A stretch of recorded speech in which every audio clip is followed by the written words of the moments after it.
Good morning, everyone. I'd like to call the Governing Board monthly meeting for April 8th, 2021 to order. The first order of business will be the Pledge of Allegiance. I'd like to ask Ms. Meads to lead us.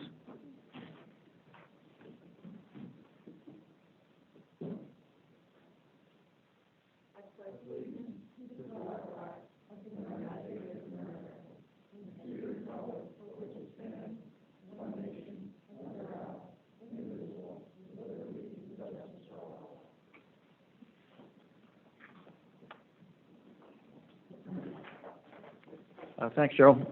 The entirety of this meeting is going to be live streamed today, and board members, I'm going to ask you to make sure your microphone is on, and please speak into the mic so the public can hear you. If you turn your head while you're speaking, please bring the mic with you. Most of you have joined via Zoom since last year, and you know how the process works, but for those of you who are joining us for the first time, welcome, and here are some things you should remember. Members of the public who wish to address the board may use the raise your hand feature in Zoom. If members of the public are having any trouble, need help, please go to our website, sfwmd.gov, and click the Ask Us button at the top of the page, and staff will help you out. If you're using a phone and you'd like to comment, press star 9 to raise your hand and star 6 to mute and unmute. As a courtesy to others who wish to speak, members of the public are asked to comment only once on any given item. We're now going to move to one of my favorite parts, that's employee recognitions with Mr. Bartlett. Thank you, Mr. Chairman. Happy to recognize some employees this morning. It's good to see everyone. I mean everyone. I see all of you. It's great in 3 dimensions. All right, let's talk about the April Employee of the Month. This is Jerry Krentz, Senior Project Manager, Land Stewardship Section in our Real Estate Division. Now, Jerry's been with us for 15 years, and he has been the guy to talk to about recreational opportunities in the South Florida Water Management District. He is the guy that thinks of the policies, the programs, the facilities, all these things when it comes to the tens of thousands of areas that the district owns that people recreate on. And people know Jerry Krentz. If you're a recreator on our lands, you know Jerry Krentz. Every rec forum, there's Jerry Krentz talking to the recreational users, telling them what's going on. And every rec forum, those users are saying, thank you, Jerry Krentz. You're doing a wonderful job. We really appreciate your engagement. He is just so appreciated by not only the recreational users in the district, but of course me and all the folks that help manage our lands at the South Florida Water Management District. And I know, Mr. Steinley, you and your son participated in the youth hunt. That was Jerry. He was there. He works many weekends to make sure that people have that opportunity. And last year, when the pandemic hit and we closed down those lands, we heard about it. We absolutely heard about it. So we were able to open them up as soon as possible. And Jerry was there throughout that whole process with the closure to the reopening to make sure we got it done right. It's without question that Jerry Krentz has earned April Employee of the Month. So I'm very proud to award him this honor. Thank you. Thank you, Jerry, for all your hard work.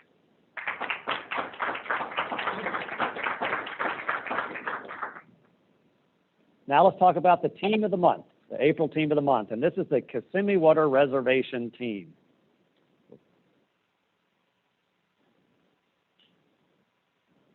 That goes to David Anderson, Steve Bosquin, Jennifer Brown, Camille Carroll, Kim Chirazi, Tony Edwards, Charon Follins, Jessica Frost, Lawrence Glenn, Natalie Kraft, Jeff Udicello, Don Medellin, Laura Scala Olimpio, Sean Scully, Jan Sleuth, Nancy Stetler, Simon Sunderland, Nick Vitani, and Zach Welch.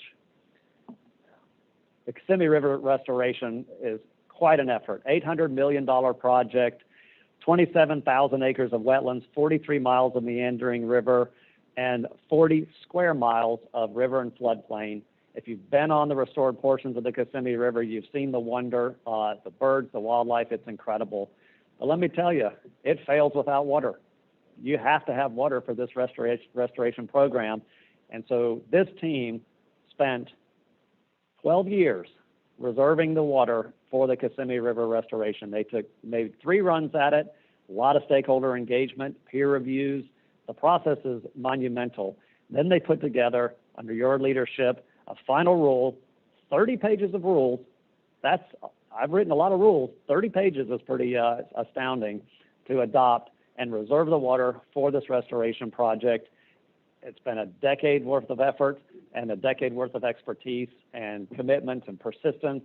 And so this team has absolutely earned April Team of the Month. Congratulations, Kissimmee Water Reservation Team.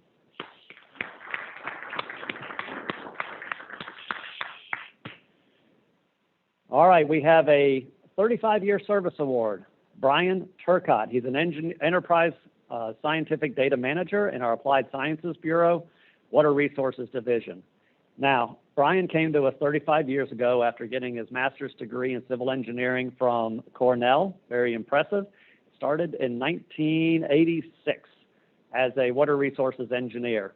But really, for the past 15 years, he's been an enterprise scientific data manager. You know, and I know how important data is to the South Florida Water Management District. And when you're talking water data, I mean, we live, thrive, everything begins and ends with data at the South Florida Water Management District. And he's been there making the engineering work, making the systems work, so the data gets into the systems, it's quality data, then it can be transferred to state agencies, federal agencies, the general public. He's got SERP data, Northern Everglades data, all this data. He gets it into the system, out of the system, manages it. And since he's been doing it for so long, he's had to upgrade it over time. IT changes. He's been there changing with it. He even modernized it to make it 75% more efficient. Instead of watching that hourglass spin, it spends a lot less time to get it in and out of the data. And one of my favorite projects he's been working on and spearheading is the DB Hydro Insights program, which Dwayne introduced to you. And I know Mr. Lalipish and Ms. Roman, you signed up for beta testing, and we really appreciate that. But I have been given demos of that. It is an impressive system where you can click around, get access to water quality information, get access to flow information in a visual way, and see what's happening where. And so we will be rolling that out in the next month in a big way to the general public post beta testing. But he has been there through that as a persistent leader to make it happen, and I can't appreciate him more for his 35 years of service. Brian, thank you so much, and keep working, man.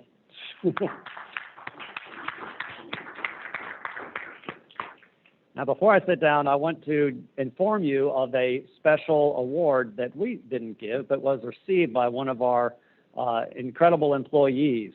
Mark Elsner, who you know, did receive the President's Award at the Water Reuse Association's annual symposium this year. President's Award, that's the highest award for water reuse. And it's not a surprise to any of us because Mark has been steadfast there on water reuse from the beginning. 30 years ago, he was there writing the original rules to ask the question, why are we disposing of all this valuable water into our environment? Why don't we reuse that water? And since those efforts, him and a number of people, but Mark's been there the whole time, Florida leads the nation in reusing water instead of using it out of our environment and disposing of it. No, we reuse it in Florida very well. Mark's been there for it. He's even started to talk more about the potable reuse program, which is certainly a program that needs a lot of work.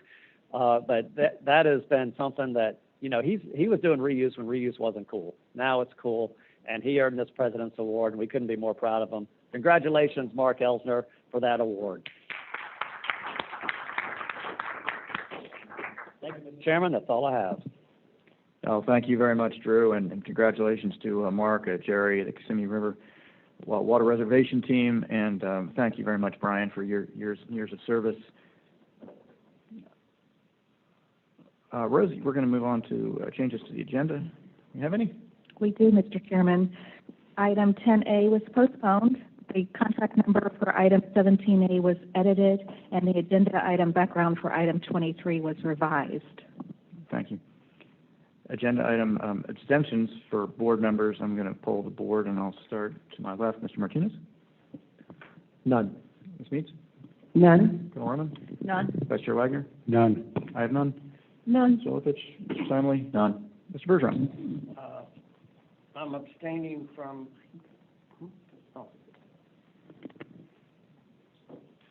abstaining from item 16. This agenda item will impact property associated with me and held by Green Glazes LLC and the Ronald Bergeron Senior Trust. Thanks, Mr. Bergeron. We're going to move on to item number 6, which is the approval of the minutes of the March 11th meeting. Are there any board member changes to the minutes, additions, deletions? Can I have a motion? Make a motion. Mr. Steinle moves. Mr. Olepich seconds. Is there any further discussion? Hearing none, I'll call that question. Mr. Martinez? Yes. Ms. Meeks? Yes. Corwin? Yes. Vice Chair Wagner? Yes. I'll vote yes. Mr. Olepich? Yes. Mr. Steinle? Yes. Mr. Bergeron? Yes. Thank you. That passes unanimously. We'll move on now to public comment. There's no written public comment submitted before this meeting. Members of the public, if you'd like to speak, you can use the raise your hand feature in the Zoom. If you're using a phone, you'd like to comment, please press *9 to raise your hand and *6 to mute and unmute yourself. I'm going to ask if you have a comment regarding an item that's on the consent or discussion agenda that you please wait until that item is up to comment. We will have a chance then for you to comment on it. The 3-minute comment guideline is going to still apply. You'll see a timer on your screen, and we appreciate your abiding by this. Rosie, we'll go over to comments.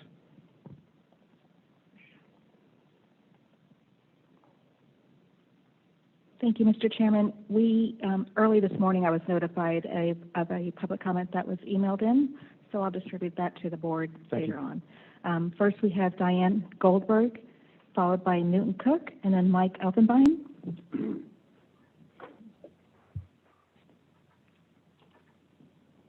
Can you hear me? This is Diane Goldberg. I'm the Conservation Chair for St. Lucie Audubon. And I don't know, this is my first time at this meeting. Is it appropriate for me to talk about item number 12 since it's a consent agenda at this time, or wait to you speak, come to that item? Ms. Goldberg, if you could wait until we take up item number 18, that's public comment on consent agenda items. Okay, so that you won't be voting until after item number 18. And I would have to wait till after 18 instead of just when you're talking about item 12. That's correct. All right, thank you. Newton Cook, you're recognized to speak, followed by Michael Collins. I'm sorry, Newton Cook, followed by Mike Elfenbein. Thank you very much. Good morning, and I look forward to the meeting today, and how appropriate that Jerry Krentz would be recognized this morning. I'm sitting here, of course, the only thing I really need to do today is to make a brief report on our recreation forum that we held on March 15, and how successful it was, and again, how Jerry was able to stand up in front of us and give us nearly always good news about the opportunities on the district for recreation. I can tell you, Jerry and I have worked together for many years. In fact, sometimes 10 years before a project will even see a shovel in the ground. Jerry and I are out riding around on the levees, looking to see how we can get the people in there and where we can park them, and where we all have a boat ramp. And he's just so dedicated. It's incredible. And he thinks so far in advance.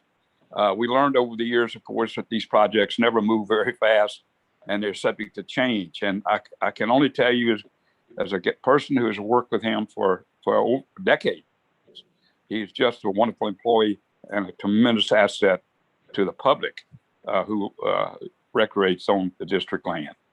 With that being said, I just want to briefly talk about our recreation forum, and thanks very much for Drew to attend these forums.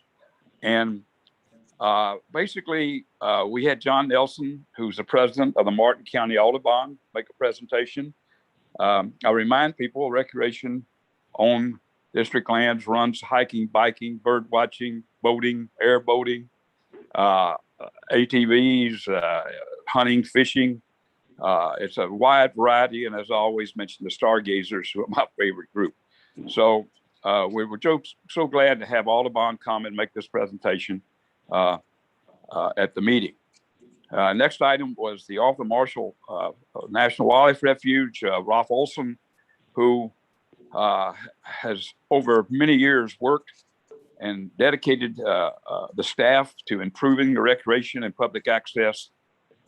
We just went through the largest increase of public access on the refuge in history, basically opening the refuge up to at least paddling and hiking and other recreation and even duck hunting and deer hunting on areas that had never been hunted in years.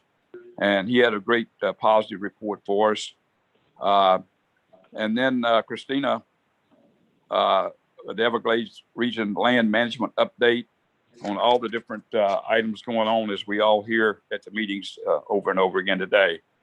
So following that, of course, came Jerry, and a jury always has good news, although we did have a lot of problems on the SDAs this year. And my Facebook this morning and email this morning is even full of more problems with the SDAs from the people who are having problems with the vegetation and issues of access.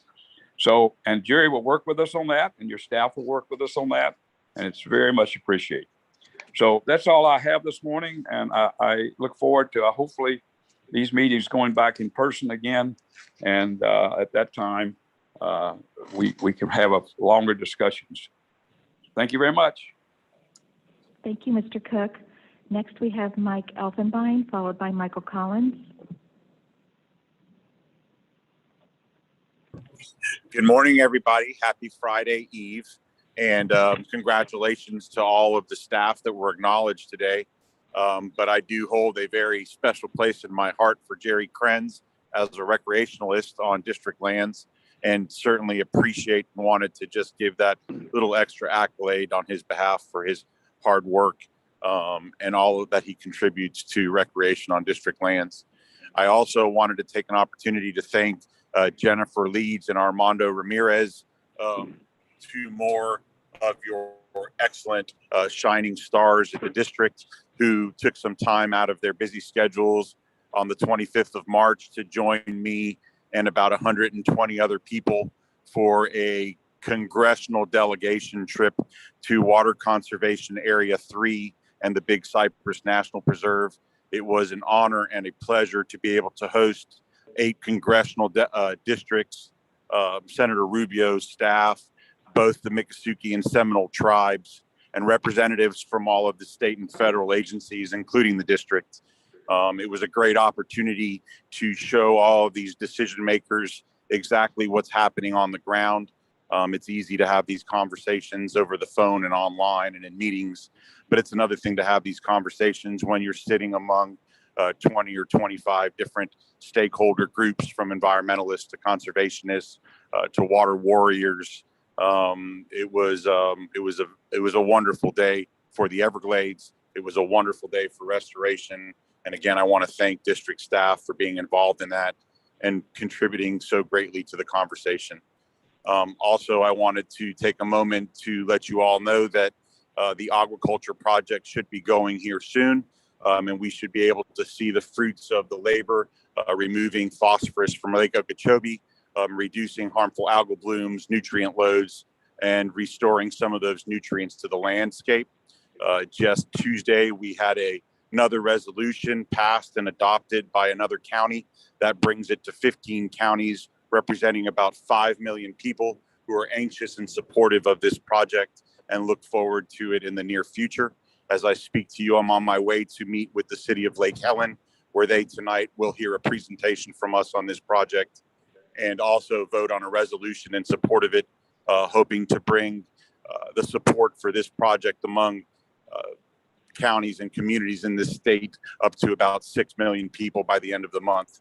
So I'm sure the district is anxious to see this project succeed, as I know I am, and FWC is, and of course the Army Corps of Engineers, who have all worked very hard at making it happen. I look forward to the rest of this meeting, and I thank you all for the great jobs you're doing. Have a great day. Thank you. Thank you, Mr. Elfenbein. Michael Collins, you're recognized to speak, followed by Doug Gaston and then Ryan Rossi. Thanks, Rosie. Good morning, Mr. Chairman, members of the board. For the record, Mike Collins for Florida Bay Initiative. A couple of weeks ago, as is my habit, I watched the district's RAC meeting, and I got some really, really good news, and I got some kind of bad news. The good news is Suling Kirkland, Lawrence Glenn, and Tracy Pacone made presentations on the STAs that I would rank among the best stuff I've ever seen out of the district. It was well targeted. It was brilliantly presented.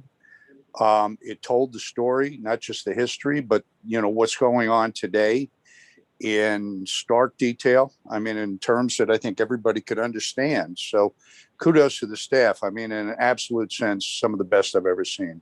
Bad news? None of the Greek chorus of people that are demanding the district use those STAs to run lake water through them, or that more lake water be added to the burden the district, the district STAs carry, managed to show up for that meeting. And I find that kind of interesting because they usually don't miss many of these meetings. And if they'd shown up, they really would have been shown what's going on with the STAs, why you can't do some of the things that they're demanding at almost every meeting be done. And I think it's an absolute crying shame that they weren't participants, because it really would have been an eye opener. The other bad news is I don't see that presentation coming to the governing board. It's not on your agenda now. I haven't heard anything about it being on future agendas. You folks really need to see those presentations. Ms. Thurlow Lippisch has asked now, I think twice, for presentation on the Everglades Forever Act, which is part and parcel of what these presentations were all about. And A, I think you should do it. B, I think, personally, having spent a whole lot of years sitting where you're sitting, I think when a governing board member asks for a presentation on a subject, I think there should be a response, and it should be targeted for as soon as you can get around to it. You can't always do it the next month. I understand that. But the stuff that was put together for that RAC presentation is information that I think is critical to how the district operates and goes forward on the STAs, including an awareness of how much damage has been done by the excess water that's gone through them. And I would urge you all, to weigh in support of getting that in front of the board just as fast as you can. I appreciate the time, and you folks keep up the good work. Thank you. Thank you, Mr. Collins. Doug Gaston, you're recognized to speak, followed by Ryan Rossi and then Nyla Pipes. Thanks, and good morning, Chairman Goss and governing board members. Doug Gaston, Audubon, Florida. I just wanted to take a minute to say thank you to the governing board and the staff for putting together such a great event last week out at the Tamiami Trail. It was a beautiful day. It was really well organized. It was refreshing to get outside and away from a computer screen for a few hours. And it was great to see all of the agency and public officials in attendance, including the governor and the new chief science officer. There was an excavator in the background, and we were all sort of marveling every time it took a big scoop of that roadbed out of the way. You could just see water moving more and more and more each time. So that was really encouraging to see. There's so many challenges with Everglades restoration. I just wanted to say something positive. And it's so important to take a minute and celebrate the achievements, especially projects like this roadbed removal that are going to help to restore the flow of water south. So just thank you again for putting together such a great event, and for all of your efforts to move these projects forward. And we're hoping to attend many more celebrations in the not too distant future. Thank you. Thank you, Mr. Gaston. Ryan Rossi, you're recognized to speak, followed by Nyla Pipes and then Ernie Barnett. Hi, good morning. This is Ryan Rossi, Director of the South Florida Water Coalition. As always, many of us continue to remain appreciative for you making it possible for us to attend these meetings virtually. Hopefully we're getting ready to do this in person sometime soon. I'm also very appreciative for yesterday's governing board workshop on SERP. I think there was a lot of good information discussed. I hope we can continue those discussions and meetings as we go forward. However, I do want to express just a few concerns primarily on water supply. there's still some concern over how the Army Corps intends to manage Lake Okeechobee. They've mentioned, quote, flexibility without any real clear explanation on what that means, at least so far.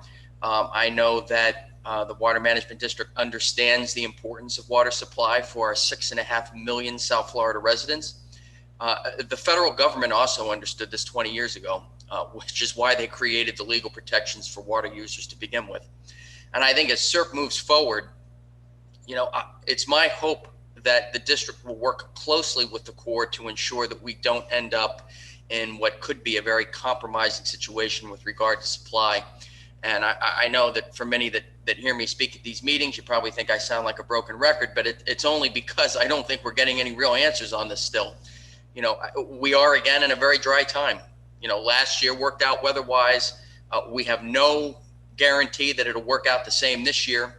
And, combining that with what feels like an ambiguous operational plan just seems like an awfully unnecessary situation to be in. And, yes, and I heard this mentioned yesterday, a lot has changed over the last couple of decades. That's true, it has, but our weather is also changing. It's more severe, sea levels are rising. Our state legislature even recognizes this now. So we need to depend on consistency now more than ever, and water supply needs that consistency. So please, I'm asking you to make these considerations as you coordinate these projects, whose goals we all share, by the way, to develop strategies that I think are shared and impact us all. Thank you very much for your time. Thank you, Mr. Rossi. Our next public commenter is Nyla Pipes, followed by Ernie Barnett, and then Jeremy McBrien. Good morning, Nyla Pipes, One Florida Foundation. This morning, you've just reconfirmed for me the concern that I have regarding open and transparent governing board and the fact that you are beginning to really limit public participation. You may not feel that you are, but when you don't allow people to talk about agenda items coming up later in a sometimes 7-hour long meeting early in the day so that Ms. Diane Goldberg can get to work, it is limiting the public participation. And to me, that feels so hypocritical for a board that has really prided themselves on being open and transparent and accessible and working with the public. I am going to ask one more time, please give us the public comment period back on the technical reports. That is probably one of the most important parts of the entire governing board meeting. And it's an opportunity for us to tell you, boots on the ground, what we are seeing in our parts of the system in relationship to what is being presented in those technical reports. It's not a good look for y'all. It feels hypocritical and it feels like you're limiting public participation. In the past, because the meetings are so long and the topic is so important, at the very least, the public comment period at the beginning of the meeting has allowed some flexibility for people so that they can go to work and still be involved in their government. Please consider this. Thank you. Thank you, Ms. Pipes. Ernie Barnett, you're recognized to speak, followed by Jeremy McBrien. Thank you, Rosie. This is Ernie Barnett with the Florida Land Council, and I just wanted to comment on yesterday's governing board workshop on CERP and having, I probably could have spoke at the end of the meeting yesterday, but it had been a long and very comprehensive meeting, and I could tell everyone was had absorbed a lot of information. It had been a long meeting, so I spared y'all that. But I did want to not comment about the quality of the presentations. I thought, Drew, you and Jennifer Reynolds and Jennifer Leeds and Megan Jacoby and everyone's presentations were very thorough and well done. And I think the board asked very thoughtful questions and excellent discussion. And having worked on CERP from the very beginning at both DEP and then at the Water Management District, I'm the first to admit it's a very complex kind of kabuki dance that the local sponsor and the Corps and Congress and the state and the legislature do to make these projects work. And I just felt like it was a very helpful and beneficial discussion to have. And I think what I took away and have known for years is that with the complex set of rules there's also a lot of opportunities. And with programmatic cost sharing that was explained, and the way that the state can fund projects and you can cost share across projects, it really, I hope, shines a light and maybe makes some of my positions that I've always advocated make a little more sense, that we're never advocating one project against another. Funding projects like the C-43 will actually put credit on the state's ledger that could be applied for the Corps to actually move forward on the projects like the EAA reservoir down the road. And same with the Lake Okeechobee watershed plan. And with that being said, I hope we can all continue to lock arms, seek funding for all the projects, maybe continue to not have one project versus another, but we really need to have the entire suite of projects that were in the Comprehensive Everglades Restoration Plan move forward. And I'm looking forward to the day, and we're beginning to see it, good work at the district, to where we now have work being done north, east, south, and west of Lake Okeechobee going forward. And I think the way that the SERP framework works, that our investments will be credited on our side of the ledger, and let's all work really hard together to get a 2022 authorization of the Lake Okeechobee Watershed Plan. And once again, kudos to the district, and kudos to the governing board for an excellent job yesterday. Thank you. Thank you, Mr. Barnett. Jeremy McBrien, you're recognized to speak, followed by Eve Samples. Hey, good morning. Jeremy McBrien, Palm Beach County's Water Resources Manager. Hey, like Ernie, I listened in to yesterday's workshop. Just wanted to provide a little bit of perspective from Palm Beach County. I think we concur with many of the comments made by the governing board regarding some of the lack of clarity of, how projects are prioritized or funded or expedited and even scoped. As the chair stated, the process is messy. And an engineer like me, I would probably not design it that way. But so getting more specific, 7 of the original 68 SERP components in the 1999 Yellow Book were to improve water resources in Palm Beach County. All of these 7 components were to help restore the Lake Worth Lagoon. And like other SERP projects, they were to capture and store excess water in the wet season and then deliver it to where it was needed in the dry season. And for the past 2 decades, local governments and stakeholders within the county have planned for those benefits to be realized by those SERP components.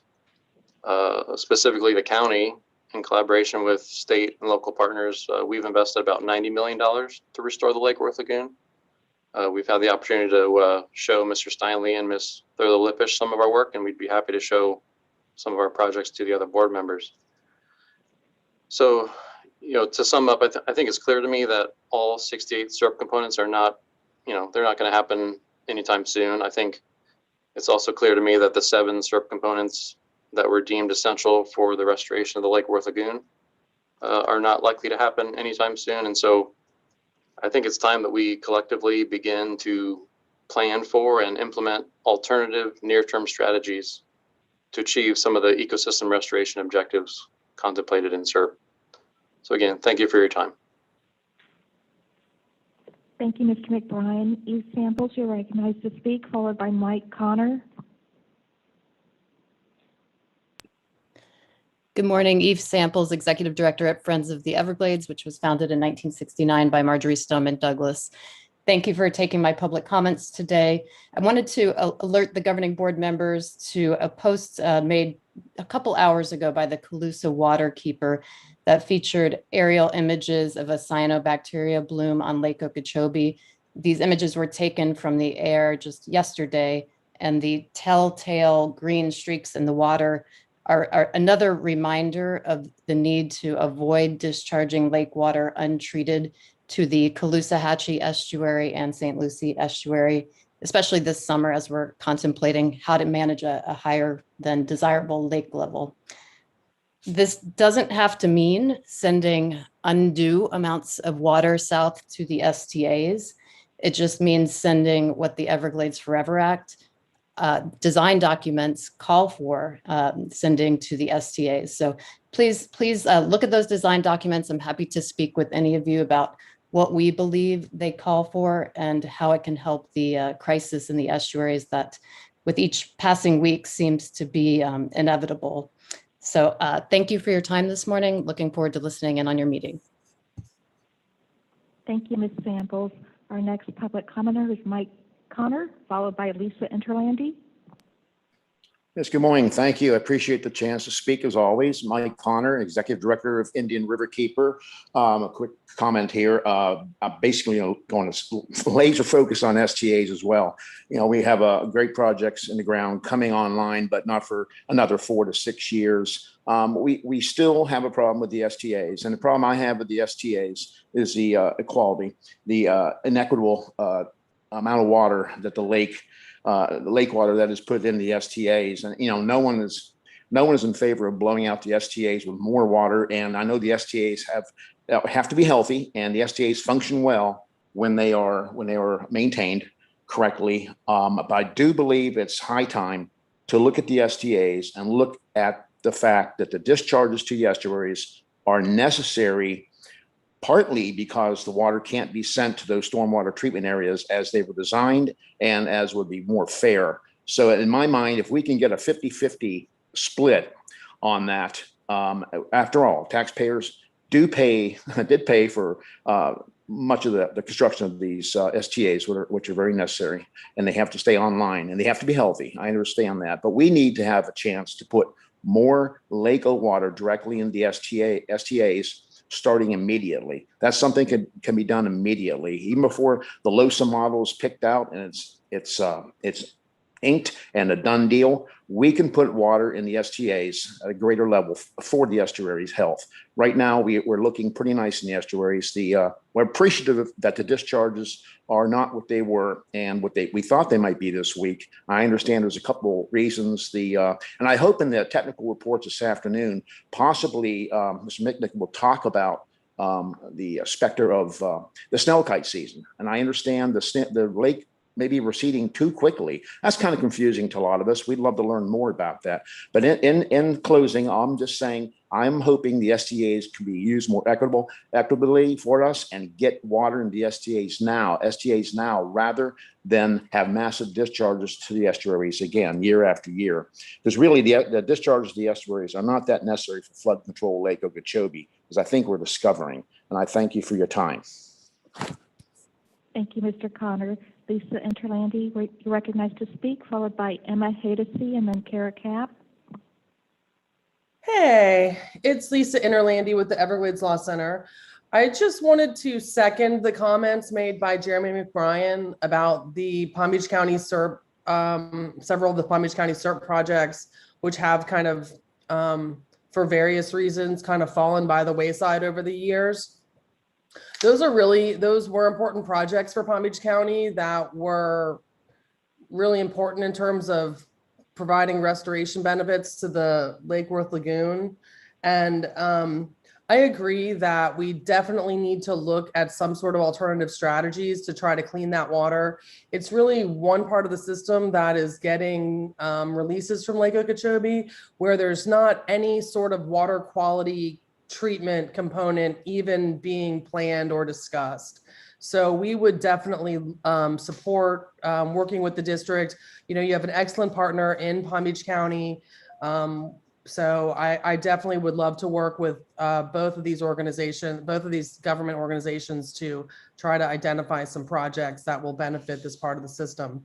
And then I also just wanted to just speak briefly about the water supply issues that were raised earlier by some of the previous speakers, and just kind of reiterate the importance of keeping the Everglades hydrated for South Florida's water supply, because keeping water in the lake doesn't really benefit the water supply interests for South Florida, because the lake is not the primary source of water for these communities.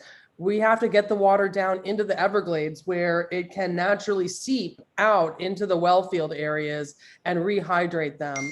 So keeping the water in the lake is actually probably going to end up being, would end up being very harmful for water supply purposes. And sending water through the Everglades is really what we need to keep our water supply healthy. So I just wanted to reiterate that. And I thank you all for the great work that you're doing. Thank you so much. Thank you, Ms. Interlandi. Next, we have Emma Hadesy, followed by Kara Kapp. Hi, good morning. Can you hear me? We hear you, Ms. Hadesy. All right, great. Good morning. Emma Hadesy with Florida Bay Forever. Good morning, Mr. Chairman and Governing Board. I want to thank you for continuing with the hybrid meeting format to allow for folks like myself in the Florida Keys to participate in these meetings. I was looking back at the comments that we made in April of 2020, and I have to say what a difference a year makes for Florida Bay. This time last year, we were incredibly concerned over the salinity levels out on the bay, and which were well above the healthy range, and we were headed for hypersalinity and potential collapse. We in the Florida Keys are praying for rain, for flow, and really for any way to move that water into Everglades National Park and the bay. And we came to the district meeting calling upon each of you to find ways to move water south. Now, a year later, Florida Bay is really thriving with historic flow and salinity levels. And while we recognize that much of this came with the late wet season rains, we know that more water is flowing south because of the efforts of this board and staff. And we are incredibly grateful to the work that all of you are doing every day to move water in our direction. While Florida Bay is healthy at the moment, we are really anxious for our neighbors and friends to the north who are in a dire situation, looking at discharges and a potential public health and environmental crisis up on the St. Lucie and Caloosahatchee. And I think that we all know that the solution to so much of their anxiety and pending catastrophe is sending water to Everglades National Park and towards Florida Bay. So today, I am asking the governing board to continue to do what you have been since this time last year, which is identifying and eliminating the barriers to flow and prioritizing the health and safety of the communities and ecosystems in all of our estuaries. Thank you. Thank you, Ms. Hadesy. Kara Kapp, you're recognized to speak. Good morning, everyone. Kara Kapp for the National Parks Conservation Association. Want to wish everyone a belated Everglades Day. Of course, yesterday was Everglades Day in the state of Florida, honoring Marjorie Stoneman Douglas's birthday. I really just wanted to touch on some movement that probably folks have seen and discussed about encouraging news on the federal funding side of Everglades restoration. The entire Florida congressional delegation signed on to a letter asking President Biden to prioritize $725 million for SERP in the FY22 budget. This would represent nearly a tripling of the federal investment from last year, and would go a tremendous way in advancing contracts on numerous important SERP projects. I think that the impression that was left by such a strong argument made by leaders from both parties across the state was almost immediately noticed. Many of you may have seen the initial information we've received about President Biden's Build Back Better infrastructure plan, which includes specific reference to Everglades restoration. So that's really encouraging.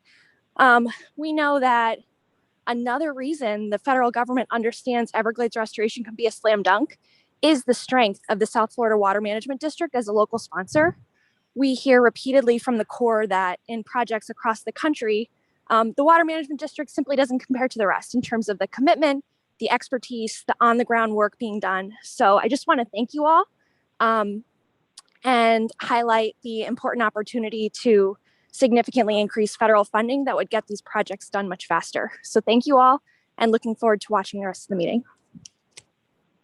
Thank you, Ms. Kapp.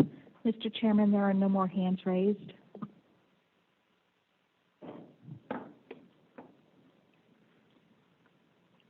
Well, thanks, Rosie, and thank you all very much for your comments. We're now going to move on to the consent agenda.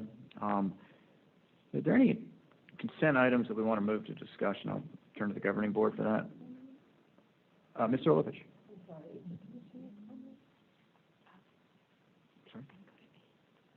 I'm sorry.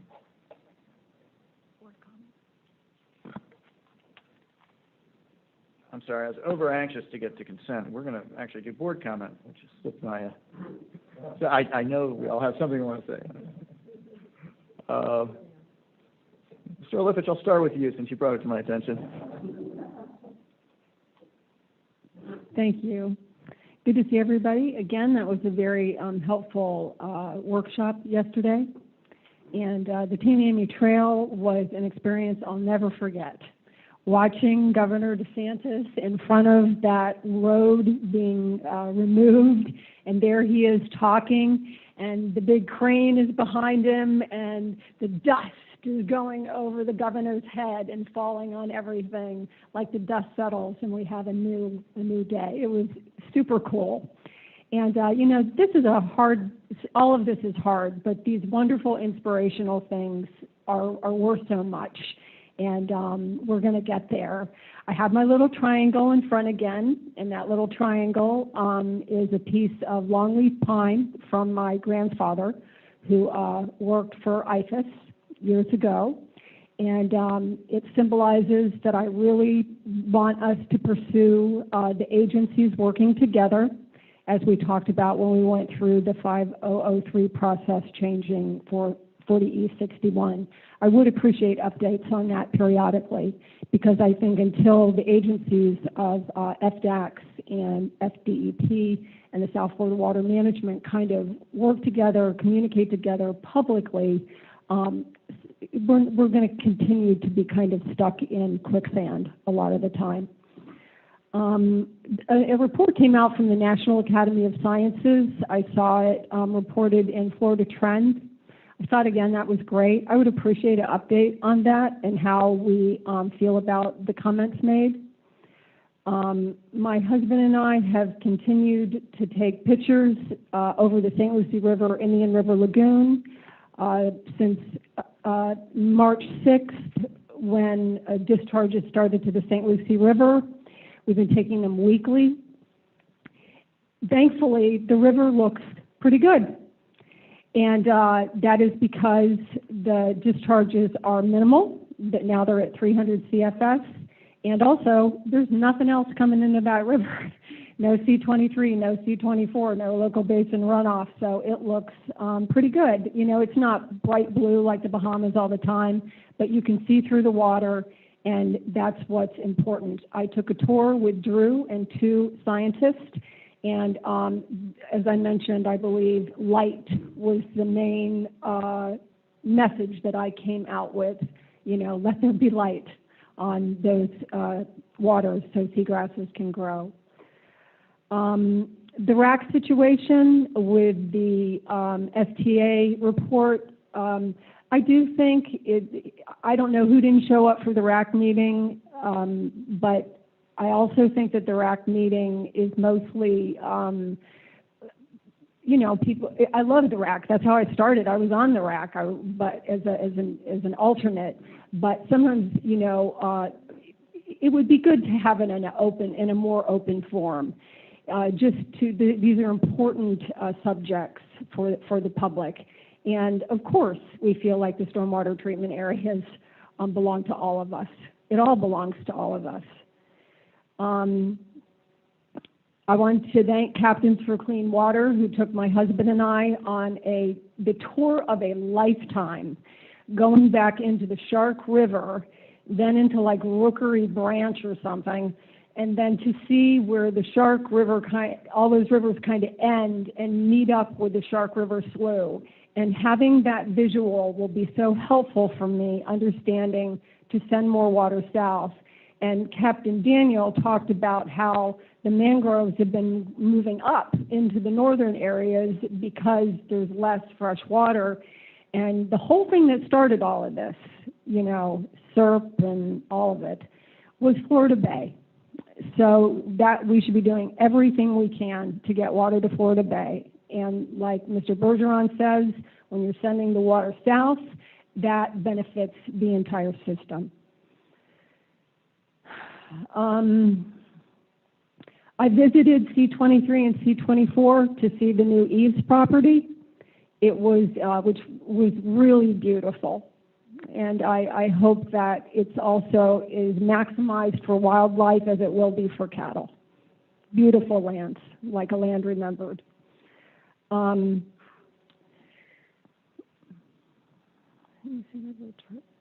That's it. I apologize. I know I go on sometimes, but when I thought that our chair might not let me have my public comment, I almost had a breakdown up here. So that was not my intent.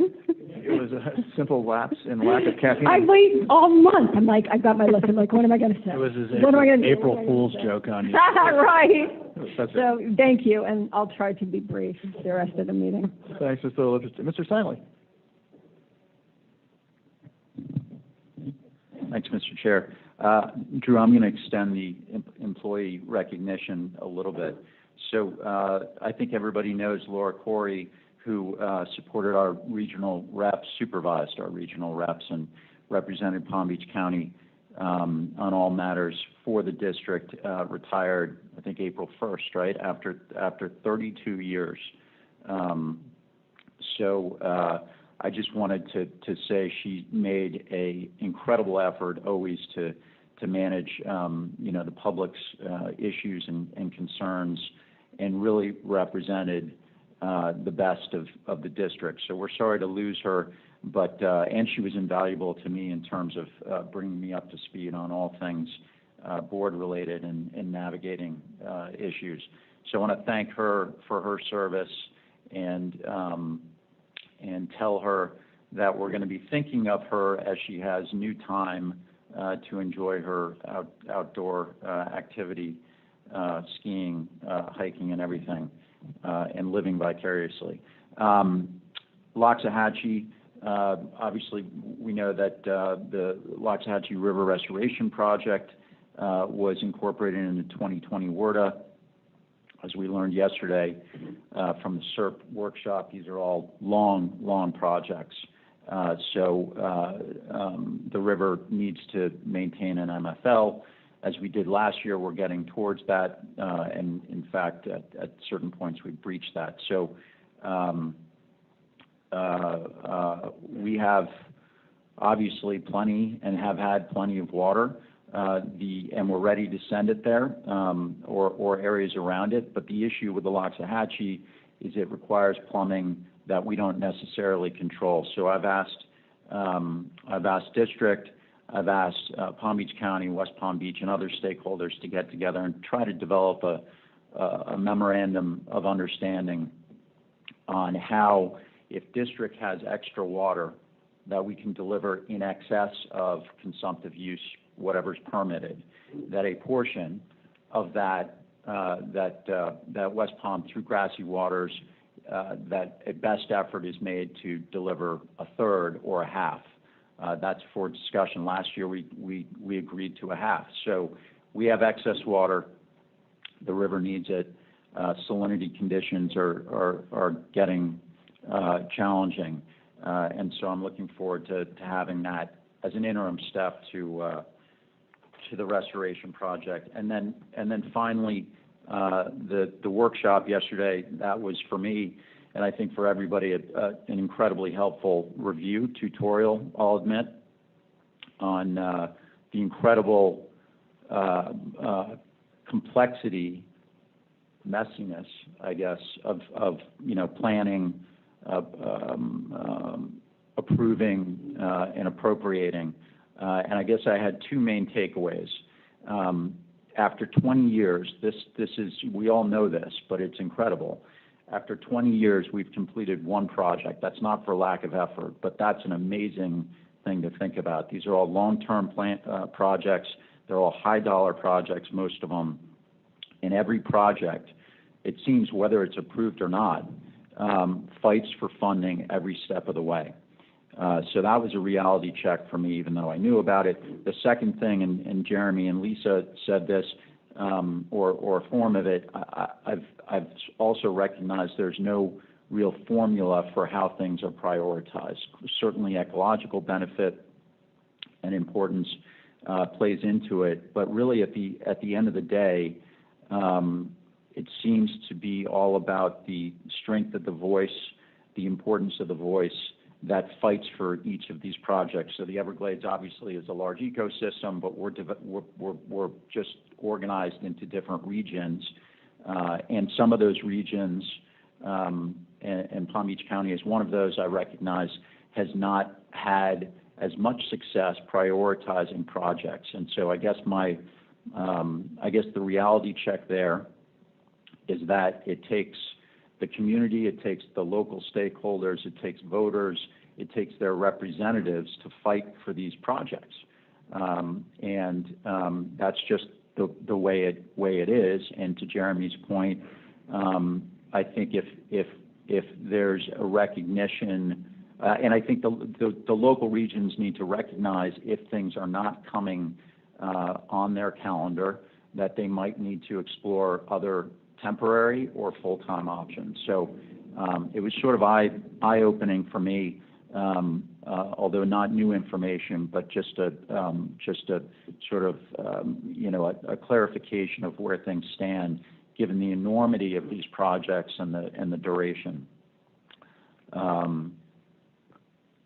think that's and also the Florida congressional delegation. Obviously, Governor DeSantis has stepped up with massive funding that supports the state side of the ledger. And I want to thank, as was mentioned, the Florida congressional delegation for fighting on the federal side. There's been some great articles that have promoted increased federal funding. So thank you to the organizations that have helped get press on that, and thank you to the representatives who are fighting for us for that other part of the balance sheet in Washington. Thanks. Thanks, Mr. Steinle. Mr. Bergeron, we'll move to you, and I understand you're raising the bar a little bit on board comment.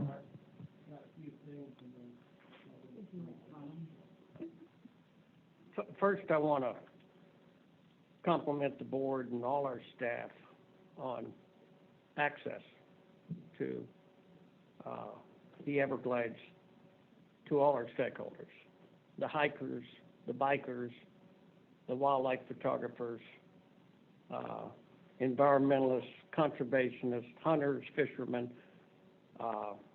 to provide the access we're providing is just amazing. And especially through the pandemic is when I really recognize that the access that we provided to all of our citizens is amazing.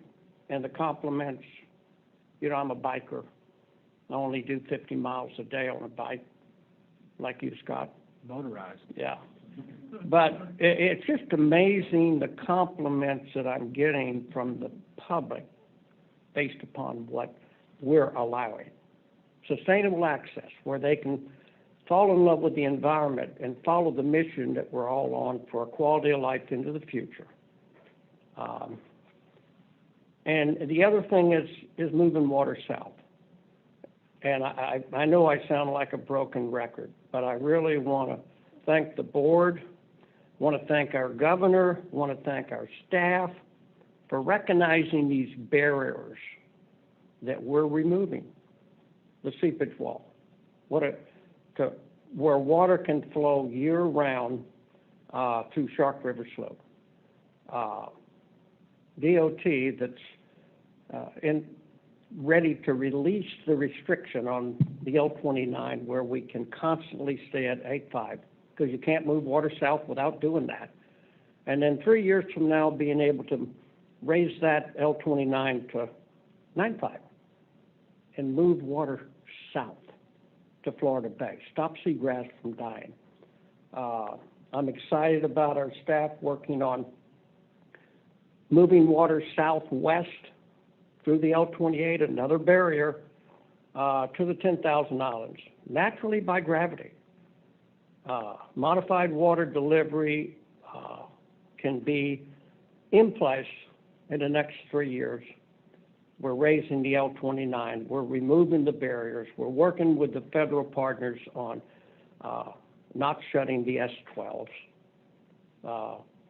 and having the cumulative backup of 1,500,000 acre-feet of water in the Central Everglades, and then have 90 days to move it south.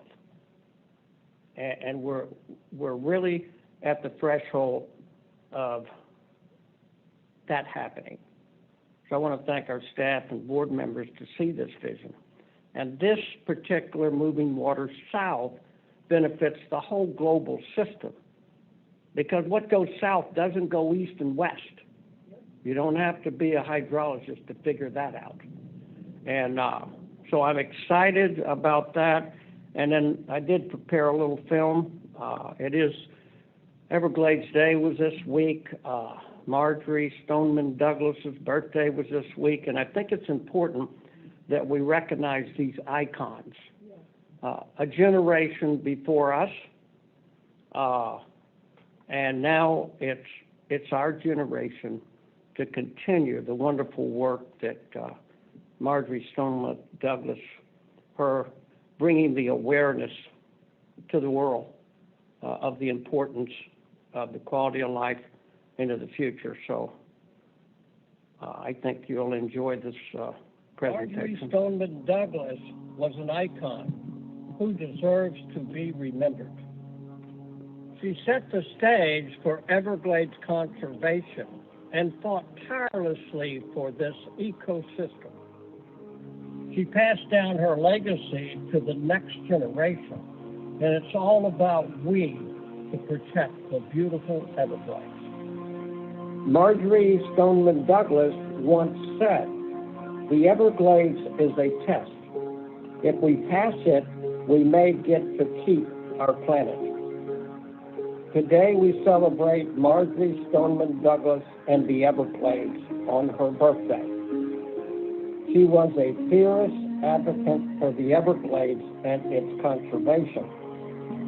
The Everglades is made up of coastal mangroves, sawgrass marshes, and pine island flats that are the home to hundreds of animal species. It is an international treasure and a World Heritage Site. Many endangered species inhabit this incredible natural wonder, including the Florida panther, Everglades snailkite, American alligator, and American crocodile, and the West Indian manatee. Marjorie Stoneman Douglas was well aware of the threat facing the Everglades and the need to protect this wilderness. During her lifetime, she fought to reestablish the natural sheet flow of the River of Rest. Modified water delivery is extremely important for the health of the Everglades. We have to move water past the obstacles that are blocking water from moving south and getting water that is built up in the central Everglades to Everglades National Park and Florida Bay. It is our drinking water and quality of life at stake, and we have to take care of this natural wonder of the world. And long live the beautiful, majestic, and mysterious Everglades.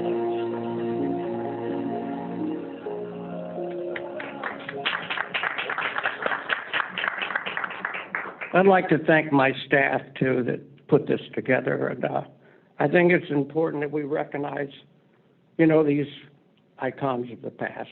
And we can make them proud to the day we join them. Thank you. Thanks very much, Mr. Bergeron. That was very well done. And Mr. Martinez, I'll let you follow that. Scott, you sure you don't want to follow? Icon of the press. For the record, Ron, in high school, I had a shirt very similar to the one you're wearing today. I'm going to see if I can dig it up somewhere. And I was trying to remember, I think it was back in the days of Urban Cowboy movie came out or something, and those shirts were actually in style. But nowadays, not too many people can pull it off. But you, sir, can. Couple of things. Yesterday's workshop was terrific. I had two takeaways. Number one, the incredible vision that everybody that was involved in creating this yellow book and the whole Everglades Forever Act had 21 years ago or whatever it was, to see, and now to see that all those things are happening, again, 21 years ago, was incredible. But the biggest thing that I took away is we never get tired of celebrating the staff in this agency. And when you go through that workshop yesterday and you realize the amount of obstacles that you all have to go through in order to get these projects done, is really, really incredible. And so I want to congratulate all of you and everybody in the agency, because not only do you get through these obstacles, but you're doing it in a very fast way these days, and we're getting projects done in incredible speed. So I want to congratulate all of you for that. Number two, the Tamiami Trail project last week was incredible. First and foremost, thank you to Governor DeSantis for his leadership and providing the resources that we need so we can remove those obstacles. And again, the whole way that it was put together and having that excavator in the background was genius. So again, it was very well done.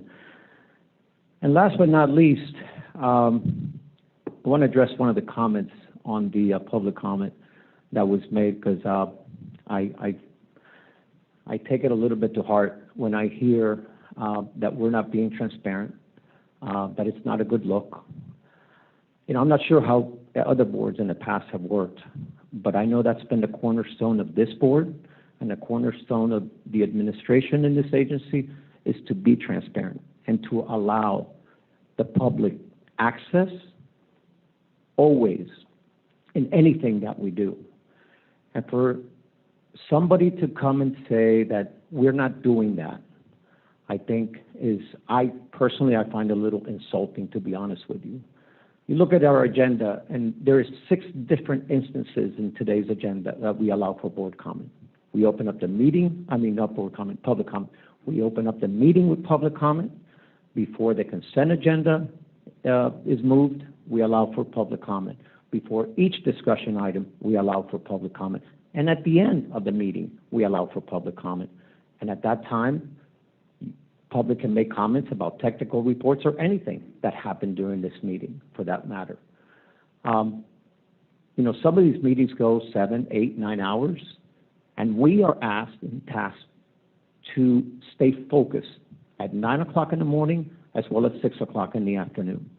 We can't just, at the end of the day, kind of say, hey, it's getting late, come on, let's just hurry these things up and get them through. So I commend, and it all starts with our chairman and Drew, in the way that we manage these meetings. It's a lot of information. There's a lot of issues that we deal with, and we have to stay sharp during the whole time. So again, I think that that was a cornerstone when we started as a board, and we have continued that. I know I receive feedback all the time from the public telling us how thankful they are that they have access to us the way that they do, and they have access to all our meetings. So I want to congratulate our chairman and all of my board colleagues, because I think we do a fantastic job in allowing the public to be part of all our meetings. Thank you, Mr. Chair. Thank you, Mr. Martinez. Ms. Haynes?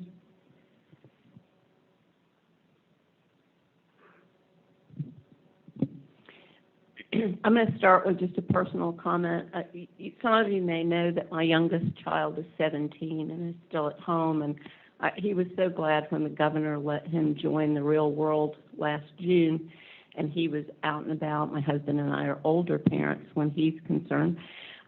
We've been quarantined now more than 4 times through contact tracing, and because my son has been playing basketball and all of those things. So we've been quarantined, and now we're vaccinated.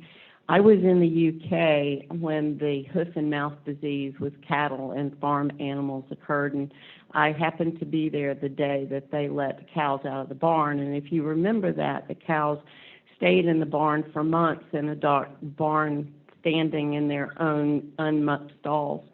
And I saw them when the doors opened. I was there when the doors opened, and they came flying out, covered in feces up to their bellies, but jumping and rolling and dancing around. And that's the way I feel today.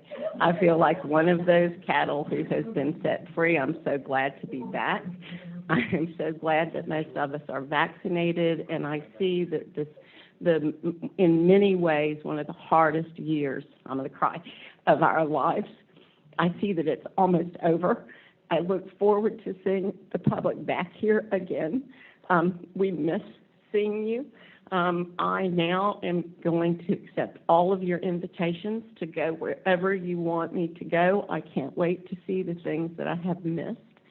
And finally, I want to say once again that clean water is not a Republican or a Democrat thing. It's a bipartisan need.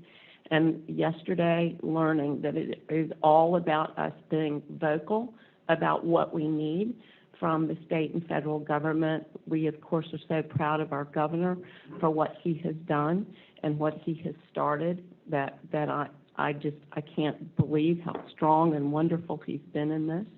There are 8.7 million of us or more in South Florida.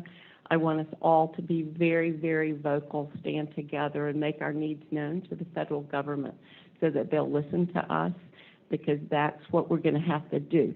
We see the cost of these programs stopping and starting. We're frustrated, and we're all frustrated about projects that have taken 20 years or more. But together we can do this. We're glad to be back. Thank you, Chairman. Thank you, Ms. Meeks. Colonel Roman? Yes, thank you, Mr. Chair. Ron's video brought back a fond memory of mine and this board's. On Everglades Day 2 years ago, the majority of this board was headed to Tallahassee for our Senate confirmation hearing. And I still remember that day, and I'm sure those that joined me and the rest of the board members, I mean, that was quite an experience as I look back on that. Not to be outdone by the removal of the Tamiami Trail roadbeds. And I think what stands out for me is the fact that when you look at our photo with Governor DeSantis, we're all smiling. So that really says it all in terms of that experience. I have a couple of items that I want to share with the board. Last week, Miami Commissioner Ken Russell visited the West Coast, and the visit was East meets West, and the Conservancy of Southwest Florida hosted the visit, and we went out on the good fortune to tour around Rookery Bay, Key Waden Island, and talk water issues. The chair of the Collier County Commission joined us, along with a city councilor from Naples and other folks to discuss water, and it was a very, very rewarding discussion. In the afternoon, we went to the Picayune Strand Restoration Project and talked SERP. And what was exciting for me is that he had never seen a pump station. So he's there at the Fac Union Pump Station, which is one of our largest, and getting, introduced to the work that we do by one of the grandest pump stations around, and we talked a lot of restoration. So I wanted to share that with you because for the representatives in Miami, you may be getting some follow-up in regards to that. One of the things that's come up on my visits to talk with constituents, especially our leaseholders, is the fact that maybe there's an opportunity for more dialogue with the staff in terms of land management issues.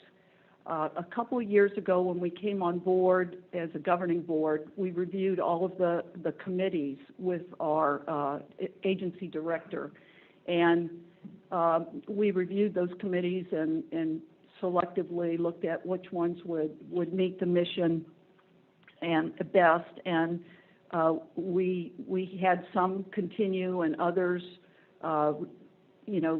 come up with a new approach, and then others we kind of tabled. Well, one that keeps coming up is something that we had regarding a land management committee. And I wanted to inform my fellow board members that I've asked the staff to look at this. Jen Smith has been leading this up, to look at whether or not that land management committee is something that is worth bringing back for consistency and for a forum to share info. A lot of our leases are coming up for renewal, and there's a lot of questions out there in terms of invasive management, a whole litany of things that come up when I visit, so that we can get everybody on the same page. I'm not sure what form that will take. Maybe staff will say we have a better way, but I just wanted to let the board know that this is a discussion that I've been having with the staff, and Jen Smith has been coordinating that for us. And lastly, I want to commend the staff on the informational workshop yesterday. It was excellent. That is complex, make your eyes glaze over stuff, and all of the board members had their eyes open at the end of the session, so I appreciate that. And also for the outstanding work and effort that the staff has put together for the RAC session. Those videos explaining the water flow and the STAs and how everything fits together were absolutely outstanding. And they're going to be a common resource for me to go back to, and I would offer the other board members, if you haven't looked at that, to take a look at that. That was really, really excellent and well done. Thank you. That's all I have, Mr. Chair. Thanks, Norman. Fisher? This is great. This is like, you talk as long as you want, you keep the mask off. It's amazing. I feel like everybody's taking a great opportunity to say You found out. I wanted to touch a little bit on the public comment because I think what Charlie said is correct, but I also think that people should know that we really do listen to these public comments. I particularly enjoy hearing from Mike Collins every meeting because not only does he have a deep knowledge and history here, but he's also not afraid to tell you where you need to stay on your toes. You know, there's a lot of people, and for good reason, a lot of people who pat each other on the back here because we are doing a lot of good things. But I always appreciate hearing from Mike. He makes you think about a whole host of issues from time to time, and certainly it enables me to see the other side of the coin on certain issues. And so if you're listening out there, Mike, I just want to let you know I certainly appreciate it. And following from that, I would second, not that I need to second Jackie's request, but I do second Jackie's request to maybe do something, maybe a workshop on Everglades Forever Act. Doesn't have to be like tomorrow, but I do think it would be important to kind of do that. I think not only for my personal knowledge, but I think for the public's as well. I think it would be a good topic for consideration. I don't always watch the RAC meetings, but as far as I can tell, they are all available on YouTube, correct? So like if we wanted to go back, somebody says, hey, in public comment, you guys should watch the STA presentation, just for everybody who's listening's benefit. It's not just that we can get briefed. I mean, everybody can go back. They're on YouTube. They can be, you know, you don't have to sit through the entire thing if you don't want to. You can forward to the particular section, right? And those things are on YouTube, correct? Okay. There has been, talk obviously about the governor's leadership. Yesterday's workshop made it very clear, as has been noted by several other board members today, that it takes leadership at all levels to move these things forward. And that is not, I mean, obviously when the governor comes out and does what he did and what he campaigned on and what he followed through on, it comes with incredible political will and courage, and you see people just start lining up. I mean, it is unbelievable to see how many people get aligned. But you also realize as a result of yesterday's workshop that if the public is not also participating, if leadership here is not also participating, if staff is not participating, these things do not get done. They things in motion tend to stay in motion, and these things kind of follow the Newton laws of physics. Things that are not moving tend to stay inert. Things that are moving tend to keep moving, and it does take the community to move these things forward. It certainly helps when you have a governor who does what he does, but if you're listening out there, public, pushing these things, it's clear that you got to push them. And it's clear that it's not, when you start going to Washington, it's not about only Florida. You got a whole host of other states that have a whole host of constituents and other leaders that are pushing for things up there. And you just got to be engaged. And we have a great group, I think, who is engaged. And to me, in Florida, and we will get there today on a little bit on the PPA agreement, you seem to have at this point in time uniform alignment on these issues. Right and left, Democrat, Republican, independent, indifferent, whatever it may be, the constituents of Florida, the representatives of Florida, the senators of Florida, the senators in Washington, the congressmen who go up to Washington as part of our delegation, the governor, everybody on this board, it seems like you have uniform alignment at this point. And for us to not press the issues and move these things forward, in my opinion, would be a failure of leadership. So, you know, keeping these things pushing and moving forward, going out, I mean, there was no, going out to Tamiami Trail to see the removal of the roadbed, it was just a total feel-good. I mean, I don't know if it was because the pandemic seems to be kind of, you know, easing and everybody is there and people are happy and whatnot, but it really felt great to be there and to see those things happen and to know what you're doing is working. As every one of these little projects come online, it's becoming clearer and clearer that these things are working, that the things people dreamed up 20 years ago and 30 years ago and put in the yellow book and we get them moving, when they come online, they do what they're supposed to do. They are providing benefit. We are seeing huge movements. Then you start linking them up and tethering one to another, and you're really starting to feel like things are moving. You got C-44, you know, close.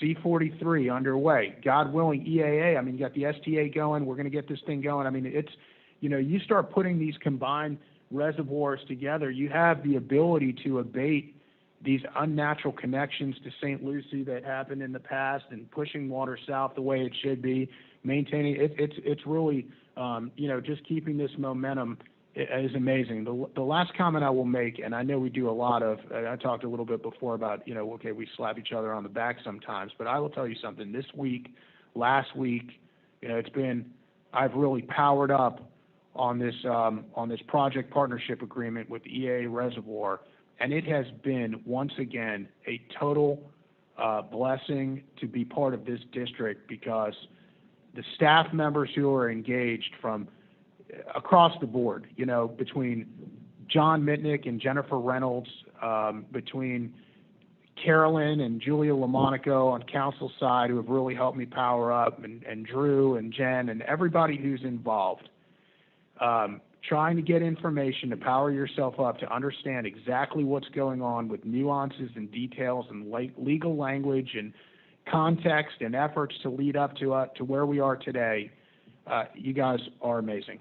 And I thank you for that because, you know, a lot of the calls are not scheduled. You know, I'm reading through documents. I got an idea. I pick up the phone. I call. You guys are either picking right up or calling me right back and total wealth of knowledge. So thank you so much. Appreciate it. Thanks very much, Vice Chair. I agree. We certainly have some momentum right now. And I think this is the first time we've all been in this room since last March, maybe. So welcome back, everyone. It's very nice to see everyone's almost smiling faces behind the mask, but I'm assuming there's a smile there somewhere. March is really busy. And, you know, we had momentum, and I look back at March, and I go, boy, do we have momentum. I'm just going to run through not a whole laundry list, but a small laundry list of some of the things I did. We had the C-139 FEB ribbon cutting or dedication in Henry County, which I thought was really interesting, and I appreciate staff's putting that together, as always. I went to something called the West Marsh ribbon cutting, which is a project that we did with Lehigh Acres Municipal Service District in eastern Lee County. It wasn't a district project, but we helped with the project, and that's going to help water quality in the Caloosahatchee. So it was great to be part of that. The wonderful Tamiami Trail roadbed the removal that we've all talked about. What a great day that was. And Sean, you and your team deserve, you know, medal for that, and probably an Emmy or something, an Oscar or something else, because I don't know how you made everything so perfect, but it really was.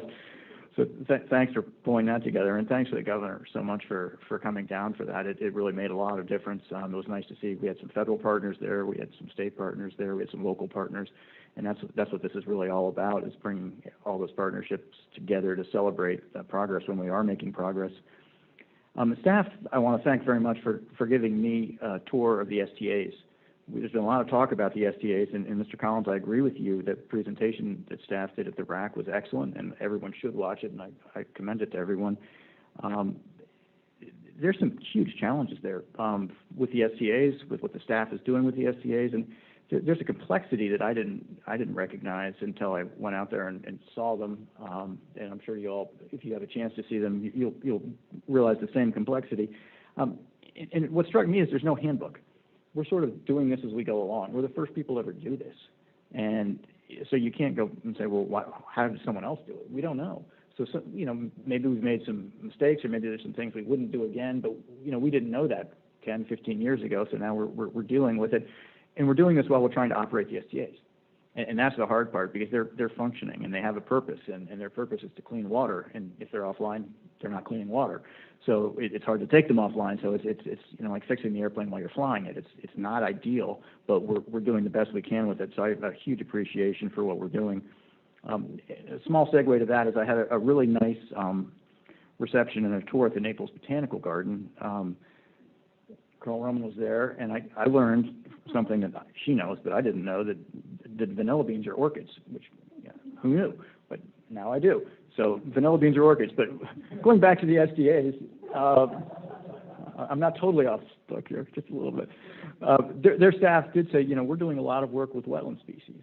We'd like to help. So if our staff can talk to their staff, you know, Lawrence, I'd love for you to reach out to them. They've got some expertise in different wetland species, and they look at, you know, what removes phosphorus well and what it does very well in awful conditions. And, you know, we sort of beat our STAs up, and so maybe they can be helpful to us, and I offered that up, and I hope that we can, I'll hope to close that loop so that we can talk with their staff, and you know, I'm sure we're making use of all the good science that's out there, but they want to help, and they showed an interest in it.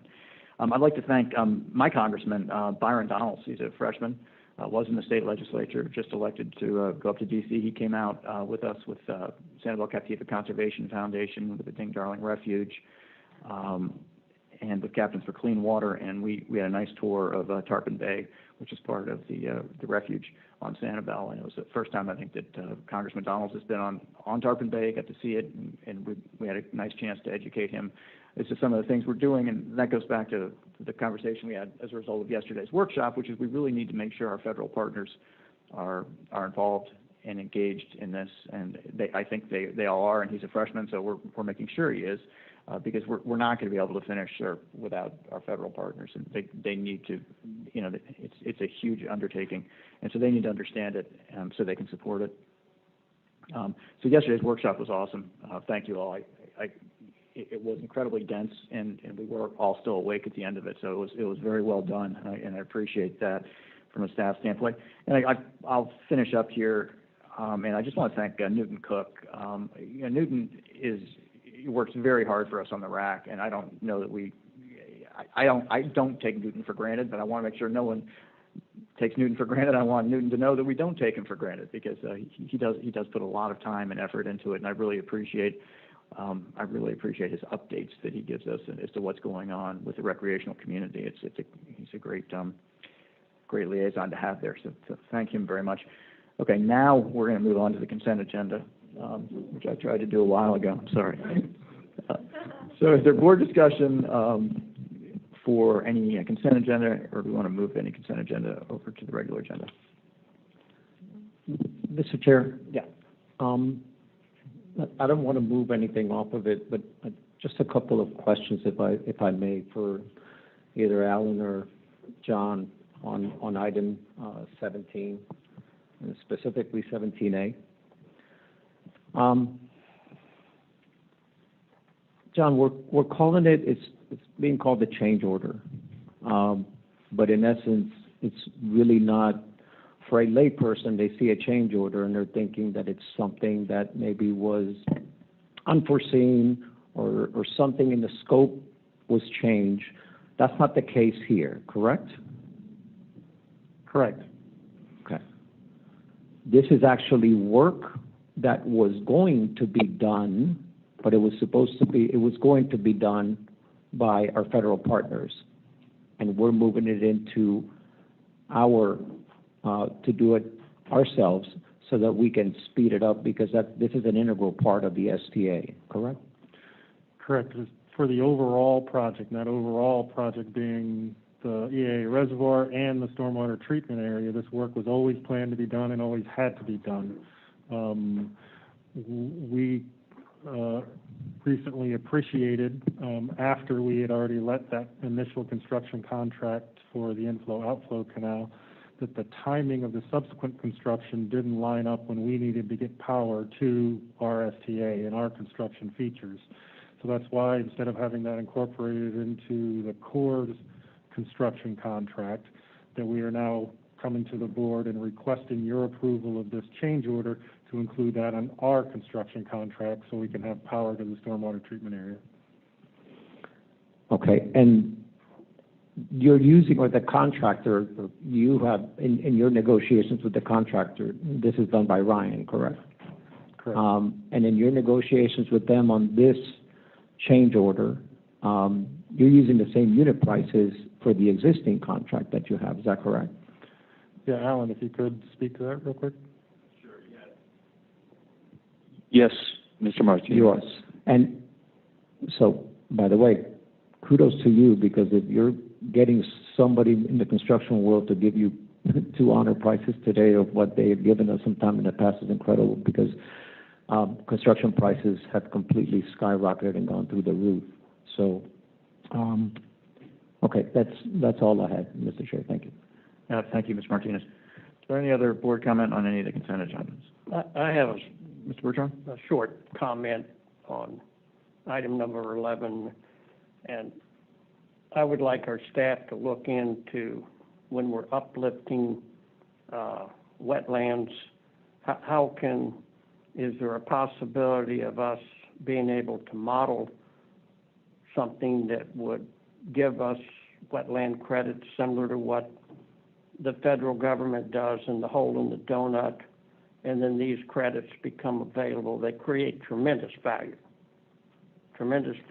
to be able to fund more Everglades restoration. And there's absolutely a shortage of wetland credits in wetland banks, and the price of those credits have just skyrocketed. And when you look at that, that cost is a pass-through to future generations, and the American dream and affordable home. Everything's a pass-through. And I think if we could look at a lot of the lands that we own, the citizens own, that were bought for the purpose of conservation, that has been modified in the past, and uplift them back to their true high-level wetland value, is there an opportunity there? Now, I know there's some legal hurdles here, I think, Drew, in regards to us being able to provide wetland credits as a state agency, but I think it's something that the federal government is doing.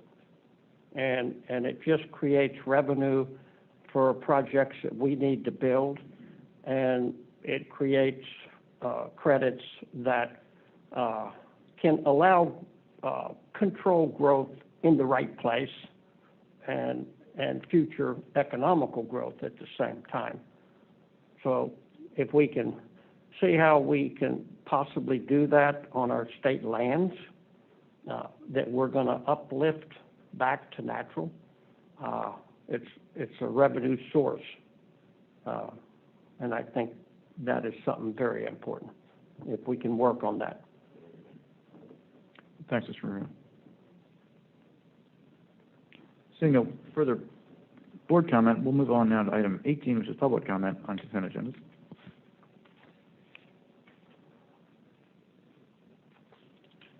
Thank you, Mr. Chairman. We have Gary Ritter, followed by Diane Goldberg. Good morning, Chairman Goss and Governing Board. It's Gary Ritter with the Florida Farm Bureau Federation. I earlier failed. You'd think I'd be an expert on the raise your hand function, but I failed it earlier this morning, and I apologize, so I may incorporate a couple other comments. But Concerning item 12, I wanted to echo the comments made by Colonel Roman this morning concerning the land management issues, lease issues. I think it might be time for the staff and the board to consider maybe resurrecting in some form the land management committee, just because I feel like the questions that I've been getting from our constituents are exactly how does the district want them to manage lands now? And I know a lot of these leases are coming due. So it might be an opportune time to resurrect that committee, and the Farm Bureau would definitely be interested in being a partner in that effort. Also, I'd like to also echo Mike Collins' comments about the RAC presentations by staff of the great presentations. My hat's off to and congratulations to Jimmy Krantz and Mike Elfenbein for the work that he did with the Everglades tour, the opportunity for giving agriculture a chance to participate in that. Lastly, I will say, in listening to Mr. Bergeron's comments, he mentioned hiking and biking, and I assume when he says biking, he's meaning cycling. And if that's the case, I would more than be happy to invite Mr. Bergeron up to Fort Myakka, and actually Mr. Wagner, if he likes to cycle as well. I have a nice on the levee 50-mile round trip bike ride that might be of interest to both of them. So I extend the invitation, and again, thank you for letting me comment today. We'll probably have to get Scott an electric bike to keep up with us. You can put me in the side cart. Yeah. Thank you, Mr. Ritter. Diane Goldberger, you're recognized to speak, followed by Benita Whalen and then Mike Elfenbein. Thank you.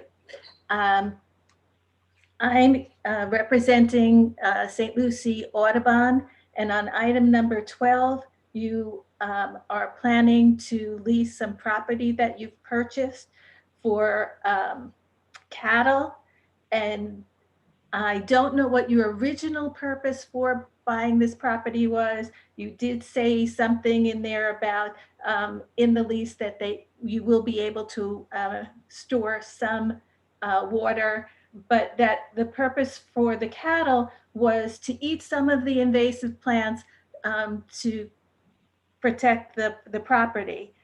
But some of the invasive plants are poisonous, such as coral ardesia, and cattle don't discriminate. They can also eat threatened and endangered plants. I'm wondering about this being a good idea, unless you're planning to clear the land and put in a retention area, water retention area anyway. But if the cattle is going to graze and also eat Brazilian pepper berries, they are going to spread that in their manure, making the matter worse, not better, as well as their manure changing community structures and ecological function. So I would like you to consider that in the lease, you at least require them to remove the invasive plants. I mean, the cattle isn't going to eat the trees. So this is important for the environment, and that should be important to you. So asking you to please make that consideration, remove this from your consent agenda, and discuss that and see what changes you can make to this proposition. Thank you.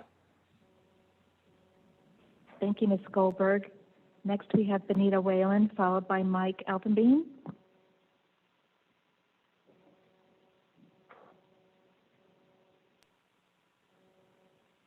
Good morning. Benita Whalen, Water and Environmental Manager for Florida Cattlemen's Association. Just want to take a few minutes and follow on Gary's comments and Charlotte's comments regarding land management and the use of cattle as a land management tool. First, I would like to thank the district for some of the working group meetings that we have been able to have with the Cattlemen's Association to discuss some of the issues that have been raised today at the meeting, including using cattle as an exotic control tool, but also again highlight and remind some of the board members that have been out on Buck Island Ranch and some of the other ranches, some of the research that's been done that shows that cattle provide benefits as far as carbon sequestration, as well as exotic control, as well as some of the diversity of plant species that then transfer to benefits and habitat. I encourage, we can make some of that data and research available to some of the other individuals that have made comments today, but just want to thank the board and staff for their continued discussions on this important management tool.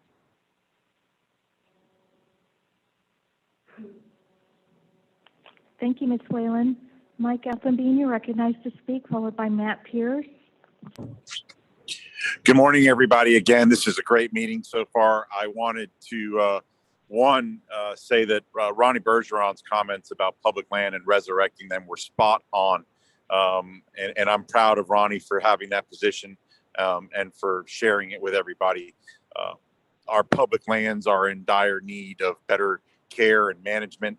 A lot of that is budget related, but they are in desperate need of better care. And the cattle conversation that we're having here today is a prime example of that. And yeah, to see what taking cattle off the landscape does, I'd turn your attention to the Bear Island unit of the Big Cypress National Preserve that used to have significant amounts of cattle on it. And in having that cattle on there provided incredible habitat for wildlife. Populations of wildlife on the Bear Island unit of Big Cypress were teeming turkeys, deer, wild hogs, threatened and endangered species. And if you look at Bear Island or even the Addition Land unit of Big Cypress today, they're nothing but these big giant jungles of Brazilian peppers and Lygodium and Melaleuca, and invasive species have overtaken the landscape. Cattle provide a significant benefit. I think Benita Whalen expressed it best. Archibald and Buck Island Ranch are working cattle ranches that provide significant peer-reviewed data that supports the need for cattle on the landscape, not only for the management of the landscape, but also to reduce the expenses that the agencies incur in managing these areas. Invasive plant management is one of the larger detractors from budgets and available funding because it is expensive to do that. So if these places have cattle on them now, I encourage keeping it that way. And if the cattle's been removed, I encourage putting the cattle back. Please take that into consideration as you make your decisions. Thank you, guys. Have a great day. Thank you, Mr. Effelbein. Matt Pierce, you're recognized to speak.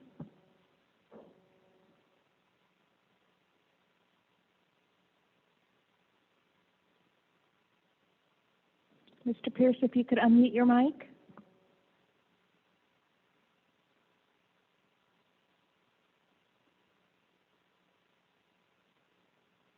Mr. Pierce, if you're calling in, if you could press *6 to unmute your mic.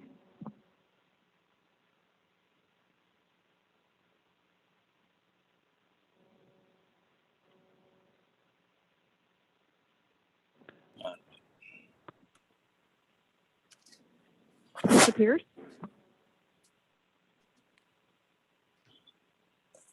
Hello.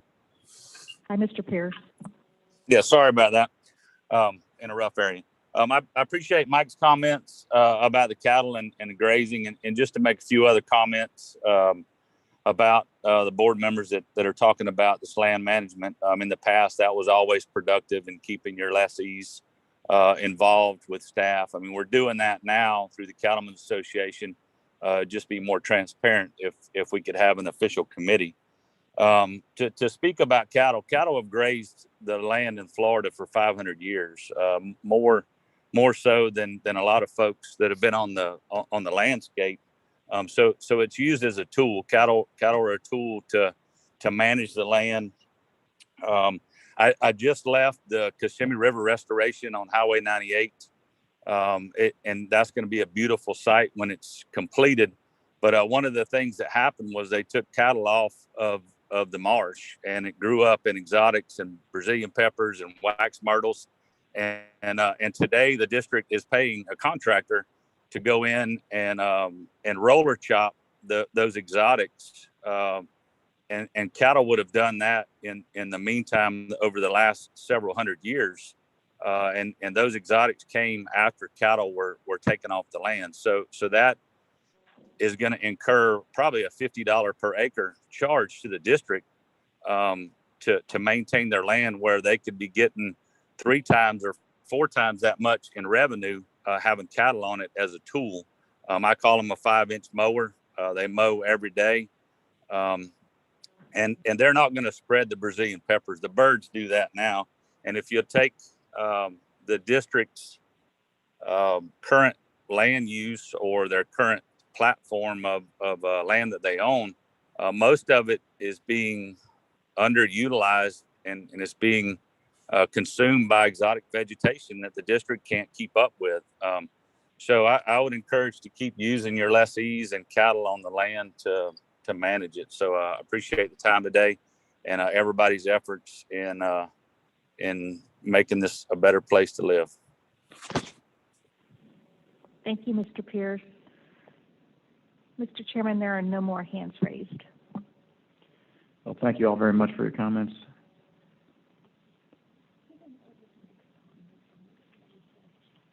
Yeah, you can. Let's go ahead and can I have a motion on the consent agenda 10 through 17? I'll also move. Is there a second? I'll second. I have a motion and a second. Further discussion, Mr. Olipich? Thank you. I usually try not to speak on consent agenda, but I did want to say something to Ms. Goldberg, because she is a premier native plant person in St. Lucie County and is making huge headway for everyday people to understand that what we put in our yards can totally improve the entire environment. So out of respect, I just wanted to let her know that I am happy to talk about this further. I went, after my briefing, I had the same concerns or similar concerns. I met with staff the following Tuesday and went out to those lands. And I think the best decision is to move forward as is proposed with the cattle. And I think wetlands will be plentiful for the birds when the water is flowing to fill in the natural areas that are beautiful wetlands. Those lands will be used for the C23, C24 reservoir and stormwater treatment area. So one day, those lands will be cleared and underwater. In the meanwhile, there's a lot of good use for wildlife, and I think the cattle can help with that.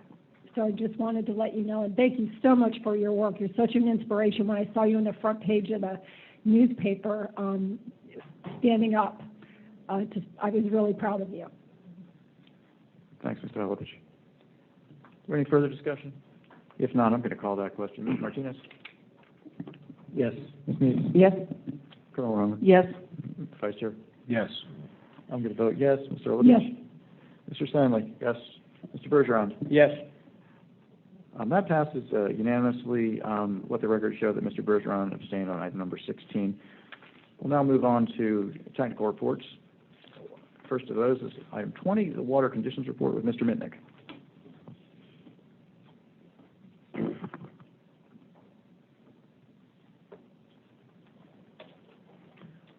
All right, morning, everyone. So this is the part of the meeting for the first time in a long time I get to tell you how much it is not raining in South Florida.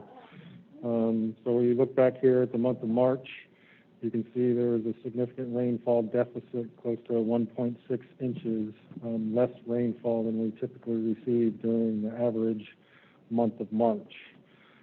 Predominantly, you can see the areas in red, those were the least amount of rain, so Upper Kissimmee, Upper East Coast, and then part of the conservation areas and down into Everglades National Park. So overall, the month of March was roughly 37% of average.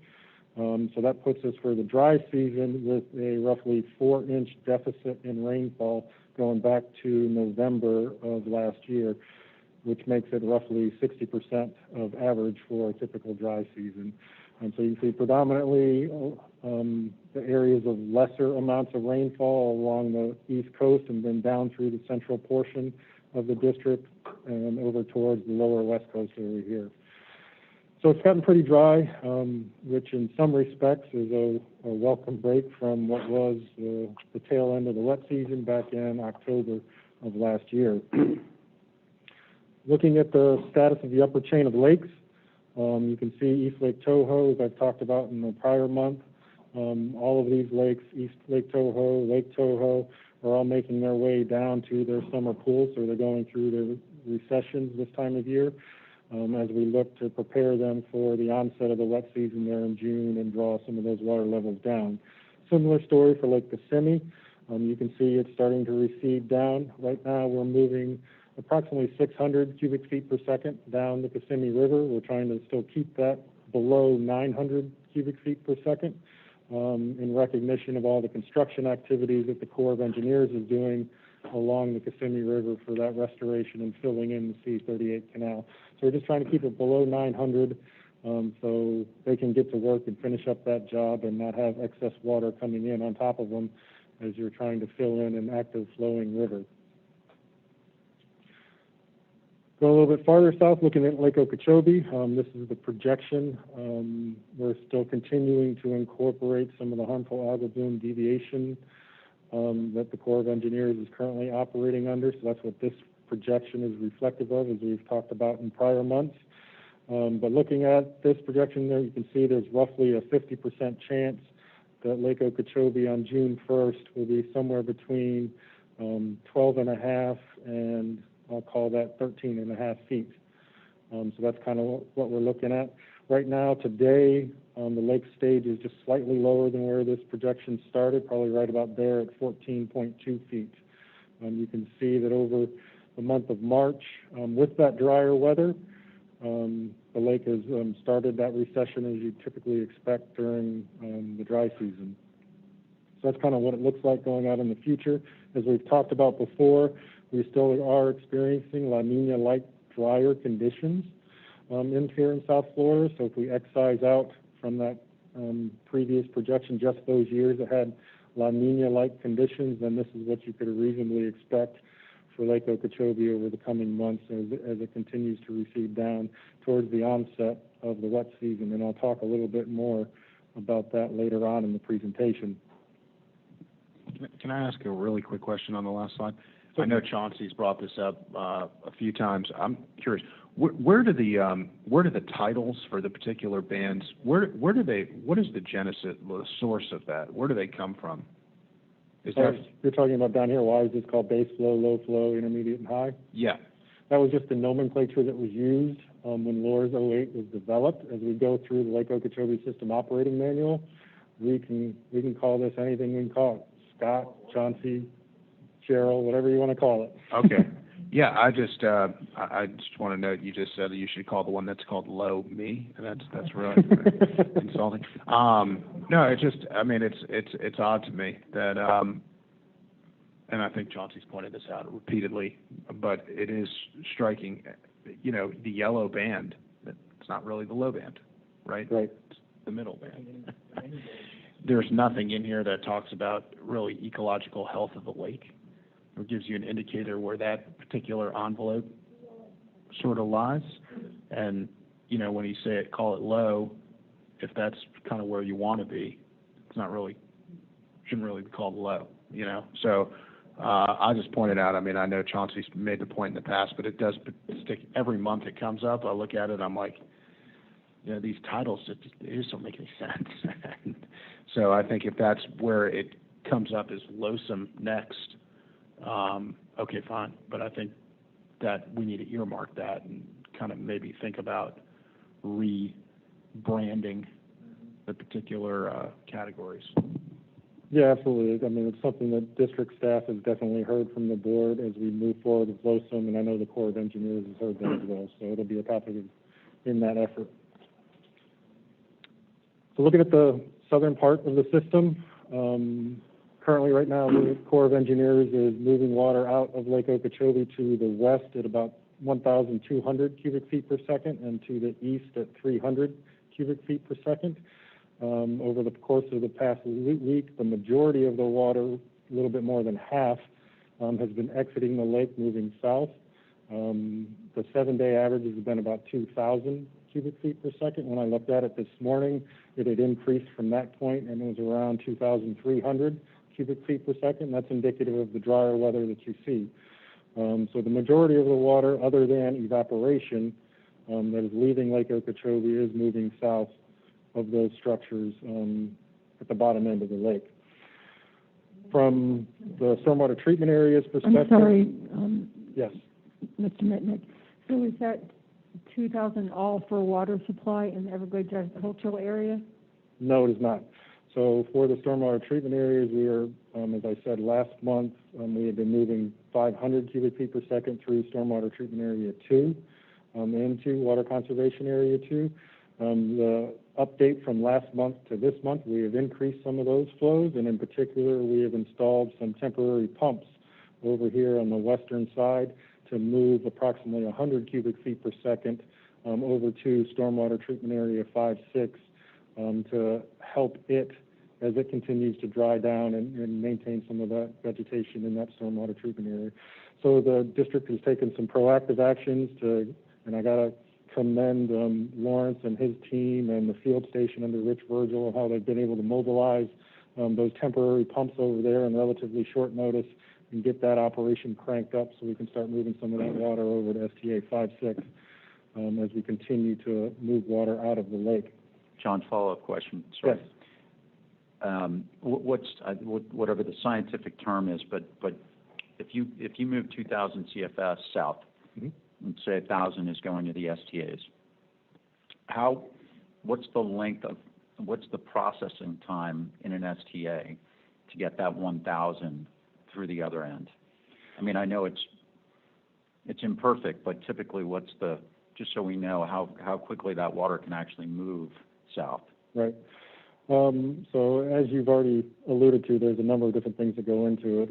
Let's say I'll break it up into times of the year. So if you're in the wet season, it's roughly 10 to 14 days for that water to move through the stormwater treatment area because it's already been full, cells are already up to their target stage, and it's more along that treatment and pass-through lines. During these drier times, you may put 500 in the top, but you only get 400 out the bottom because it's much drier and you lose some of that efficiency along the way. So right now, in fact, your question is a timely one in the sense that we've been targeting that 500 to 600 cubic feet per second going through the stormwater treatment areas. This week, we've had to use, I won't say, some of that water has been utilized to bring cells up to their target stages as opposed to passing it through and discharging it out for the health of the vegetation itself. So there has been a decline in that efficiency as it's got drier of what comes out of the STAs. So looking at the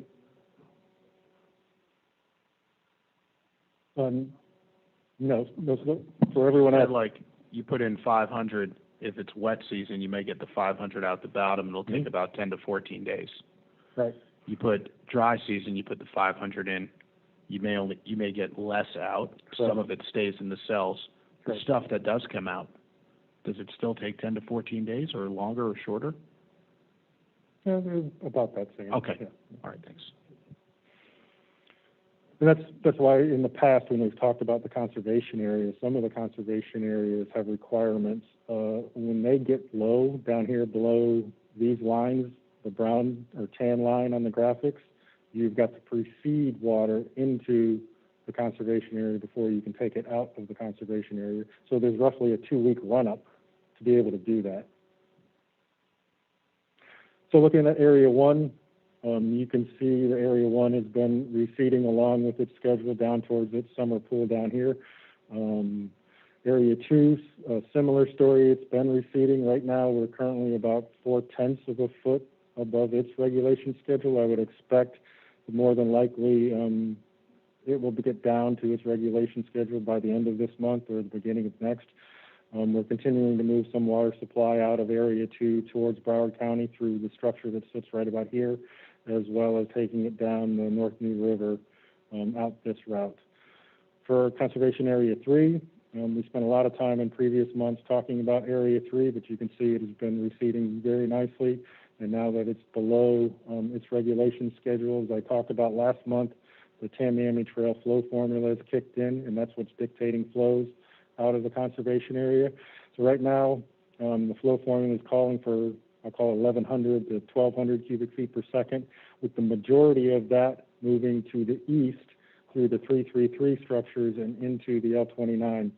S12D is currently open, passing roughly 200 cubic feet per second, but S12A, B, and C are closed as we can provide all of the flows that the flow formula is calling for just through those 333 structures as well as the S12D structure. Later on this month, more than likely, the district will request that S12D be closed for some of the construction activity that's going on down there that everybody has already talked about along Tamiami Trail. We may need to close that structure in order to facilitate that road removal and complete that construction. But I would anticipate by that time the full flow formula could be addressed just by going through the 2 333 structures and into the L29 canal itself.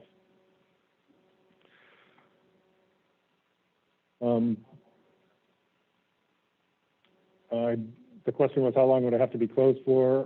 Best guess that I have right now, I think it's about 3, possibly 4 weeks that it would be closed for. Thank you. There may be opportunities during that time if we're not able to pass the full flow formula through the 333 structures that we could open up or request that the Corps open up S12C, but we'll address some of those issues when we get to that point. A little bit farther down the system, down the South Dade conveyance system, the pump station 356, it sits right there at the corner, is continuing to operate to pull some of that seepage water and return it back into Northeast Shark River Slough. Operations along the South Dade conveyance system are getting a little bit more challenging with the drier weather, and it's getting more difficult to maintain the hydrologic ridge that exists along the eastern side of the park so as to keep some of that water in the park itself. With those drying conditions, then water availability is starting to dry up. So we're coordinating with the Corps and other stakeholders to ensure that we can maintain that ridge for as long as possible. And that'll just be an ongoing coordination effort as we go through the next couple of weeks before the onset of the wet season. With that, kind of looking at how water has been moved around over the past several months, you can see here inflows to Lake Okeechobee going back to May of 2020, so roughly a year ago. So far, with only a couple weeks left in the water year, inflows to Lake Okeechobee have been roughly 2.6 million acre feet of water have moved into Lake Okeechobee from its inflow sources to the north. For the Caloosahatchee, you can see roughly 1.7 million acre feet of water has moved into the Caloosahatchee estuary, and roughly 700,000 of that originated from Lake Okeechobee over the course of the past year. Likewise, for the St. Lucie, roughly 306,000 acre feet have come from the C-44 canal, the C-44 basin, and just a little bit less than 200,000 acre feet of that 300 originated in Lake Okeechobee itself. For the C-23-24 inflows into the St. Lucie estuary, it's roughly 450,000 acre feet, and another 172,000 acre feet has been moved to the Indian River Lagoon in the Fort Pierce area. All of that from basin runoff itself. Hey, John, can go back to that one? Certainly. So the 2607 inflows to Lake Okeechobee, that's coming from the north, right? Predominantly, it's coming from the north. You can see there are a couple arrows coming back here from C44. Okay. What is that, 56,000 acre feet? But predominantly, it comes from the north. Does that include rainfall? Not direct rainfall on Okay. the lake. No, those are just surface water inflows. So okay. I've seen some numbers thrown around where people are talking about how much water is coming from the north, percentage-wise, of all the water in the lake. Mm-hmm. And I think they're probably a little high, and I'm trying to figure. Do you have any idea what those would be off the top of your head? Off the top of my head, no, I don't. And I'm not trying to stump the staff. I appreciate it. I'm sorry. We can definitely calculate it, though. It would be good to know. Thanks. One way of looking at it might be on the next slide here. You can see that 2.6 million acre feet. Total outflows have been 1.4, difference being 1.2 million acre feet. That's roughly 3 feet of water on Lake Okeechobee. Can I ask about the ratios of water that leaves the lake into the Caloosahatchee and the St. Lucie compared to, for instance, you're showing on the Caloosahatchee 1.7 million that has flowed out there, right? Mm-hmm. And about 780,000 coming directly from the lake. Is that correct? Just over 700. Just over 700. Okay. Oh, I'm sorry. The 700. I was looking at the 780.3. This one is a combination. It is outflows from the lake into the C43 canal.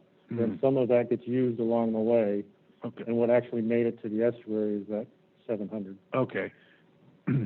Do we have like target ratios that we look to apply in any way, shape, or form to measure what we would like to see coming out of the lake compared to the overall water that goes into the Caloosahatchee? For instance, here you're looking at what, 40%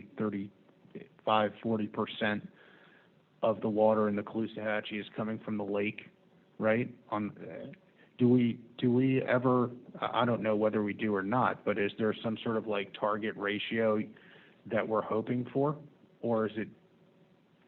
Yeah, I wouldn't say that there's a targeted ratio that you're going at. What we know is what is damaging to the estuaries, and what is damaging to the estuary is a combination of that basin runoff and whatever comes from Lake Okeechobee.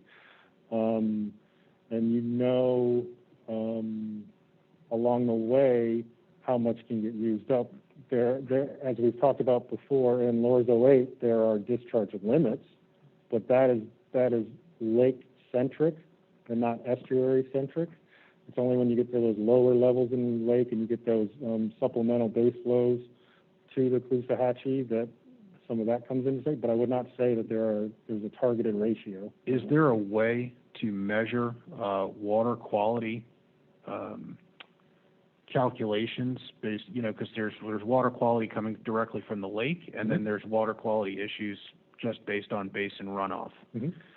When you look at what the water quality looks like downstream on the Caloosahatchee, after it's A, collected some lake water, B, collected some runoff, are there ways to tell which of that water is contributing to better water quality or worse water quality?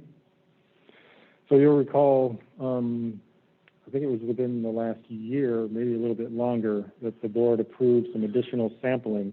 So we've started more intensive sampling within the basin itself. So we absolutely do have water quality sampling there when it comes out of the lake. We have water quality sampling when it goes into the estuary, and we've increased our sampling of the tributaries. Like you can see, there's one tributary, there's another one, of the tributaries coming into the Caloosahatchee River to try to get at some of that in that sources. I don't know if, Lawrence, you have anything more that you can add to that? Not much to add, but that's exactly right. We had a paucity of stations that were actually within the basin itself. It was all measurements at release points from the lake and then to the estuary, as John said. So with the expanded monitoring that the governor, provided us, the funds for, we've been able to expand that to get at exactly what John just said and, Awesome. and what your question is. Thank you. You're welcome. So looking at the southern portion of the... John, I have one question before you move on. Yes, sir. Similar to what Scott asked, we don't have historical natural volumes that flowed naturally out the Caloosahatchee to St. Lucie, so many cubic feet per second, or that is natural volumes versus what we have to send at times when the lake gets too high? I don't know of any. Lawrence, do you have an idea? We have a historic, records of what has flowed through there, but to get to maybe where you're looking at is we have a new performance measure through Recover that looks at salinity gradients throughout the estuary and what flows provide for those best gradients. And so there are ranges that tell you above 2,800 CFS that we start to get into a damaging range. The optimal, and I'm going off the top of my head, I think it's between that 700 and 2,800. And then below that, there's an MFL that says below 457, we start to see salinity gradient that is not conducive to the natural environment. So we have that for what is optimal for salinity gradients that then help drive the environmental conditions. So you do have a target of what is natural volumes of water that keeps the salinity levels. I would say yes, but as we get to natural volumes, if it was an uncontrolled volume, like you're going to have times when there's rainfall and the rainfall is so great that it's going to pass through, and you look at that volume and you say, okay, that's damaging, but that's something that's naturally occurring. Mm-hmm. We're trying to look at when we are managing the system and making management decisions, it provides a guidepost to, if you go above this, you may incur damage because it is a stressful condition. So it helps us have a tool in the toolbox for how we make decisions on delivering water to the estuaries. Okay, because I keep hearing, complaints out to St. Lucie of volumes greater than natural, and the Caloosahatchee as well. So we must have some quantity that flowed naturally in the rainy season versus the dry season, some target that you're trying to match. Right, and what we have developed so far is that Recover performance measure for both estuaries. Yeah. Okay.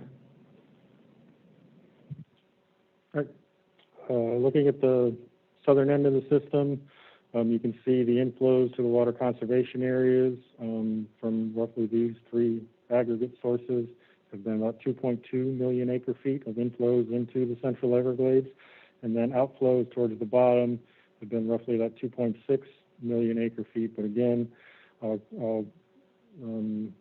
let you know that this number over here, the roughly 700 or close to 800,000 acre feet, is a combination of rainfall runoff that got into the C-111, L-31 canals, as well as seepage that has already come out. It was in the park, come out of the park underground, and was intercepted by the South Bay conveyance system. So if you're talking about direct inflows to the park, I would focus on these two numbers here, which is quick math, 1.8 million acre feet, give or take. Looking ahead. I'm sorry, would you please go back one slide? Certainly. Thank you. So these have changed a little bit, and I appreciate this, but we used to say how much water made it to Everglades National Park. So, would that be the green? Yeah, if you're looking new inflows to Everglades National Park, I would look at these two arrows right here, along with this one as well. Can you add them up for me? 1.8, 1.9, 1.7. How much? Well, the 2.6 on the chart there, Ms. Roman, is a combination inclusive of this number down here. So if we just stick with these three, I'll ballpark that at 1.9 million acre feet. 1.9? Correct. Okay. And then when we go the next step and we say how much water makes it to Florida Bay, which one would that be? That is not represented on this graphic or in these numbers.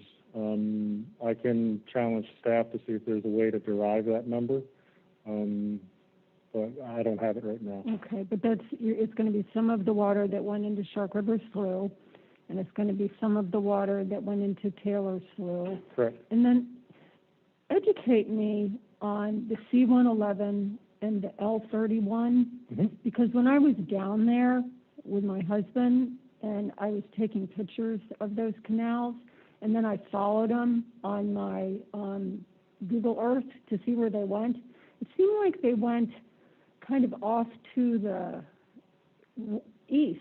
And I'm thinking, why don't they go straight down? So L-31 canal starts roughly right there at the corner of Tamiami and Chrome Avenue, runs down to roughly the 8.5 square mile area, and there's a pump station called 331. And that's where I sort of think of the dividing line. And then the C-111 canal, although, I mean, it's just one canal. On the ground, it's just one continuous canal. It's just got different names. It is just one canal? Essentially, I mean, it's one canal that runs along the eastern side of the park, coming down this way, turns off to the east, like you were saying here, and exits right out there, close to US 1 and Overseas Highway. Okay, and so on this visual, the darker blue line, the more royal blue line, yes, is that the Aerojet thing? This one right here is Aerojet. What's the one to the left of that? This is the C-111 canal. To the left. Oh, sorry. That is Taylor Slough. That's Taylor Slough. Correct. Okay. And when they have the seagrass die-offs have been here and there, but it is specifically off in that area right off of that Taylor Slough line, right? Yeah, Lawrence, maybe you can describe it a little bit better than me, but it's in the Central Bay. It's off down this portion of the graphic that you can't see off the slide. John's correct. It's a little more to the west. Okay, so, obviously, and we talked about it before, but there's no direct canal or whatever taking any water there, and... Correct. Okay. One thing that we did recently have some conversations with Everglades National Park is there are some old remnant roads within the park down at this area of Taylor Slough. So we've had some initial conversations with the park about how the Water Management District could assist the park in removing those remnant roads and trying to restore some of that sheet flow that would come out of Taylor Slough and try to make it a little bit farther to the west over this way. But that's an ongoing conversation right now. That seems so wise, because it's just blaring how there's nothing going into that troubled area. And I know there's a ridge and all these issues, but still, it seems like we could figure that out. Is that the Rocky Glades area? I think of, and maybe Lawrence, you can correct me, I think of the Rocky Glades being a little bit farther to the east over here. And John, as part of that discussion, can you remind us where we are on that flowway study to Florida Bay? This is the long, multi-year Fred Sklar study. Yes, Fred's group is working on that. It's a slower process than we had hoped. So I can get with him and bring back an update on that. But it's a pretty large endeavor. They started with a literature search to find out exactly what has been done in the past. The issue that we ran up against is in order to install the sampling equipment they want to in a natural park, we have some conflict there, so we're trying to work through that. Did we ever have a deadline on, or a planning sort of process in terms of when we hoped to have the study? I mean, this is so important to understanding the flow. I mean, we know that most of it is rainfall to Florida Bay, but, you know, I would expect that if we're going to spend money removing old road beds, we want to make sure that they are truly impediments to flow. Certainly. It was to have been a 2 to 3 year study, and so they're about a year or so into that, and I will get with them and definitely bring back to you and to the board where we are with that and what the process forward would be. Now, also, while we're in this area, the barriers that we're removing, like the old Tamiami Trail, the addition of the 333 North that's completed and in operation, the additional culverts in the L28 on the western side that we're talking about, not shutting the S12 structures 9 months out of the year with no flow. All of these barriers will allow the water to flow naturally and equalize on both sides of the road.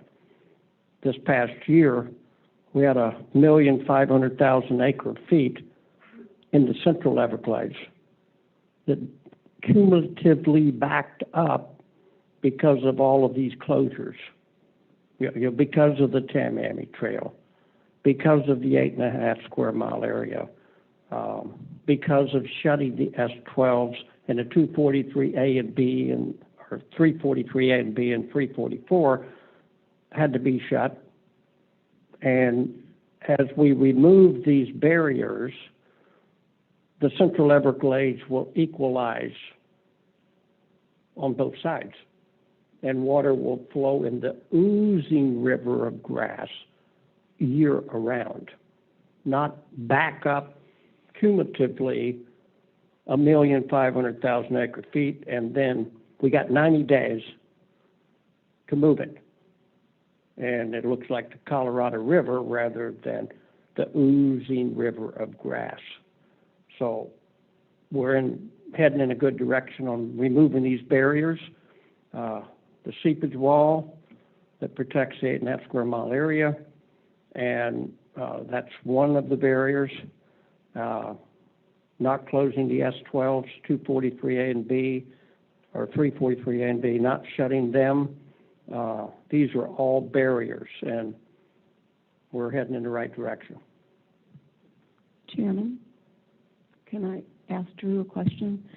Drew, can we talk about this on a regular basis? Can we add it to something once a month so we'll know? I'd like to, this whole idea that there might be road beds that we can work with or data that we're pulling together, can we actually make it just a short part of our monthly meeting every month so that we can just highlight it and help push it forward? Anything and everything that we might be able to do so that we can turn it into projects and actually start seeing some timelines, seeing some results. Is that possible? Yeah, let me talk with John and Lawrence to see how it could be worked into these reports. You know, thinking about time, right? So we also send sort of reports to you on updates on various programs and so forth. So let me figure out the scope of it. But individual board members hold us very accountable for moving all these things forward, and so you having that information would be important to me. Yeah, and this is so important to so many people further down in the system. I think it would help them to know, because Monroe County doesn't get a lot of the benefits that other counties get for the water money that they pay. And this is something that I think they deserve to see and hear. It's not enough for me to hear and see it. I think they deserve to hear and see it. Good point. John, how are we moving on the models of moving water southwest through the 3 additional culverts in the L28, which is another barrier? Are we progressing on the models that would, if we can put those structures in, do we have the capacity under the Tamiami Trail and Loop Road to allow that water to go to the 10,000 islands naturally by gravity? I'm not sure. Since the last time you and I talked about it, I haven't gotten another update. I don't know if Jennifer Reynolds, if you know anything more. Yeah, we've done a bunch of work on that, and so we're about ready to be able to present something to you very soon. So we can schedule a time to do that. Okay, that's very important to moving water south. And All right, just to round off this slide, the last big number is the 3.7 million acre feet of water that has been moved off the urban areas along the lower East Coast, off to the intercoastal and off to tide since May of last year. Mr. Mitnick? Yes. I know we were saying we don't know all the answers, and I think a lot of the answers are in this great book that people did in 2011 from the district about the history, the pre-drainage Everglades, but if you could make a guess of that almost 4 million, right? I mean, it's insane how much water that is. How much of that do you think went, I want to say, into Florida Bay straight down? Like, how much of that water do you think would have gone, I don't want to say south because that's too vague, but of that giant number, is that the tidal wave that would have gone over that ridge and put the water into Florida Bay? Or did all that water go east and we're not redirecting it? So no, not all of that water would have gone down towards Florida Bay. Yesterday, during the workshop, I think it was Jennifer Lees that was presenting on the overall SERP framework. There was a slide in there that's usually broken up into 3 different panels, and it's the peninsula of South Florida, and you can see the natural system that has the river of grass extending all the way out here, and then there's a couple arrows going through that ridge that you talked about.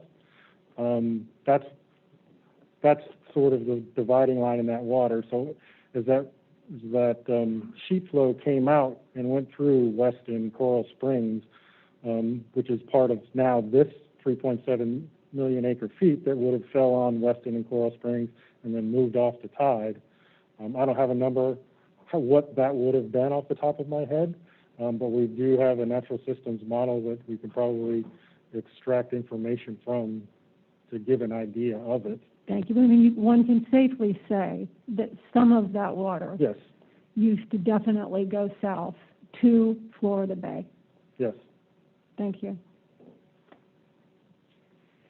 So looking at the weather over the next 2 weeks, as I said, and probably everybody has already appreciated, the better part of this week has been pretty dry, no rainfall. That's going to change coming this weekend. Right now we're forecasting some rains out on Sunday of this weekend. And then as we move into the next 1 week period, we're likely to see some additional rainfall across the district. So looking farther out into the future, right now we're still looking at that below average rainfall for the month of April. And then it starts shifting as we get closer into the start of the wet season, going from the equal chances to the next window going May through July is where we're getting into the above average likely scenario for rainfall across the district. So as we get closer to that wet season, we'll continue to keep an eye on that as the weather patterns shift and change. But for right now, this is what the U.S. Drought Monitor had called for back at the beginning of March. And then because March was so dry, you can see that abnormally dry areas have increased across the district. And then we'll see what the rains this weekend bring and as we go forward in time. How is the dryness linked up with prior La Nina years? Is it similar? Do we see patterns? I haven't gone back and looked explicitly, but generally I would say yes. I mean, this is typical of a La Nina.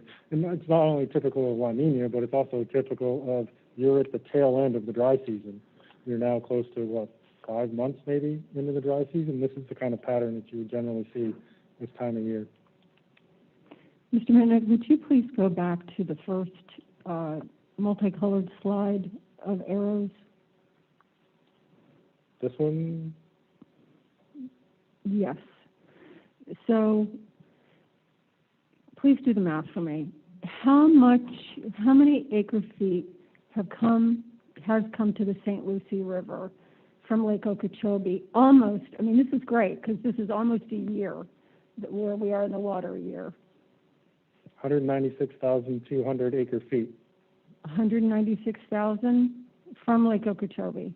Originating in Lake Okeechobee, being discharged through the S80 structure to the St. Lucie estuary, yes. Okay. And so you've been here a long time, and that's great. Does that hit you like a big number for the St. Lucie on a yearly average, or is that about average? Or I know we had rain last year. What do you see as a water manager when you look at that number?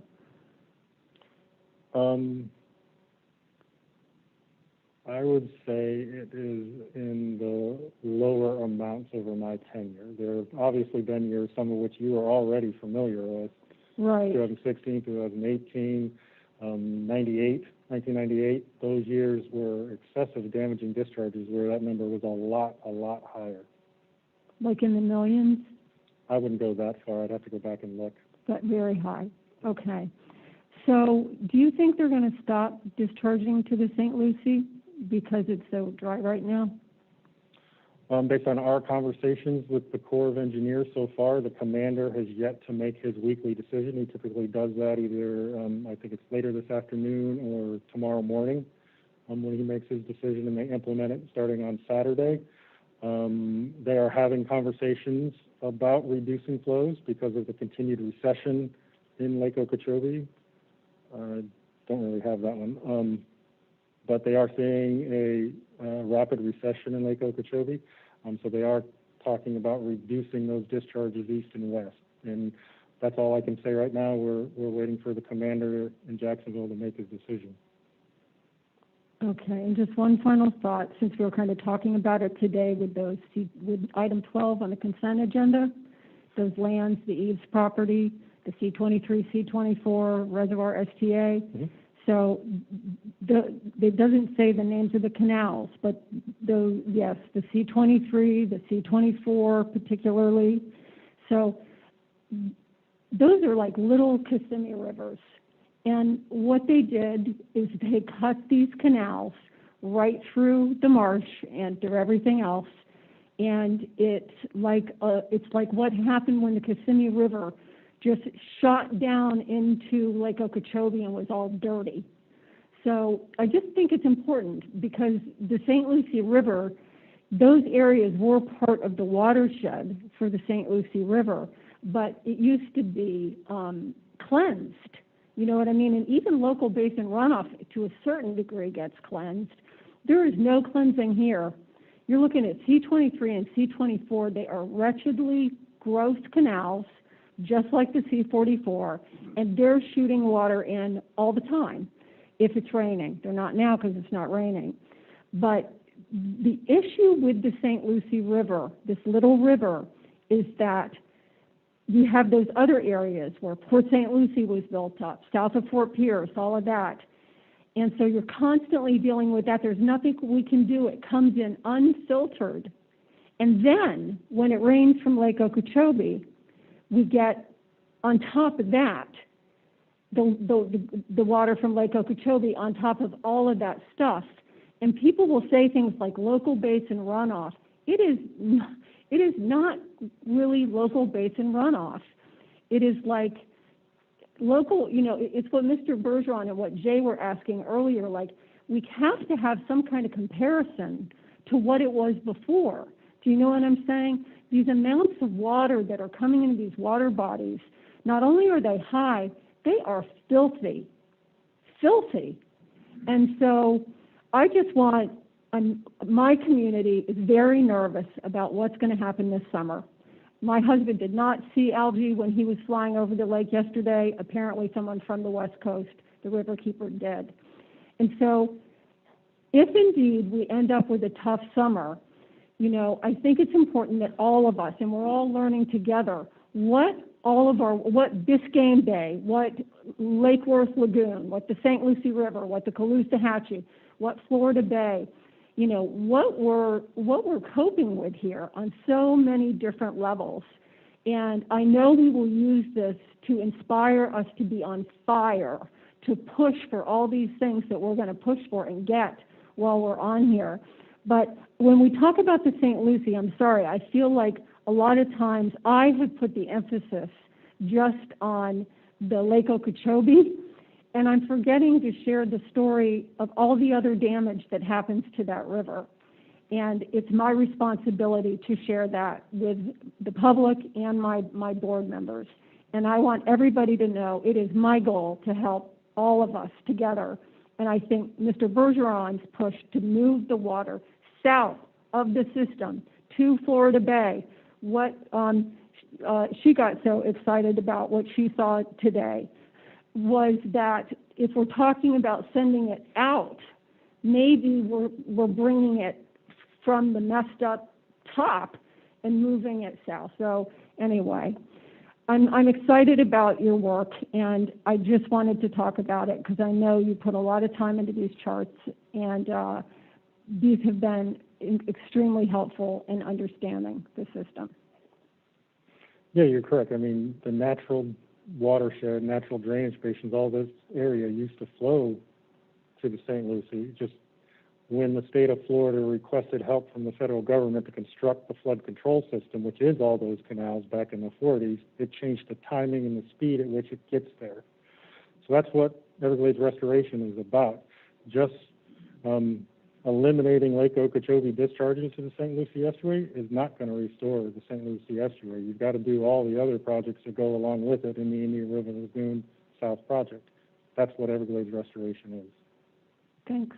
But I think what we're trying to get here is that volume would change depending on an average rain year, a heavy rain year. There would be quantity, quality, timing, and distribution of where water went out these rivers and the volume that went south to Florida Bay. So I think if we had the approximate volumes, now I'm under the standing that what moved south to Florida Bay was 1,500,000 acre feet in an average rain year and 2 million in a heavy rain year. What those flows would be out the Caloosahatchee, the St. Lucie, and Indian River Lagoon, there must be some guideline of what we're trying to achieve on that quantity, quality, timing, and distribution to compare to what we're looking at. So looks to me, when I looked at your numbers, there was 1,500,000 acre feet that got to Florida Bay last year. There's been over 1.5 million, back up. Yeah, there's been over 1.5 million that has gone into Everglades National Park. Right. You would assume the majority of that has transitioned down, but along the way you lose it to evaporation, seepage, and a number of other different things. Right. So I can't sit here and tell you how much is actually made to Florida Bay without going and challenging staff a little bit farther. So looking at, because we are here at the end of the dry season, I'll bring back this slide. You'll recall last year, this time of year, we had a number of different conversations about groundwater levels throughout the district. And in fact, we had actually implemented some water restrictions over on the lower West Coast. We are not there this time of year, but I did want to bring back to the board's attention that we are continuing to monitor groundwater conditions along the lower West Coast. And you see a lot of the wells are starting to turn that orange and reddish, which is indicative of declining groundwater levels. Last year, groundwater on the lower West Coast had been lower. That had recovered some, obviously, during the wet season with those excessive rains that we experienced over the last 11 months or so, but levels didn't fully recover 100%. So it's something we're continuing to keep an eye on, and as things develop, or if we'll keep the board informed and come back to you if we need to take any subsequent actions. But I just want to let you know that your staff is on top of it, and we're keeping an eye on those groundwater levels. John, what would be the trigger for the restrictions? I think I see Mark Elsner there in the back. If you could maybe address that, Mark. Sorry. Thanks, Mark. President's Award recipient, Mark Elsner. That Mark Elsner. Yep, keep it held down. Keep your finger on the button. No. down right here.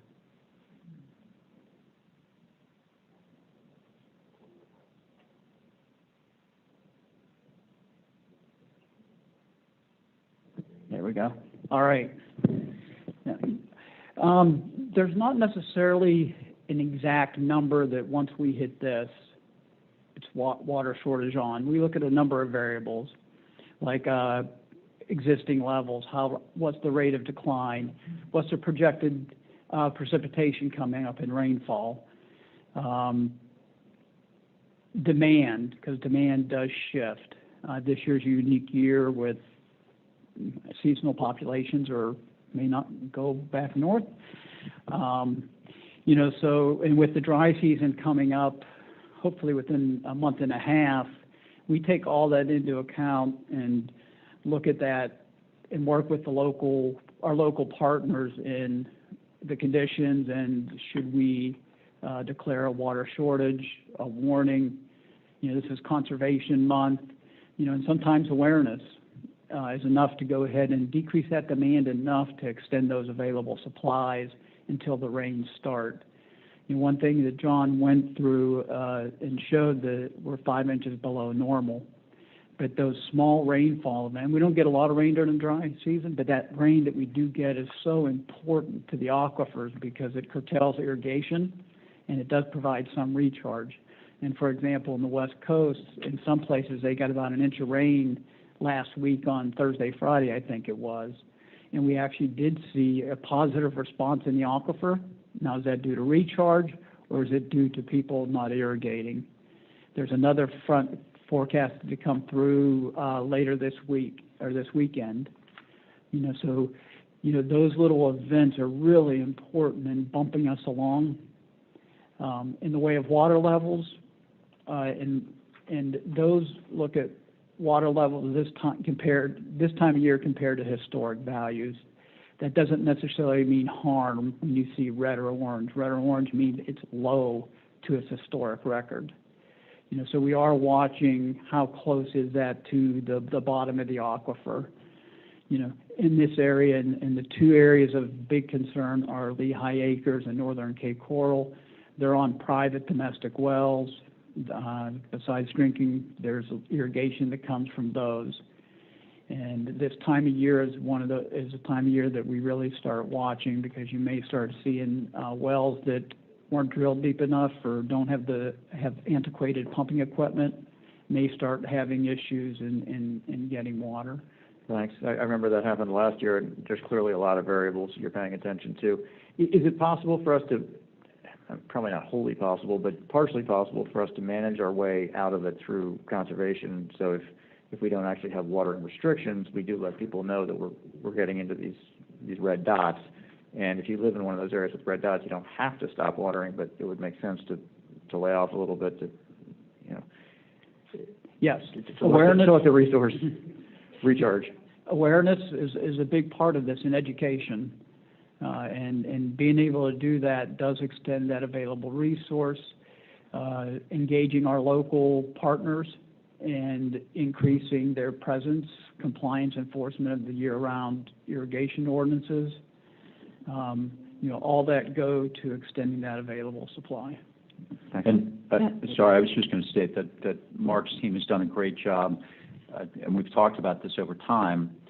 So residential irrigation is 50% of, irrigation is 50% of residential use. The district in 16 areas has a irrigation ordinance that has not been consistently adopted. So his outreach has been effective in sort of communicating that to the counties and then also driving that further to the municipal districts to get some commonality around how things are handled.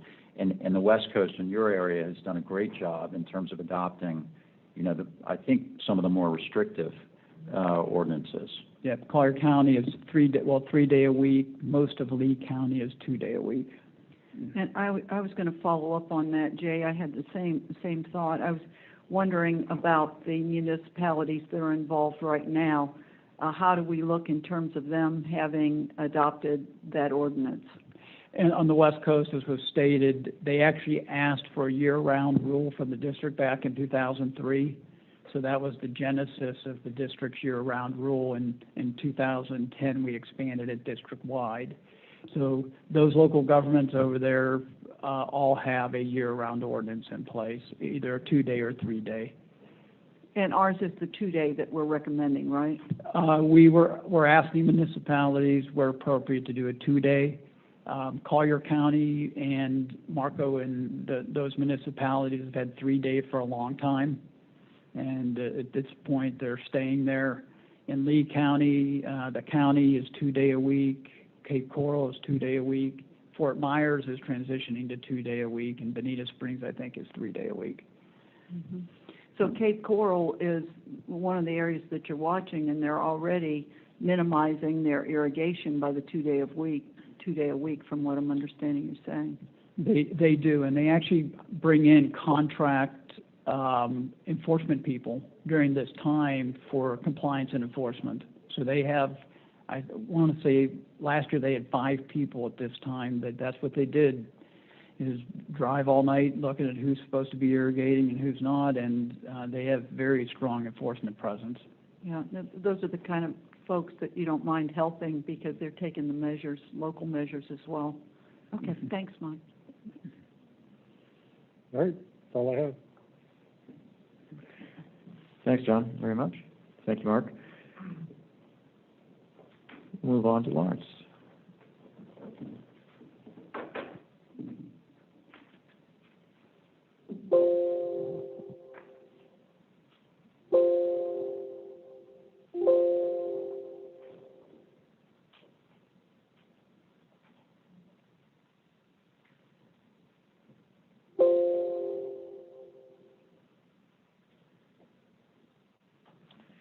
Okay, well, thank you very much for allowing me to be here today to present the ecological conditions update. This is a picture of the Phase 2 area, the restoration project in the Kissimmee River, and you can see out on the floodplain, since we have backfilled that area of the 338 canal, which is really over here, that we have the river itself running here, and these are remnant secondary channels within the floodplain, which is really neat to see inundated. Coming down, starting at the top and looking at water conditions, currently we have about, as John mentioned, about 640 CFS coming down the river. It's less than we had last month. Of course, it's drier. We haven't received rainfall. And the majority of the floodplain is drying out. This is to facilitate the construction completion for the Kissimmee River Restoration Project, as John mentioned as well. So what we see is that about 1,400 CFS is when the floodplain inundates, and we've been below that for a number of months, and it is the dry season. Typically, this would be a protracted recession rate from a high that was happening at the end of the wet season, but because we're trying to facilitate construction, we've lowered these levels so that the floodplain is dry, and any work that the Army Corps needs to do there, they can do in the dry. But one of the good things is with the amount of flow that we have, we like to maintain at least about 300, 350 CFS in the river channel, and that's to maintain dissolved oxygen levels for all the organisms that require to breathe in the water. So we're looking really good. We're up here at about 7 milligrams per liter, and that's in a very, very good range. Coming down to Lake Okeechobee, the current stage is 14.2, so it's a little lower than what we had on 4.4. What you see here is we're getting some drying of the upper level marsh, and that will continue as we continue to recede. There was discussion earlier by Mr. Wagner about the naming of the different areas of the low sun band. But here in my presentation, we talk about the ecological envelope. And that is the range of stages that we see a recession rate during the dry season into how quickly the lake then fills again in the wet season to maintain the overall ecological health of the lake. And we are finally back in the ecological envelope. So when we look at how that is from an ecological risk when you're outside, and that's what all the shading is. So if I was here just above and it was white, the ecological risk of being just slightly above the envelope isn't bad. But if I'm way up here in the red, that's not saying it is. So we look over here and we say, look, we're in the band. This is what this says right here. We are looking good from an ecological standpoint relative to the stage envelope. As we go through and we look at what happened, what is happening currently with wading bird foraging, we see our 2021 numbers are in blue, and they're looking really good. We do have a decline right now, and you'll notice there are no last year from March and April that was due to COVID. We couldn't fly that particular period of time to conduct these surveys. But currently we have about 3,700 birds in 5 different areas around the lake that are foraging. In talking to my avian ecologist on my cart, we have a bit of a decline here. What's going on? And he says, well, some of these birds have shifted their activities from foraging to nest building. So the large rookeries that will be constructed within the lake, we don't have those data. FAU collects those data, and as soon as we have them, I'll bring them back to you to say, this is what we're seeing from a nesting perspective.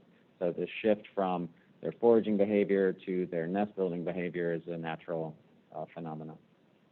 Are you still saying among staff the birds are having a good year? We are. We are here in the lake. Where we're going next in the Everglades, we're getting to a condition where the water conservation areas are drying a bit rapidly. And so we're hoping we're going to see a really good year, but we are wondering if all nests will fledge. Thanks. Looking at snail kite nesting, there are currently 50 on Lake Okeechobee. There are 2 here in Lakeside Ranch. There's 37 in the C44 STA. There's 28 in Lake Hickvachee.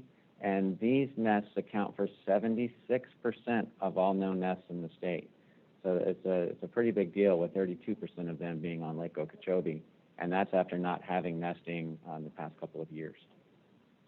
And one of the reasons for the Army Corps in their deviation for wanting to decrease releases to the estuaries is because there is a recession rate that the Fish and Wildlife Service has said is you don't want to go faster than this, because if you look at the marsh, and the marsh is basically a bowl, so you're going to have higher elevations on the outside of the marsh, and you're going to have deeper areas here. If a bird nests high when stages were high a month ago because there was a foot more water on the lake, and then you have a really fast recession rate, it dries out the ground underneath the nest and makes that nest vulnerable to terrestrial predators.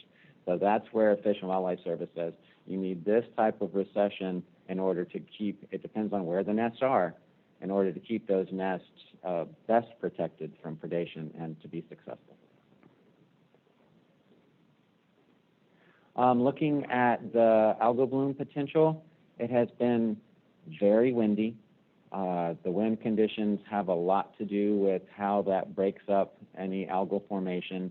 We're not yet into the peak temperatures that drive algae bloom growth. And so for this particular period of time, we have a spattering of it across kind of the western part of the marsh and some in the outside. And if it just, you look back to summertime conditions when the blooms occur in the pelagic zone, the pelagic zone right now is highly turbid. So, the ability of light to get into the water to allow blue-green algae or any type of algae to grow is very low. So where it is clearer is along this edge that is more protected from the wind, and that's where we see any type of cyanobacteria growth. And if we go and we look at the data, here is a spot where we are using 20 to 40 micrograms per liter as saying that there is a bloom. So here in this very protected area from wind and where water quality is higher, here's where we are seeing a bloom condition of algae. However, in these areas right through here, we typically have mixed taxa, meaning it's not the, oh gosh, where am I going with this?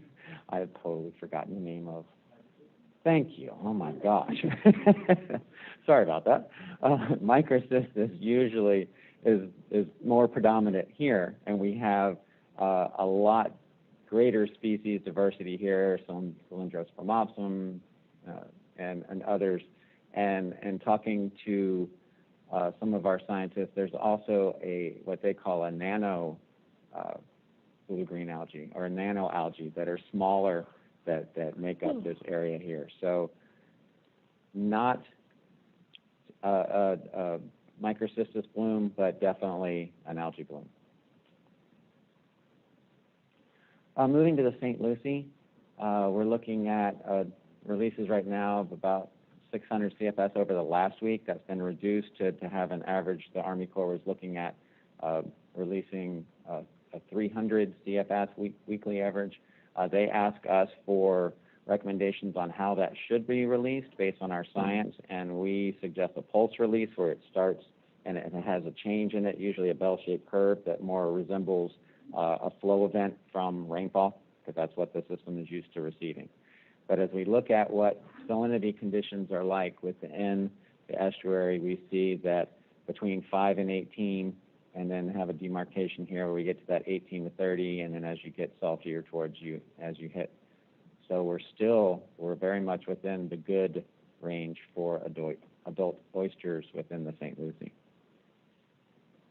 And looking at oysters, and we're looking at the density of live oysters, last year we had a bit of a decline, and as you go through the winter, that kind of continues to decline. So now we're in the part where we're going to be having the onset of the spat in the reproductive system. So we've kind of gotten to a low point where we hope moving forward we have very good reproduction on those spat will settle, and we hope to see higher numbers as we move forward.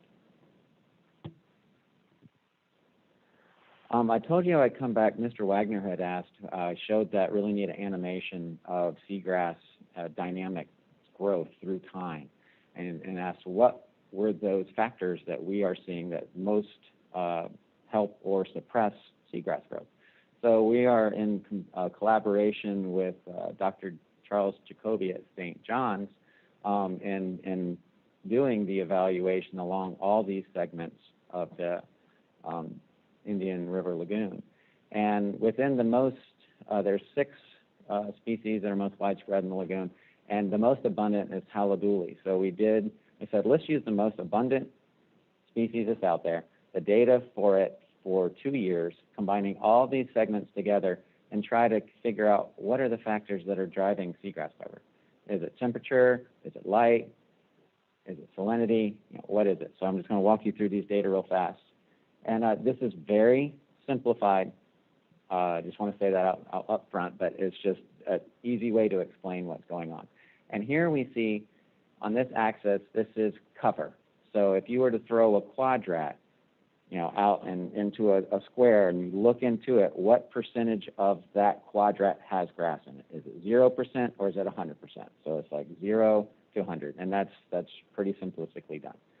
We see a peak of growth up into this period, so it's in the summer, and we see a peak of growth just a little later in the summer in the next year. You look over here, and here's the line that says, okay, below this, from a temperature standpoint, if the temperature is below this, it's going to retard growth. If it's above it, it helps growth. So you see that the higher temperatures are at the same time that we're seeing the higher peaks in growth. And that's just the growing season. We all know that, the temperatures are higher, we have more growth occurring, the seagrass doesn't grow as much in the winter. So temperature definitely is important for the growth of seagrass. We look at salinity, and here's the level below which haliduli starts to become stressed and isn't going to grow as much. And above that, it's pretty much fine. And we see that as long as salinity is above that range, it doesn't really impact what's going on over here. So it would impact it probably if it was below here. But once it's above that threshold, it says, okay, I prefer these salinities, it's going to grow. So we say salinity doesn't have as much of an impact as long as it is above that that optimal range. And then let's talk about light availability. And light attenuation, it's used, we use this letter K, and we say how much light is making it to the bottom. So it's the amount of light that's being absorbed as it passes through the water column is kind of counterintuitive to what most people think. So when we talk about a K value, a higher K value is a decreased amount of light from the reaching the surface. So here is a higher value. You see it's darker, not as much light is reaching there. Here you see a lower value means a lot more light's reaching the bottom. So as we go to look at light, and Mr. Lipich said, show them the light. And that's exactly what this is showing, is that light plays a very key role in seagrass growth. So temperature and light more than salinity, as long as the salinity is above its lower threshold, are the things that we're seeing that are really driving seagrass growth in IRL. So that kind of goes through and says that's what we're seeing. There's positive responses to temperature and light availability, and we think it's really light availability mostly of those different variables that is driving seagrass growth. So we just thank St. John's for collaborating with us, and we're looking to do a similar study over on the Caloosahatchee. And going to the Lawrence, sorry. Yes, sir. Is there a compounding effect if you have low light and low salinity?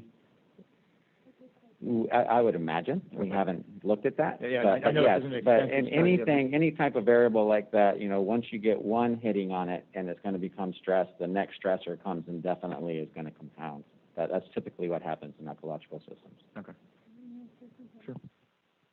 Thank you so much for that. And to state the obvious, discharges from Lake Okeechobee and other disgustingly gross water and canals are bad for both.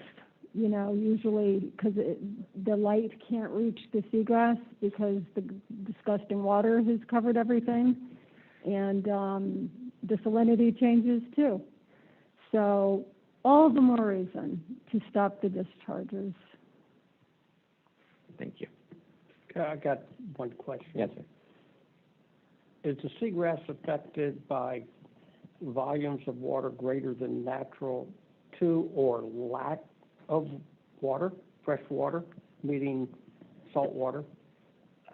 Volume is going to impact stage or how deep it is. So if you have a volume to where you're putting a volume of water in an area and stage is increased, that could increase the amount of depth that light has to penetrate. If it's clear water, it might be fine because of what we talked about with light attenuation. If it's murky or turbid water, it would definitely have an impact. Yeah. But lack of water to Florida Bay, when salinity levels go way up, doesn't that affect? Yes, and that's a hypersalinity condition in Florida Bay that we get concerned with. So when we have a lack of fresh water coming in, and it's during the dry period where you have a lot of evapotranspiration, it's taking water out, leaving the salt in the water, so the water becomes saltier and becomes hypersaline. So that's the condition in Florida Bay that we really are concerned with when that occurs. Right. So if that water from the estuaries, the northern estuaries, was being sent to Florida Bay, both would benefit. The seagrass. I'm sorry, I lost your train of thought. So if the Florida Bay has the opposite situation where it's the hypersalinity that causes the seagrass beds to die often. So if the water that's going to the estuaries, northern estuaries, could be I see sent where you're going. If to we have Florida higher volumes Bay, that drives. That's trying to take it back to what it was more like before, and that's what we should be doing all the time.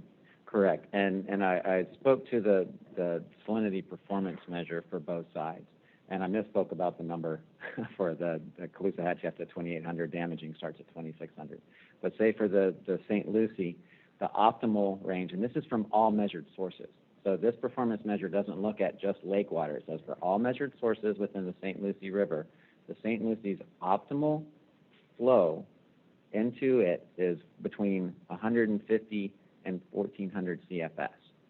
So we tend to think of lake flows sometimes instead of what's happening with all flows, because an estuary needs fresh water. That's what makes it an estuary. You know, it's a mixture, it's brackish water, part fresh, part salt. And so that basin runoff that we talked about and John was talking about, you know, the runoff, the rain runoff is needed in order to keep that estuary, Sure. you know, whole. So we just get sometimes kind of confused on, is it lake water? Is it all water? Is it just, you know, water coming off of the basin? But when we looked at this, we didn't differentiate between water. Water was water. And this was the flows that were needed to meet these salinity gradients that are most optimal for the estuary. So moving water south, you know, is important. And because of lack of fresh water, and then volumes greater than natural going east and west is damaging. So that's what makes it so critical to move water south. Correct. Yes. That's kind of a layman's viewpoint.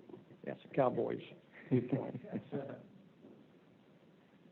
Moving over to the Caloosahatchee, we see there's a weekly average from the last week of about 1,700 CFS. That's been lowered to 1,200, as John mentioned, by the Army Corps. It's set up a gradient here. You see this is fresh. This goes to that mesohaline, and then it gets more saltier as you hit this area. And where we look at oyster condition, which is Cape Coral, Sanibel, and Shell Point, we see both Cape Coral and Shell Point are within the good range, and we're just a little bit high at the Sanibel site. And then looking again at where we are with live oyster density, we're seeing a nice increase at Bird Island. Iona Cove responds a little differently than it's over here in the kind of this back area. And but we expect to see this starting to increase again, just like we were expecting in the St. Lucie as the spat continues or initiates. Moving to the stormwater treatment areas, and as Ms. Thurlow-Lippich said, we're almost to the end of the water year. So to date, we've put 1.58 million acre-feet of water through the estuary, through the stormwater treatment area. Water directly from Lake Okeechobee is 137,000 acre-feet, about 9% of total. So it went up 3%, I'm sorry, no, 9%. but wasn't it 6% before? Correct. So that's pretty good. There's been an increase, yes, ma'am. Mr. Goss, as he mentioned, we were able to take him out to the SGAs for him to see what's going on. And when I talk about what we're doing to help the stressed environment out there, we're doing a lot of construction in different cells of the SGAs in order to get them ready to meet QBEL in 2025. So a lot of effort is going into, during the dry season, is our opportunity to get into these biological natural systems to kind of give them that little help they need in order to be able to function at the high level that they are required to. With regard to the health of the STAs, is a function, I think I've asked this before, but I get a little bit confused. Sure. Is a function of the health of the STA related to the volume of rainwater that may be put through there? For instance, is it just the volume of water that contributes to the taxing of the STA vegetation, regardless of whether it is lake water or runoff water or direct rainfall, for instance? Like, should I be at home praying that it just directly rains on top of the STAs so that they stay healthier, or is that going to contribute to their troubles? It depends on what the stress is in that STA. If it is a matter of, if the STA is starting to, in some of the areas we have tussock formation. And tussock formation is when you have vegetation that is rooted into the ground, that those root systems begin to decay a bit and they loosen, and you can get all of that organic with the root, and the plants pop up and float. And it's very hard to get those, you just can't lower it back often and they will reroot. So in the case of tussock formation, we don't want to put water in there very quickly, because a lot of that root mass is buoyant. And if it's in that condition where it's thinking about letting go, if we're to put gradual increases in there, sometimes they can withstand that. You put a lot of water in there, now that force of wanting to float happens and they pop out. So that would not. So if it rained directly on the STA and you had tussock formations, that would not be good, because it would. That might be, if it increased it that dramatically and that quickly. It's all the rate at which that water level would increase. Sometimes we have new plantings that are put in. We don't want to put too much water in there that's moving at a certain rate, because it will start to pull those up. So there's a lot of different considerations of volume, of the rate in which it's going on, what's the condition of the sediment like. So these are all the different things that the group, great group of people, we meet every week to look at every cell and say, what is the condition of each cell, what does it need, and what water can it take currently. These STAs are taxed by more than merely nutrients in the water, is Yes. what you're saying. Yes. Yeah. But is it correct that the higher level of phosphorus coming in puts more stress than if the levels of coming in is lower levels? Yes, sir. And where we see 3-4 is one of our best performing STAs. And since we have built the FEB, in which water goes through first before it is delivered to that STA, it gets a pre-treatment in that FEB. So that lower concentration coming in is definitely helpful, because when these were first built, they were built to achieve 50 parts per billion, and they were remarkably good at doing that. It's getting that 50 down to Q-bell level that is where that's the more difficult part. So that's where we have the treatment train, and that you have the cells right where they come in, that is the more emergent, and the cattails that take up a lot of phosphorus. And then the SAV cells in the back are the polishing cells. They are good at taking water you brought down from 150, say to, I'm just throwing numbers out here, say to 30 or 40, and then those last cells, the polishing cells, are the ones that are going to take out that remainder to get us to Q-bell. So it's a highly engineered biological natural system. But you're showing by the flow equalization basin that pre-treats the 3-4 SDA, which has been a workhorse and a model for us. But we are showing proof positive, in my opinion, that it is the nutrients going in, or the lack of nutrients that get in, that is a huge factor in keeping the STAs healthy. Yes, sir. Okay. Mr. Simon? Is the water coming in from the lake separate apart from the water coming into the pretreatment from the EAA agricultural area, and is there a difference in quality as it enters? Does it mix in the canal? It mixes in the canals that feed from, so you're going to have the Miami, John, help me. So the Miami and the North New River canals are going to go through the EAA. So if we're releasing lake water, that water is going into those canals, but so is the EAA runoff. So it is combining the mix before it comes down into the STA or into the FEB before we then deliver it to STA 3-4 or STA 2. How much, Lawrence, how much has the design changed given all of this? We've talked about how these were designed for 50 parts per billion, but they have to do much better than that. EAA STA? Is there a big difference in the design of it based on what we know, based on its objectives versus these in existence STAs? Yes, and that's a great question, and that's something that we went over in the RAC meeting was, what are the changes that we've had in the STAs from when they were supposed to meet 50 parts per billion to where we are today? And originally there were about 40,000 acres of STAs, and it was to have a design volume of about 1.1 million acre feet. And so there was a back calculation done to see, all right, this is what was done to meet that target. Now, what additional lake water can be taken in order to still meet that target? And that was about 250,000 acre feet of water.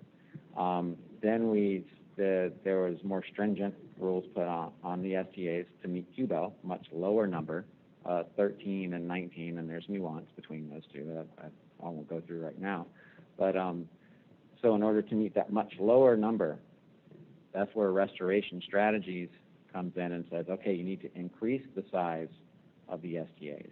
You need to build FEBs, which is a flow equalization basin, which will take that flashy runoff, store it in a way that we can deliver, a better flow regime to the STA so they can be most efficient. And so then that took the design volume of 1.4 million. And when we did that back calculation, we said, all right, now that we have to meet this much more stringent, we can take 50,000 acre feet of water from the lake. So there's been changes in the targets, which has been changes in the acreage. We went from about 40,000 acres of STAs to now 67,000 acres of STAs because we have to meet that more stringent criteria.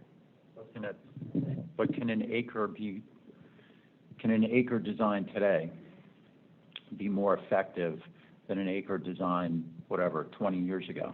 I understand you increase the size of the STA, you can process more water. But based on what we've learned, can we process more water with the same amount or more effectively with the same amount of acreage? That's where we are doing a lot of work. Had we had the knowledge we have now, after having running these for 20 years, there are a lot of things you can do to construct an STA and how water is going to flow through that STA to make it more effective. And cell, which is the cell that we are doing all the work to get the lake? So, Mr. Stanley, I'll answer your question this way. The knowledge that we have gained over the past decade or more in constructing engineered natural biological systems, if that's an oxymoron, I'll leave it to someone else to figure out. But yes, so last month I walked you through the evolution of the STA, starting with One West, how it was the Everglades nutrient removal project, and there was a bolt-on, then there was another bolt-on. When we did that construction, we were working with the natural topography and the natural landscape of what had been there before we constructed the STA. The way we go about it today is we'll go in there and as best we can try to level it off and not have that undulating topography through what may have been a former agricultural field. You try to level it off, so that way you can better manage the water depths and you have a tighter control because, as you see on the graphic on the slide on the bottom there, the depth of the water matters. So to the degree that you can fine-tune and have better control over that management of the depth of water, that is one of the things that we have learned. So we'll go in there and we'll grade STAs, fill in canal ditches, and try to get a little bit more leveling of the land. Not only that, but it also matters you work with the location in which you're constructing. So you asked about the A2 STA. It's at the southern end of the EAA. Some of the muck soils are a little bit thinner down there. It's much easier to level it out than it would be up in the northern portions of even just north of Lake Okeechobee. There's much more relief and topography that you would have to deal with, and thereby have to subdivide treatment cells a little bit more. So in STA A2, you have much larger cells that are more open, that are more conducive for that depth management and that uniform flow through the treatment cell.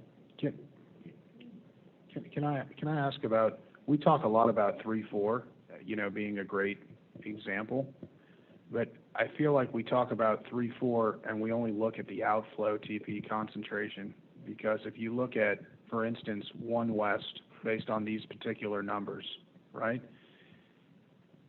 The outflow concentration in 1 West is, for better or worse, about 3 times more than the outflow in 3-4. But the inflow to 1 West is like 5 times more than 3-4. So, I mean, as you guys sit here today, if you were asking me, I would say, well, okay, fine, the output on 3-4 is better from a numerical perspective, but it does look like 1 West is performing better than 3-4.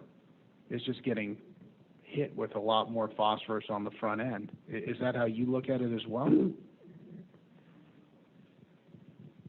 We have to look at it from a what is the outflow concentration, because that's where we're going to be graded by the state and by the federal government when we get. But I understand what you're saying. I'm going somewhere. I'm going to come back. Yeah, I guess what I'm saying is if for instance, if 1 West had received 57, like 3-4 received 57, the bottom line number would be lower than 12. Correct. I'm not sure that is correct. So it is, I've been doing this water quality thing a long time, but it's easier to take 250 to 100 or 250 to 75 than it is to take 75 to 25. It gets progressively harder to lower the concentration. That's a great comment. Yep. I mean, I think everybody would agree one way or another, performance or non-performance.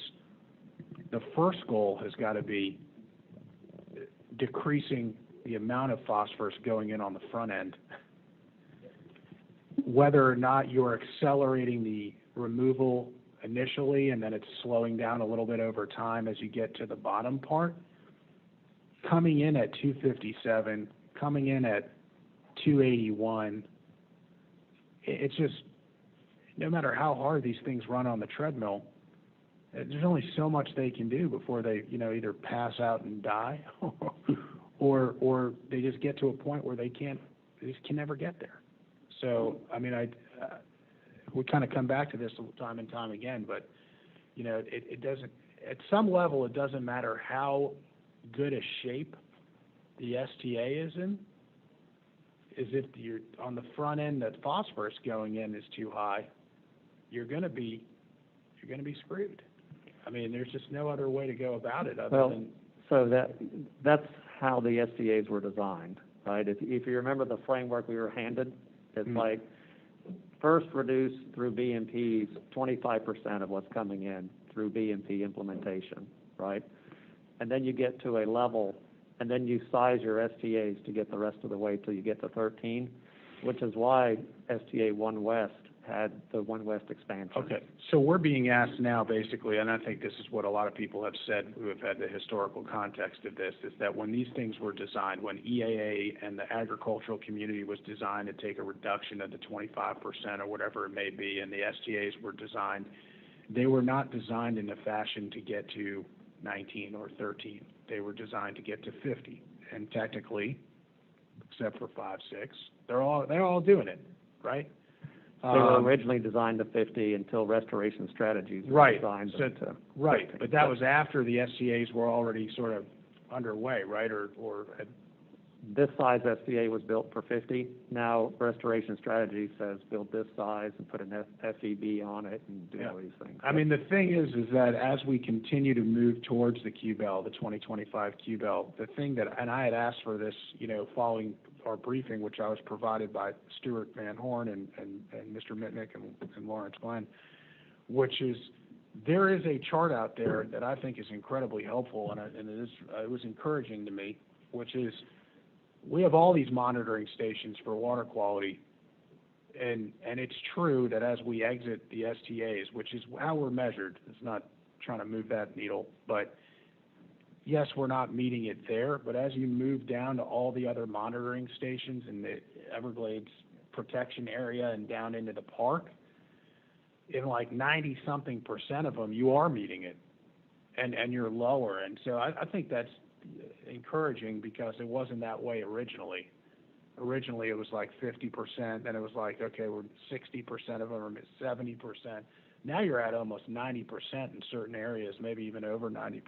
So, I mean, it is encouraging to see that the water is ultimately, we kind of have a transition, I call it a transition zone in between where the STAs are let out and kind of where we get to being under the 10 mark.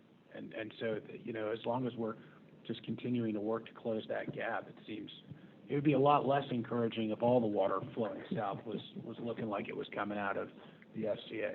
And so that, you know, as we move to close that gap, that's an encouraging sign. So one thing that I'll add when you talk about in terms of closing that gap, because as Ms. Thurl-Lippisch pointed out earlier, I've been here a while. Closing that gap is restoration strategies, like Drew had pointed out, and it's through the implementation of restoration strategies and those projects that we are going to get there and we are going to meet the QBEL when we're required to meet it. Thanks, John. Colonel Orman? Yes, thanks, Mr. Chair. Based upon what we know now, and if I understood you correctly, you mentioned that an FEB improves the performance of the STA and probably the resiliency of the STA as well.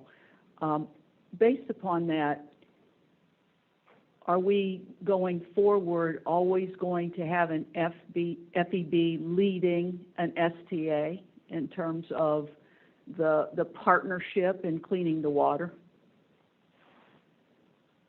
We have two different types of FEBs currently. We have the shallow A1 FEB and we have the much deeper L8 FEB. So where we see the shallower A1, because it is shallow and it looks very similar to an STA. So instead of being a deep water impoundment, it looks like another STA before the STA. So there we have that ability to do that. In the L8, we don't have as great a capacity because we're not growing vegetation in there because it's deep. So that's a flow attenuation basin, and saying for that one, they were initially used to buffer the flashiness of water coming in, to bleed water so that the STAs could have a nice flow of water, have that time in order to actually cleanse the water of the nutrients before it passes through. So our FEBs are a little different in how they're constructed, and have a difference in their ability to pre-treat the water. In a perfect world, if we could go back and construct them all like the A1, you know, we might do that. But we have constructed what we've constructed based on what was available at the time. And so, you know, to answer that question, it's kind of wishy-washy, but they're different. Sounds that way. Yeah, they're different. But yes, if we were able to create a A1 type of FEB before an STA, it would be beneficial. So would that be our model then going forward? If we were to start from scratch now, that's how I personally would do it. Is that what we're doing at the 139? It is a shallow. Great. Yes, sir. Now, how does I've been to the A1 FEB, and how does that compare with like a dispersed water management feature in terms of depth or characteristics? Because to me, they all look like great, you know, filter marshes out there full of wildlife, and they're pretty similar. It's just what is the depth that they can hold. How has it been constructed? If it's, you know, sometimes on people's farmlands, it's just a riser board that's added in order to provide a certain depth that's going to hold back some water, where the A1 FEB is constructed with levees to hold a specific volume of water that has a range, and the range happens to be where vegetation can grow very well. So the dispersed waters can have benefit. It's just they're all a little different because it's each individual project and what we are able to build there. We're not building it to the same standard as an FEB. So one last question. So in our project planning going forward, not necessarily something that's on the books now or maybe something that will be put on the books, if it is an STA, will we also ask for the accompanying FEB? That one I'm going to turn to John. When you talk about our project planning for future projects, it depends on the nature of the project, the purpose of the project, and location of the project. You can look north of the lake, and you can have stormwater treatment areas and nutrient removal projects north of the lake without having an accompanying storage facility associated with them. It just depends on the region and the area that we're talking about. But I might say, if I could, so there, it depends on whether you can control the source water, but we are adding, like we have some that we're looking at retrofitting up on the north end, like the Nubbin Slough SDA, where we're trying to put in something that could grab water and have it later, that surge tank, if you will. But we're looking at retrofitting some of the older ones with that kind of feature right now. Well, I think that we need to put our lessons learned to work for us. And if we know that the SPA, can get better results with a leading FEB or some type of that treatment, it would be, to me, not in our best interest to ignore that fact that we've learned over time. So I hope we'll look at that. Thanks. And I forget who it was that said that, we didn't have a guidebook when we started the STAs, and the district is really the leading entity in this science. So we are definitely learning as we go.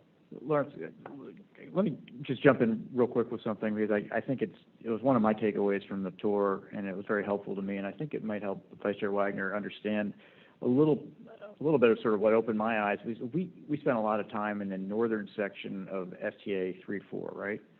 So that's STA 3-4 that's our golden child. It is doing the best, but as you point out, it's only got 57 coming into it, and the reason for that is because we've got a huge FEB above it doing a lot of work before. But the north end of STA 3-4 is still trashed. I mean, pretty much it's awful. So it's not until it gets down to the south. So it's not just a question of it's having lower nutrients coming in. It's a question of we're hammering it with volume.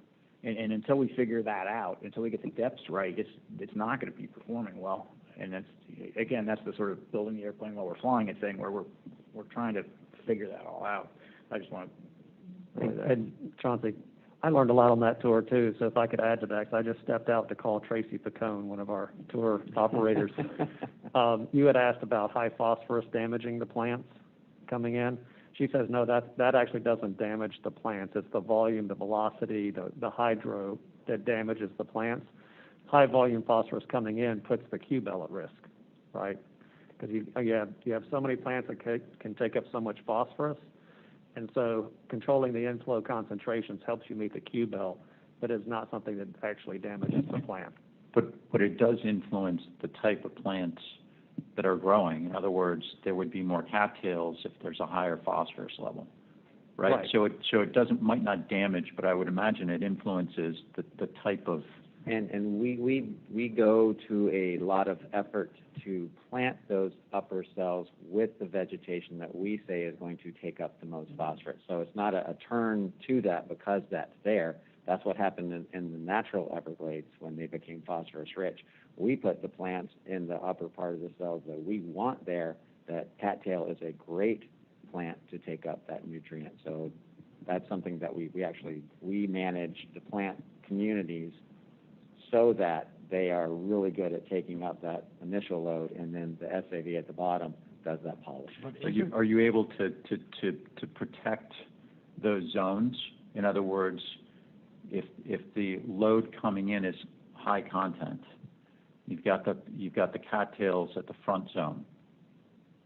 Don't those cattails make their way down to the second and third zone too? No, that's where we do a lot of management. Okay, so that's where that.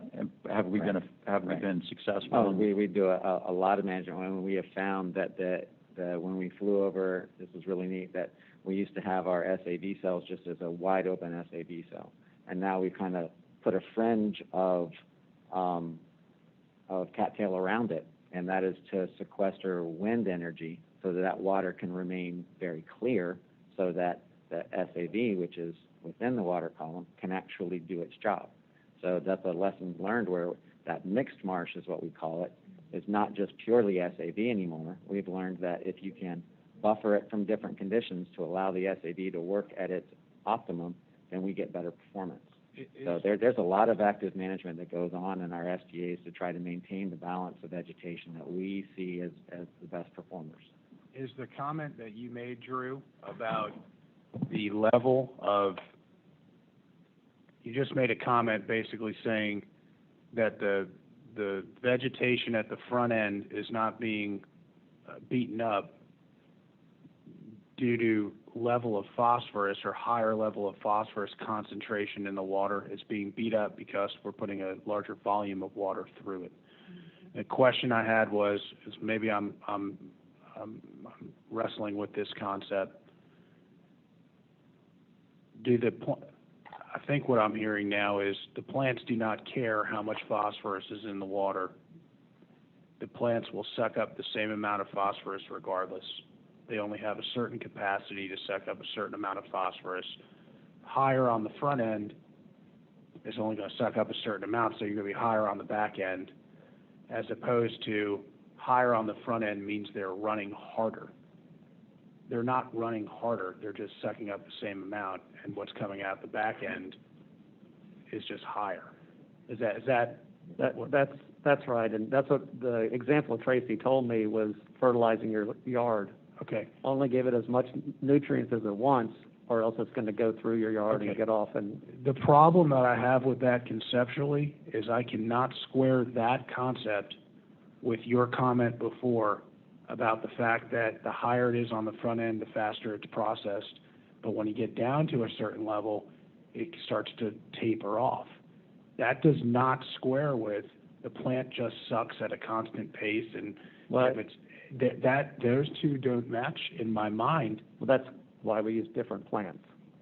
So you have cattails and those that thrive in high nutrient environments at your front cells to try to get the bigger concentrations down to a certain level before it enters the second set of cells, which then has SAB and other plants that thrive at that kind of nutrient environment to try to take it up.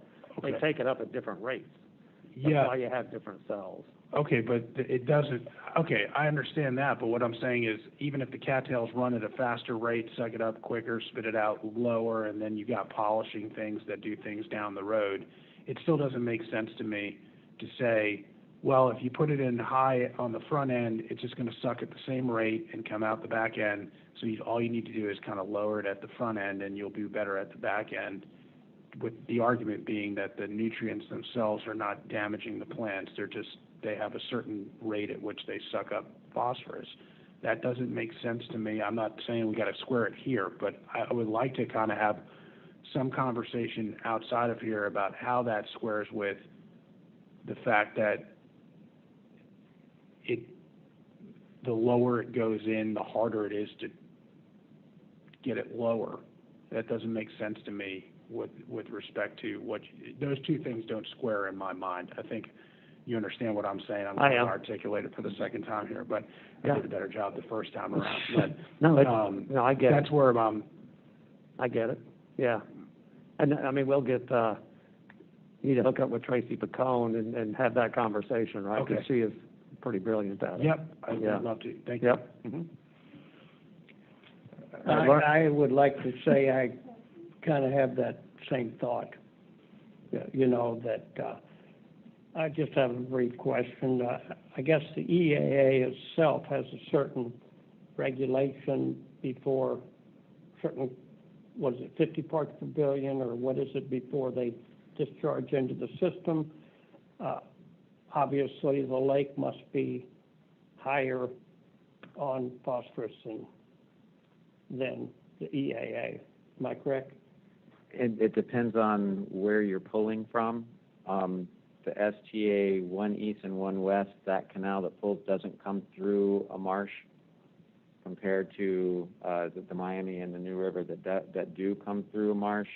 So there's different phosphorus inputs depending on where you're pulling from in the lake and whether it's a direct pull from more pelagic water, interface, or if it's gone through the marsh yet to be cleansed. But the EAA itself has a certain quality of water before they can discharge? It has to meet for the EFA, they had to have a 25% reduction in it, and they had a baseline period at which they looked at, and they said, this is the amount of phosphorus that's coming off of the EAA. You need to reduce that by 25% before it enters the STAs. Yes, sir. And they're meeting that? They're exceeding that.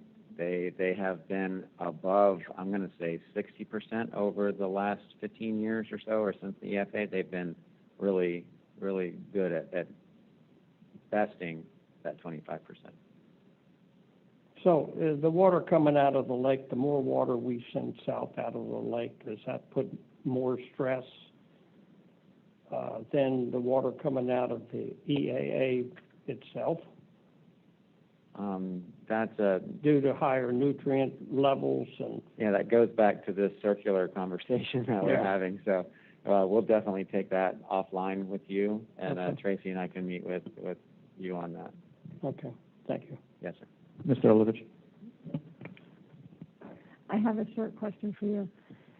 So earlier you said with 40,000 acres of stormwater treatment areas, the water going south, there was 1.1 million acres, acre feet? No, the yes and no. The STAs were sized to that volume of water to meet that 50 parts per billion. So you needed this much acreage in order to treat this volume of water to meet 50 parts per billion. Okay, and so when restoration strategies came in, and it will go up to 67,000 acres? Correct. Will that number remain the same, or will that number change? What restoration strategy says is that is what, when they do that, they say, now we will treat this greater volume of water. We'll also have these FEBs, and those in conjunction will meet the Q belt. Now, time will tell. So, I can't say. Do you remember the number for the 67,000? It was 1.4. So it went from 1.1 to 1.4? Yes, ma'am. Okay. Do you put a limit on it if it goes over that? That's an annual average. Okay. So you can have years where this year you see we're much higher, and there will be years where it's much lower. Mm-hmm. And if we have a hurricane or something like that, is it just no holds barred? 2018, we're higher right now than we were in 2018 just by a smidge. So it's a very wet year through the year, not just one storm event or Irma. But it calls for an annual average. There's going to be variation about that. Thanks. You're welcome. Okay, Lawrence, plug along. Thank you. That was a great conversation. Mr. Wagner, we put them in geographic order. So this is the daily water depth averages for the STAs. Going to Biscayne Bay, we are seeing with the decrease in inflow, we're seeing a concurrent increase in salinity there. We prefer for that not to approach this 35, which is marine condition, because it is an estuary. So when the rains come, it's our hope that this will come back down and be ameliorated. How can you go back one slide, please? Yes, ma'am. So how can it be that is happening if Mr. Mitnick's slide showed that over almost 400 million acre feet of water had been sent out of there this water year? It's across this time. So you see that if you add that all up over time, when we're sending large volumes, it's going to respond salinity is going to respond quickly or fairly quickly. So where you see we're sending this large volume, we have a decrease in salinity, where that volume, we're still adding to the volume, but look at the inflows, they're tapering down. And as those inflows decrease, salinity increases. So it's not this is what we delivered in 1 year, salinity should be this value. It's how that volume is delivered in the relationship of how much fresh water you're putting to freshen up the system. Okay, that makes a lot of sense. It's just rather Yeah, a total volume compared to how it's delivered are two different Right, things when but, you're you dealing know, with what a, I don't know if it's a conundrum or a bad joke, you know, that's terrible.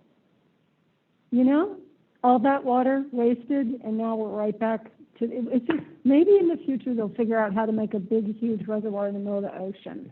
I don't know.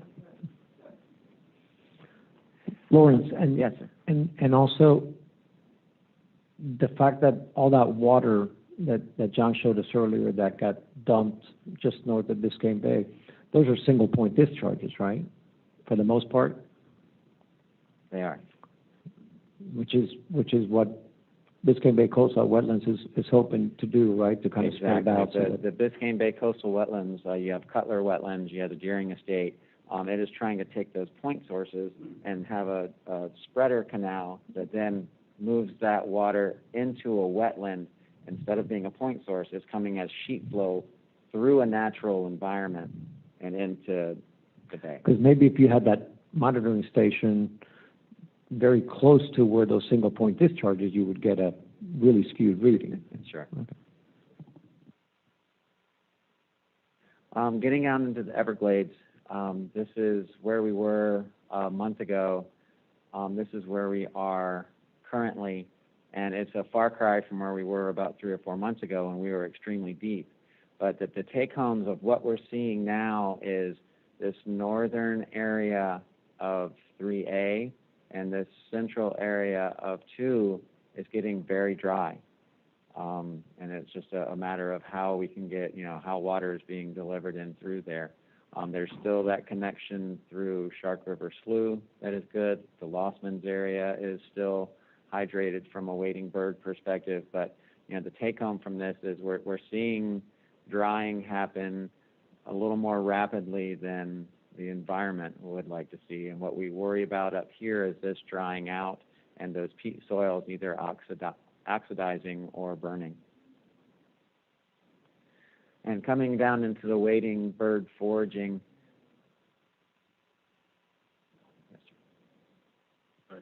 Yeah, the EAA reservoir, you could hit it with that.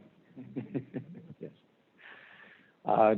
And getting to an earlier question from Ms. Thurlow-Lipich is where are we with wading bird nesting?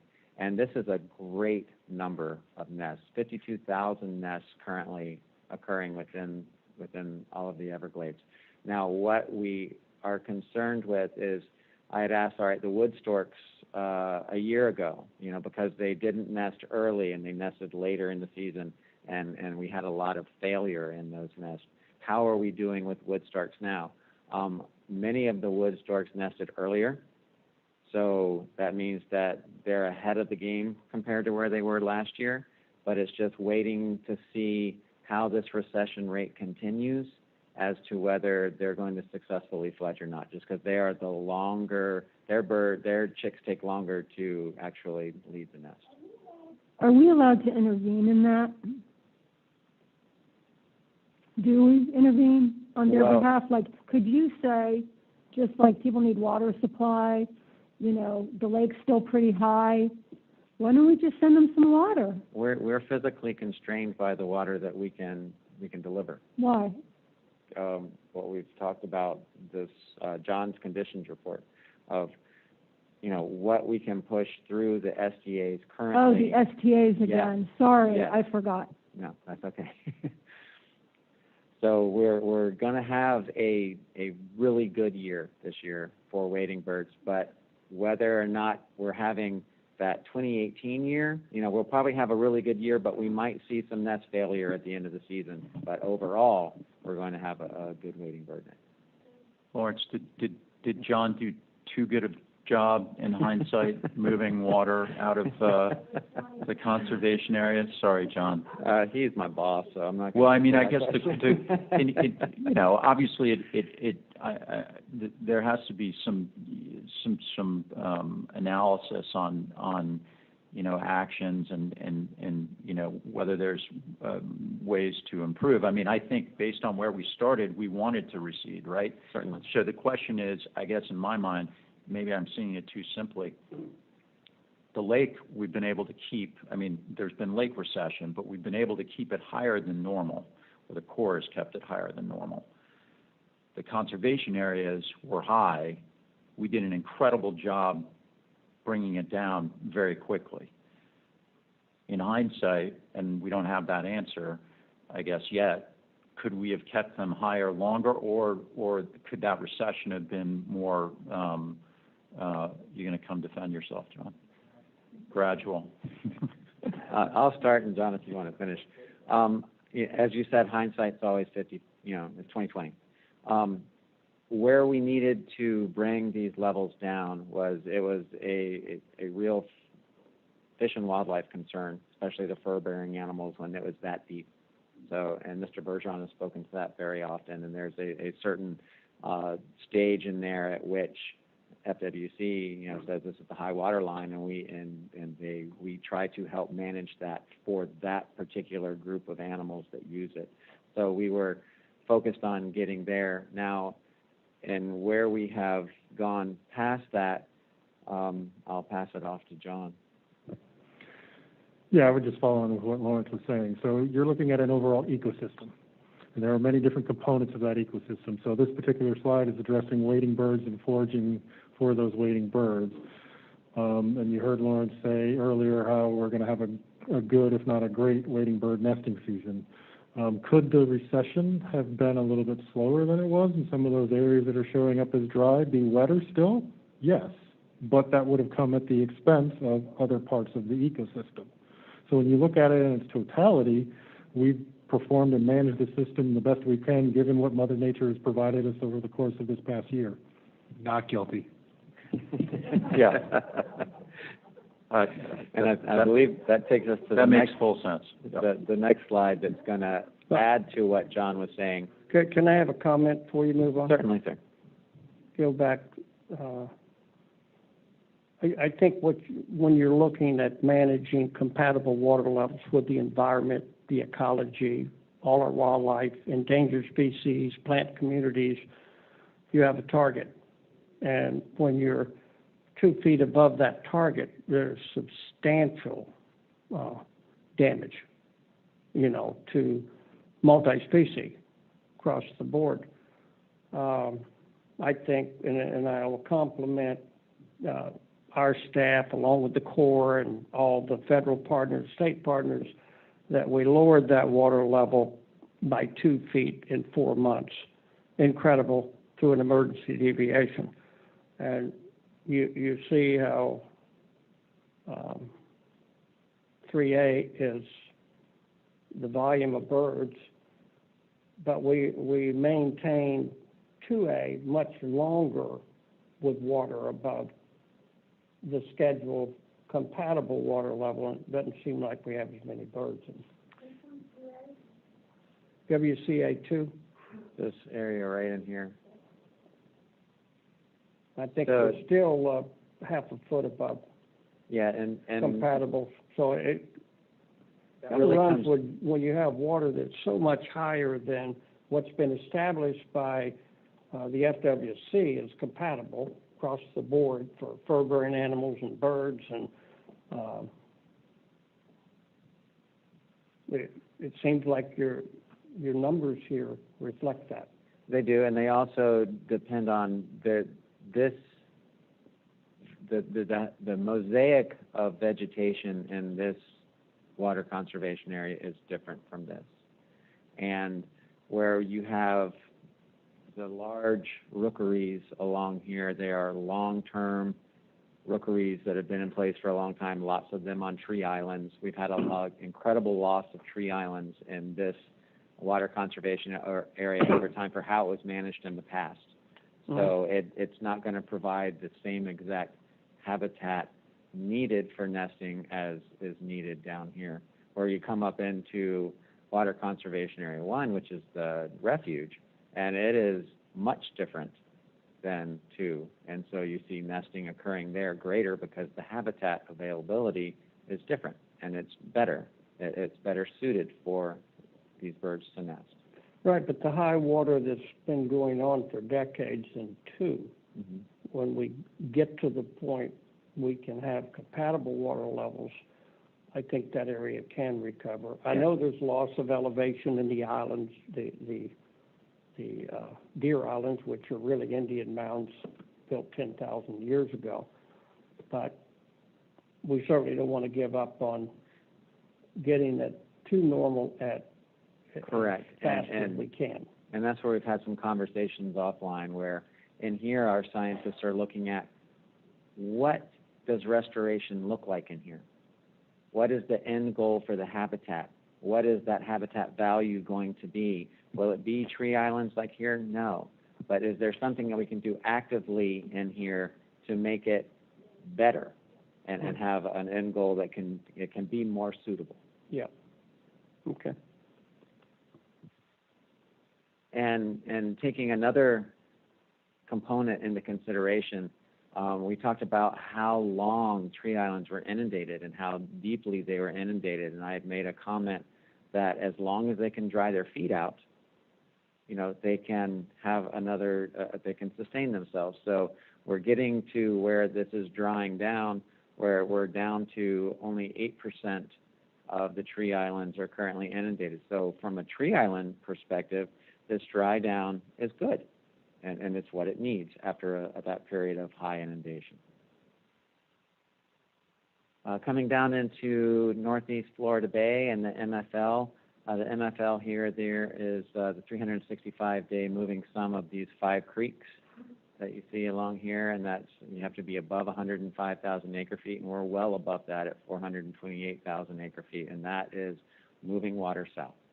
That is the volume that we have that has been incredible. And what that does for salinities are very low in this region, especially right here where it's measured. And I believe it's my last slide. We're looking at salinities across Florida Bay. We're looking at the Eastern Bay, the Central Bay, and the Western Bay. And this is that quartile range that we like to stay within. We say if we're in this, kind of like the lake ecological envelope from a salinity perspective, we're doing well. And we are actually below that because of the volumes of fresh water that have been able to be delivered to Florida Bay.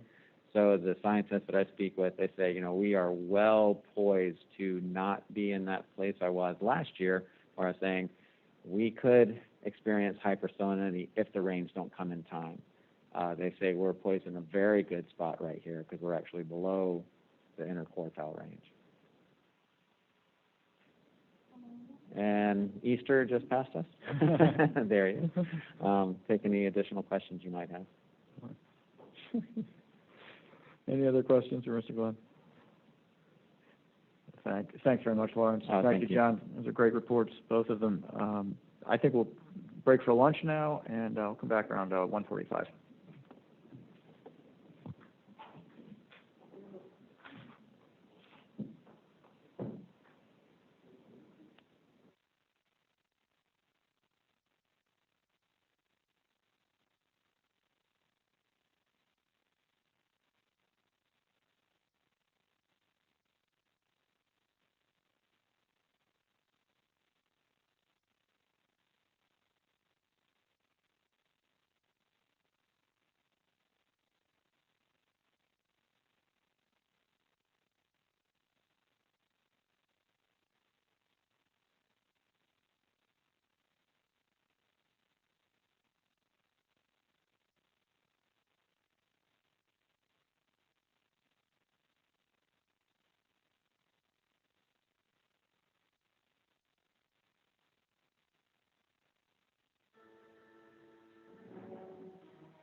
That's working.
Go ahead and call the meeting back to order, and we're going to go to the discussion agenda, and we're going to skip discussion item 22 right now and go straight to 23 with Ms. Reynolds. Thank you, Mr. Chair. So I have the opportunity to bring an exciting agenda item to the board today. This had the workshop as a great backdrop for this item yesterday. So we talked to you a little bit about the process of taking a project from an idea to construction. And we are at the point now where we have a very exciting step in this process, and it has to do with what I would call the most exciting part of SERP. So it's the most exciting part of SEP, and SEP is the most exciting part of SERP. And so I'm going to tell you a little bit about what I mean by that, just to set the stage for this project partnership agreement that we're bringing to you today. So SERP really depends on getting the water right and allowing us to convey water south. And the heart of moving water south is the Central Everglades Planning Project. And we have been working very hard under the direction and leadership of the governor to prioritize projects that move water south. And we have moved out ahead of the federal government on several of these projects. We completed the S333 North structure that you see in the top under construction, and so that project is complete. As discussed earlier, we were out at the old Tamiami Trail removal ribbon cutting, where we're seeing that project under construction and already allowing clean water to flow south into Everglades National Park. We also moved out on the EAA Reservoir stormwater treatment area, and that project is well under construction. And the next step is for the Corps to be able to start construction on the EAA Reservoir. And this project partnership agreement is the step that they need in order to be able to award their construction contract. And so SEP has 4 phases. It includes these 4 phases. For each phase of SEP, a project partnership agreement is required. We have already signed the project partnership agreement for SEP South. We signed that last July. In addition, we already have pre-project credit agreements. And so those are the credit agreements that we sign ahead of these project partnership agreements in order to preserve credit, and that allows us to move forward on construction with assurances that we will be able to put that work on our side of the ledger. And that's why we were able to start construction on the stormwater treatment area already, even though we don't have the PPA yet. However, the Corps doesn't start their construction on features within a project or a suite of components until the project partnership agreement is signed. And so that's why it's important to move from just a PPCA to a PPA at this stage of moving forward with this project.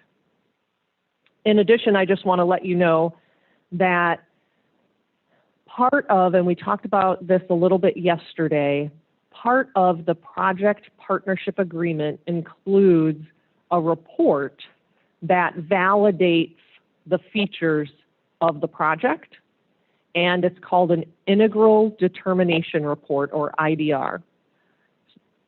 And so that Integral Determination Report has already been completed. We have submitted our comments forward. Jacksonville District has submitted their Integral Determination Report to their headquarters in Atlanta for approval. That's associated with this project partnership agreement. And so that means that really the next step really is this project partnership agreement. It needs to be signed by us, signed by the Corps, and then the Corps can go forward with their solicitation for the reservoir component of the project. Additionally, I'll just give you an update on the second 2 phases. I mentioned we already have the PPA signed for South. What we're talking about now is the PPA for the EAA phase.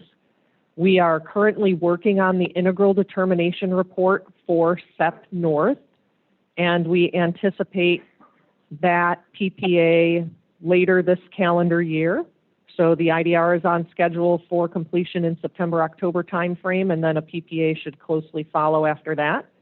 And then we will start work on the Integral Determination Report for the new water phase, and a PPA after that, probably in 2024.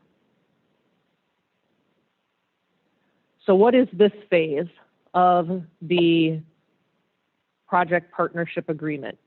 It includes the stormwater treatment area, the reservoir itself, as well as some canal conveyance improvements. And again, the PPCA that we signed with the Corps was executed back in May of last year. It allowed us to move forward on construction. And the PPA will allow the Corps to move forward on their construction of the reservoir itself.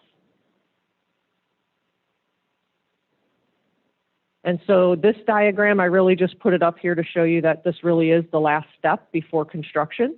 So there's all this other stuff that we've done, and we're moving forward.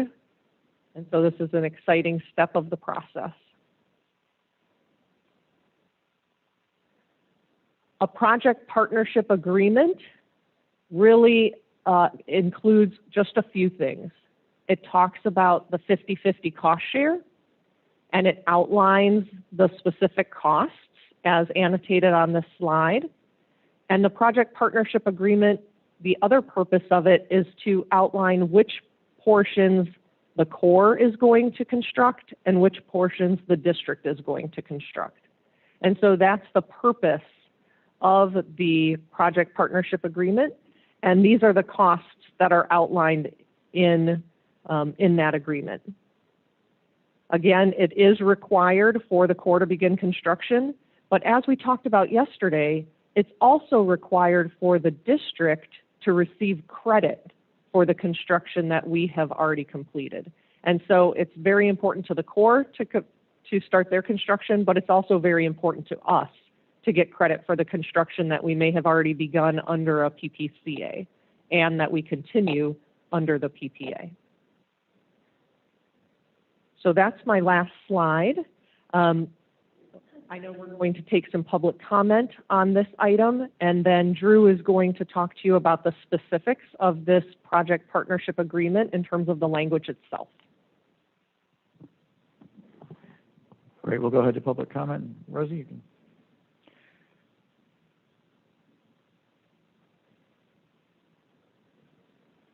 Mr. Chairman, if we can just give it a few seconds. I don't see any hands raised yet.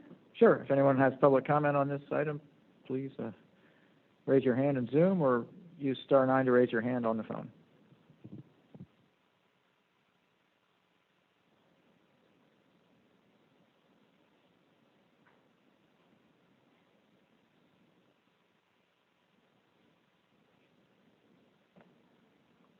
I don't have any hands raised, Mr. Chairman.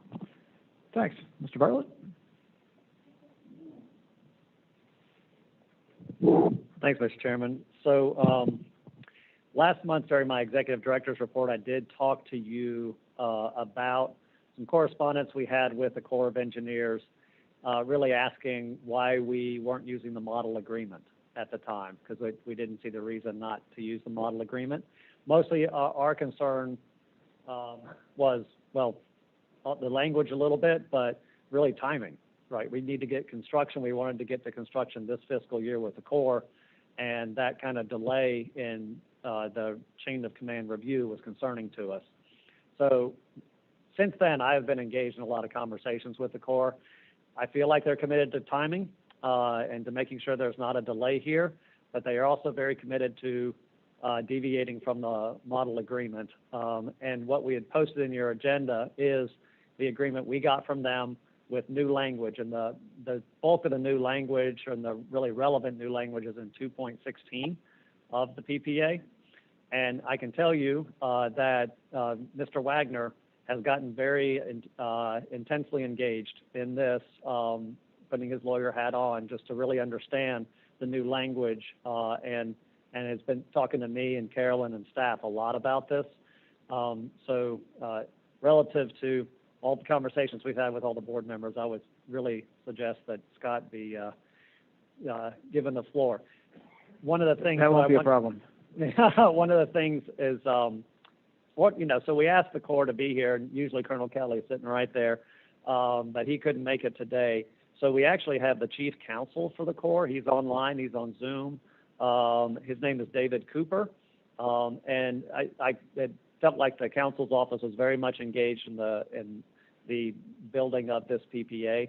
So he's available to answer any questions on this and engage the board on that. So turn it back to you, Chairman, but you have the agreement as it was sent to us from the Corps for your consideration. Thanks, Mr. Bartlett. Just real quick for those watching at home and those maybe who didn't watch all of yesterday's workshop, the model agreement, that's sort of the standard contract, right? Yeah, we developed a model agreement a number of years ago in order to streamline the process and get to construction sooner and quicker and not deliberate project partnership agreements to death. Okay, and the Corps has decided that they don't want to use a streamlined version. They want to do a different version because there's some new language that they want to insert. That's right, and that's in 2.16. In 2.16, great. Thanks, Mr. Bartlett. Sure. Vice Chair Wagner, I'm going to allow you to. Thank you. If you don't mind, I would prefer if the rest of the board had any comment first, and then maybe I could clean it up at the end, because I'd like to hear, and maybe I could then address at the end of it any of the comments or concerns that some of the other board members might have, as opposed to kind of speculating. So if Mr. Chair, if you do not mind, I think. I don't mind. Does anyone have any? I have one quick question. Ms. Means? So we've done this in the past where we looked at the upside and the downside and the timeline of things. So I'm assuming what we're going to talk about, we'll talk about what is the risk of accepting it as it is, or what will it cost us in time to try to change it. Is that where we're going? That's what I'm interested in, is if we just said, we just want to go. You know, the Everglades is in the emergency room. We just want to go. What is the risk of just signing this, voting on it, and sending it, compared to trying to negotiate through changes? That's a good way to capture it, I think. You want me to address that?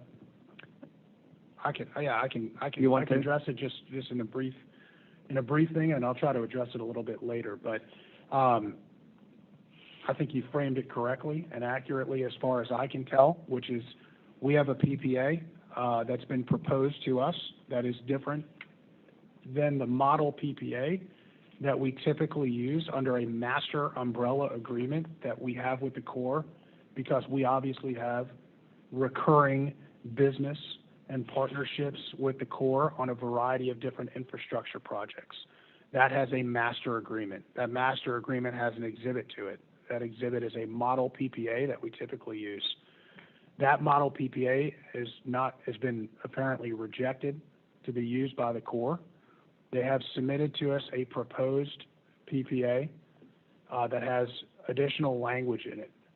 That language, as far as I read it and understand it, and as far as I have been caught up, and I want to thank staff because everybody's been great. I spoke about it before. I don't waste any more time on it, but you guys have been fantastic. That language is just categorically ambiguous. It is susceptible to many different interpretations. In response to that, Council's office and staff has engaged Corps and has worked through a variety of different iterations to try to achieve clarity on what that ambiguous language means. The language has to do with when we can operate the reservoir once it's done, and when cost share would be triggered under the operation component on the Corps side. And the troubling ambiguous language that has been included deals with a sort of amorphous reference without specificity to all state and federal water quality standards.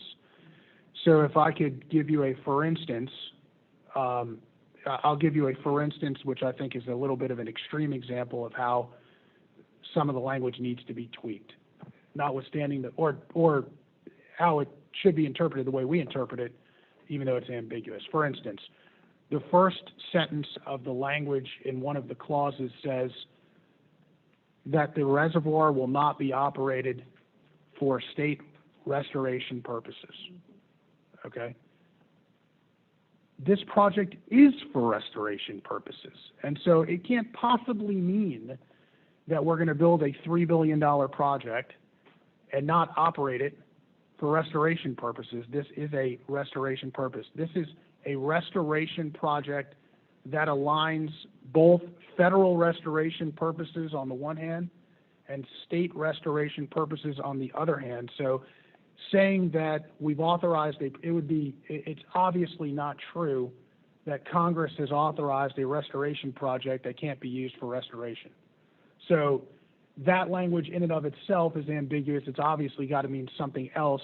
We believe that, and as you move forward through some of these items that refer to the kind of amorphous all water quality standards, et cetera, we are agreeing, I think, with the Corps that nobody has any intention of pushing dirty water down into the Everglades. We are all aligned on the fact that we are going to meet QBEL, that we are, when this project comes online, we will be in compliance. But what we're trying to do, and we're trying to seek clarity on, and what we have unfortunately not been able to receive clarity on, is that when Corps is referring to the operation of the reservoir, or the cost share trigger related to operational costs as it relates to the reservoir, when they're referring to water quality standards, federal and state, what they are referring to are basically two permits that we receive from the Department of Environmental Protection, okay? We receive one permit that is under the Everglades Forever Act. We receive another permit from DEP that is the federally delegated EPA permit for the MPDES. We have those permits in our hand. They are overseen by EPA, at least the NPDES is. There is actually additional oversight through a federal judge through consent decrees. You have oversight on oversight. And so what we are saying to them is, your concern, obviously, with operating the reservoir has to do with water quality issues. We agree. We're with you. We're going to be in compliance. We agree to be in compliance with these permits and effectively the QBEL limits, okay? But what we wanted to clear up from an ambiguity standpoint is, if the state of Florida, for whatever reason, is not in compliance with all federal and water quality standards, for instance, something in Pensacola happens, that is not going to preclude us from operating the EAA reservoir, which has no connection to that. For instance, God forbid a million times something happens somewhere else in the state like Piney Point, which has no connectivity to the operation of the EAA reservoir. We are trying to achieve some level of clarity from Corps to say to them, this can't possibly be what you mean. When we need to operate the reservoir, if we're in compliance, it can't possibly be that you're referring to something else out there. Or, for instance, you're referring to an STA, for instance, 5.6, okay? There's no connectivity to the directly to the reservoir. We're saying if 5.6 is not in compliance, but we're pushing water from the reservoir through A2 or through 3.4, all of which are fine, we don't have to shut the keys off on the reservoir to do that. So what we're saying is, we will be compliant. We want to be compliant. We are going to be compliant, but we're just seeking clarity on some of the proposed language. Unfortunately, and I'll give you a little bit of context. Unfortunately, there have been meetings on meetings on meetings, ultimately leading up to a Good Friday meeting with General Graham and with the Acting Secretary of the Army and with others, where we believed we had reached agreement pending some sort of perfunctory review of the contract, right? We're good. We'll look this over one more time. We're in executable form.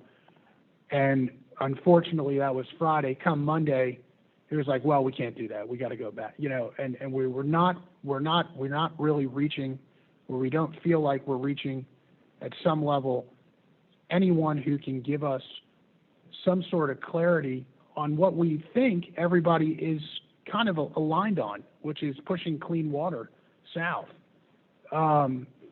So I know that's a little bit long-winded, but I'm trying to explain where we are on this, because it is about signing the PPA. Signing the PPA, which is a partnership agreement that gets us to turning dirt on the construction of the reservoir, which is critically important to everybody on this board and everywhere else. I think the issue now is we have just to close it, we have ambiguous language. We have said this is what we think this means. Nobody will tell us, yes, we agree, that's what it means, or if they don't agree with that, what does it mean? What is your alternative meaning to it? And so we're left in basically two positions. Number one, we've told them what we think it means. It's ambiguous. They drafted it, we sign it, and we move forward. And that's how we're going to do it we're going to guide this thing and understand it's going to be under these permits. QBell limits, basically. Or we have a conversation, hopefully today, with Mr. Cooper, who I understand is the guy, and who by all looks of his resume is indeed the guy. And I'm hopeful that maybe he can shed some light. I don't know how involved he's been or not, or whatever it may be, but I think we're at a point right now where it's like, this is what we believe this means. We need to know what you think it means. If you agree, we're going to sign it. If you don't agree, we need to make a little tailoring here, and move forward. And so that's basically where we're at right now. I'm hopeful that we can get to a yes today with Mr. Cooper, and he can simply say, yes, that's what we mean. We want QBell limits to be achieved before these things are opera. Okay, fine, that's no problem. We got no problem with that either. But to have this kind of amorphous thing where we might have to turn the keys off on the reservoir because somebody thinks there's something going on in Pensacola that doesn't meet state water quality standards, that's something I don't think anybody is envisioning, but we're just trying to see clarity on it. And for some reason, for whatever reason, we cannot achieve that clarity. I hope Mr. Cooper might be able to clear that up, because it's things did get sort of a little bit weird in the process here. We can get into that a little bit later. Thanks. Thank you very much, Vice Chair Wagner. I think it would probably be helpful to hear from Colonel Kelly or Mr. Cooper, if you're online, having just heard the concerns of the governing board as relayed by Vice Chair Wagner, particularly as to why we're not using a model PPA and what those changes are and what those changes indeed mean. So this is David Cooper. I'm not sure Colonel Kelly is here. If he is, I'll defer to him for going first, but I would like to speak. Sir, it's Colonel Kelly. Have at it. Okay, great. Okay, thanks. I thought I heard at the beginning Mr. Bartlett saying you weren't here. Let me try to unpack a few things for you folks, and thank you for inviting me. I appreciate being here, and hopefully I can clarify things for you, and I believe it's the Vice Chairman, Mr. Wagner. First of all, our model agreements allow for local conditions. Including local conditions in model agreements does not make them deviate from the model agreement. So it's incorrect to say that we are deviating from the model agreement. We are simply including local conditions specifically relevant to the EAA. So I hope that clarifies this notion that we are deviating in some way. These agreements, although help to streamline the process, they are flexible. And so that's why there is the opportunity to include specific local terms and conditions. And that's true for all of our PPAs with non-federal sponsors, all of our model PPAs. The second thing is the terms and conditions that I think have given people indigestion are in paragraph 2.16 of the model PPA, and I believe that's in your book. What's interesting about this is I don't see any ambiguity, but I know, I'm one person. Lots of people read things differently. I'm not sure that's really relevant because the exact language to the word is in our record of decision on the environmental impact statement and in our 1308 report, which Congress required us to provide them in connection with the authorization of this project. So what my staff and the Assistant Secretary's staff did was simply lift that language from the 1308 report and the record of decision and put it in this agreement as a local term and condition. Nothing new, no change in obligations that have not already been committed to. And it's just important to reference it in this document because this is the agreement that both the Assistant Secretary signs and the representative of your board, of your organization as the non-federal sponsor.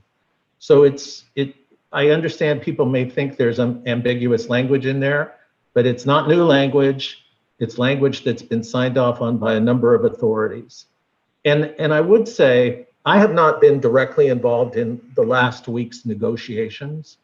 I was on the call Friday that Mr. Wagner mentioned. Mr. Farrell, the acting assistant secretary, did not commit to anything on that call. In fact, he handed it off to his attorney, his staff attorney, who's in the Army General Counsel's office. And she worked through the weekend with the board's attorneys, the South Florida Water Management Board attorneys, to try to come up with language that everybody was comfortable with. And a proposal was made, and I have that with me, to strike nearly all of the language from 2.16. This was the proposal that Mr. Farrell's staff attorney made, to strike all of the language except for one small paragraph at the end from paragraph 2.16, and simply reference by incorporation in paragraph 2.1, the first paragraph in the substantive portion of the document, to simply reference those other agreements, to reference the record of decision, to reference the 1308 report, and to reference the permits and permissions that have already been granted that include these terms and conditions. So we are absolutely ready to move forward with the document that is in your book today, or we are ready to move forward with the document that was provided to your legal staff on Monday, maybe Sunday, I'm not sure, that simply referenced those other reports by incorporation in paragraph 2.1. Over. Okay. Mr. Cooper, this is Scott Wagner again. I am the only lawyer, I think, on the governing board. And so even though I think I might get some deference from the other folks here, I do feel like I do have a little bit of an obligation to also pick up as the lawyer. And I absolutely appreciate your being here today, and I appreciate your being candid about the involvement in this particular item. I, of course, I think maybe like you, have accelerated some intensity in picking up and getting briefed on some of the issues here. And I'm happy to hear that the Corps is not does not have any intent in delaying this agreement, because I think if we're looking for one thing that we're definitely all in agreement on, it's not delaying entering into this agreement. I wanted to touch on a couple of things that you had mentioned with respect to not deviating from the model agreement, which I understand what you're saying, which is the idea that there can be local conditions used in each different agreement to kind of plug and play. But I think that there's a little bit of context here that makes this particular situation a bit unique, because the 1308 report that we all have referred to, which was written into the Word of 2018 by Congress, required the Corps to issue that report in 90 days. And the Corps did not issue that report for nearly 700 days, for which we did not receive any explanation. But I think more importantly, the other requirement in that 1308 congressional dictate was that the Corps collaborate with us on any of the changes. And the Corps, unfortunately, not only did not get us the report in 90 days, but also did not collaborate with us on the language that was used in the 1308 report that is now being sought to be automatically imported into the proposed PPA.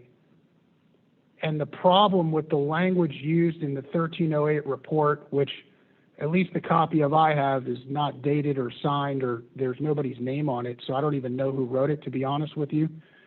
to ask the question of what do they mean by this, but we never received any telephone calls to say, hey, let's work through this change language like Congress said the Corps must.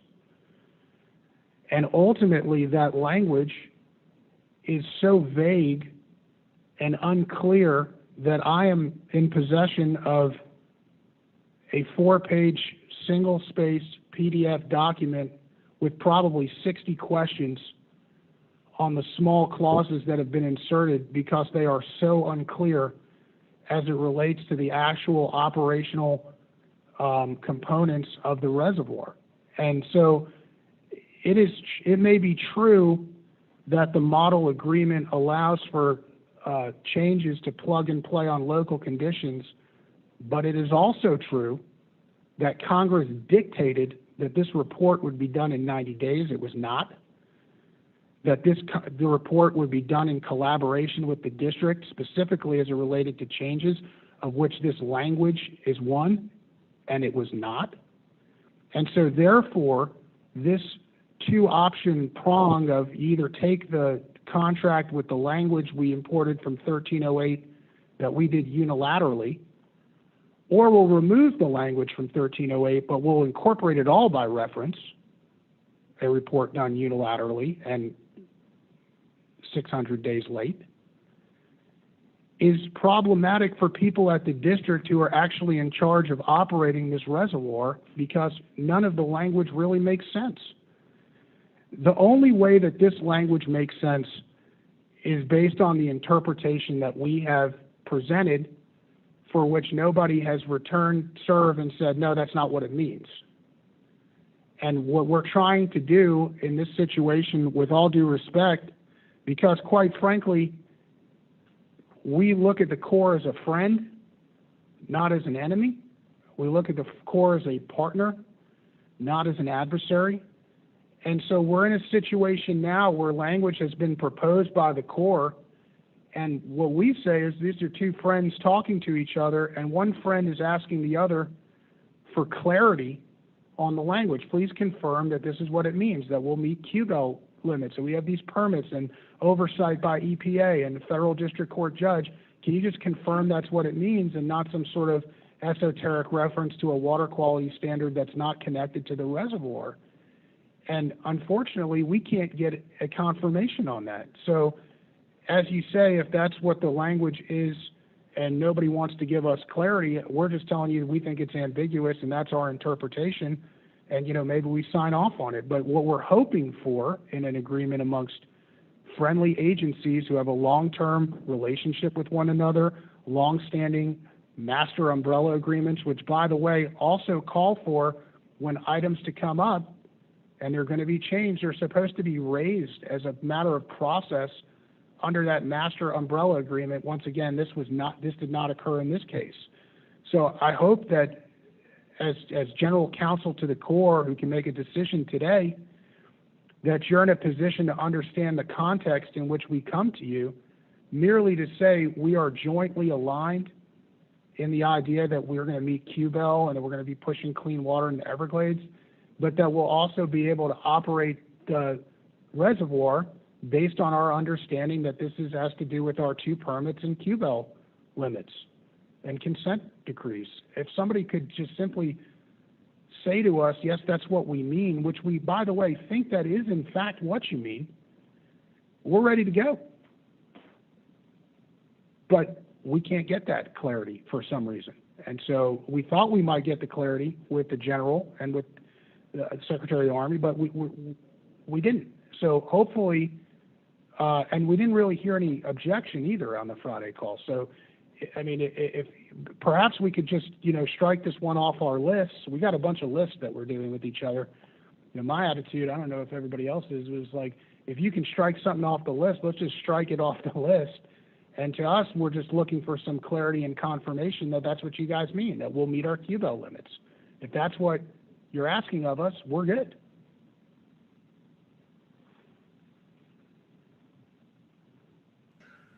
Well, Mr. Wagner, I do apologize that the Corps was unable to deliver a document in 90 days.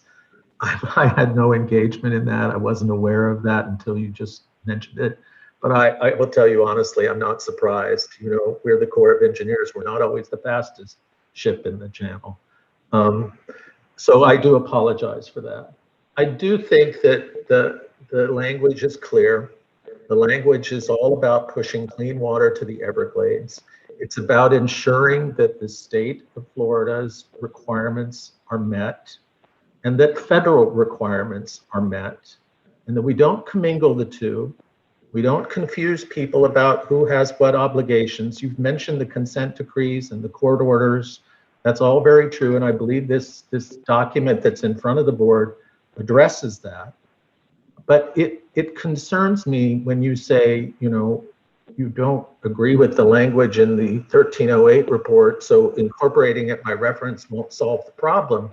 I don't think we have a problem. If that's the case, I don't think we have a problem with the language. We have a problem with the mutual understanding of people's responsibilities here.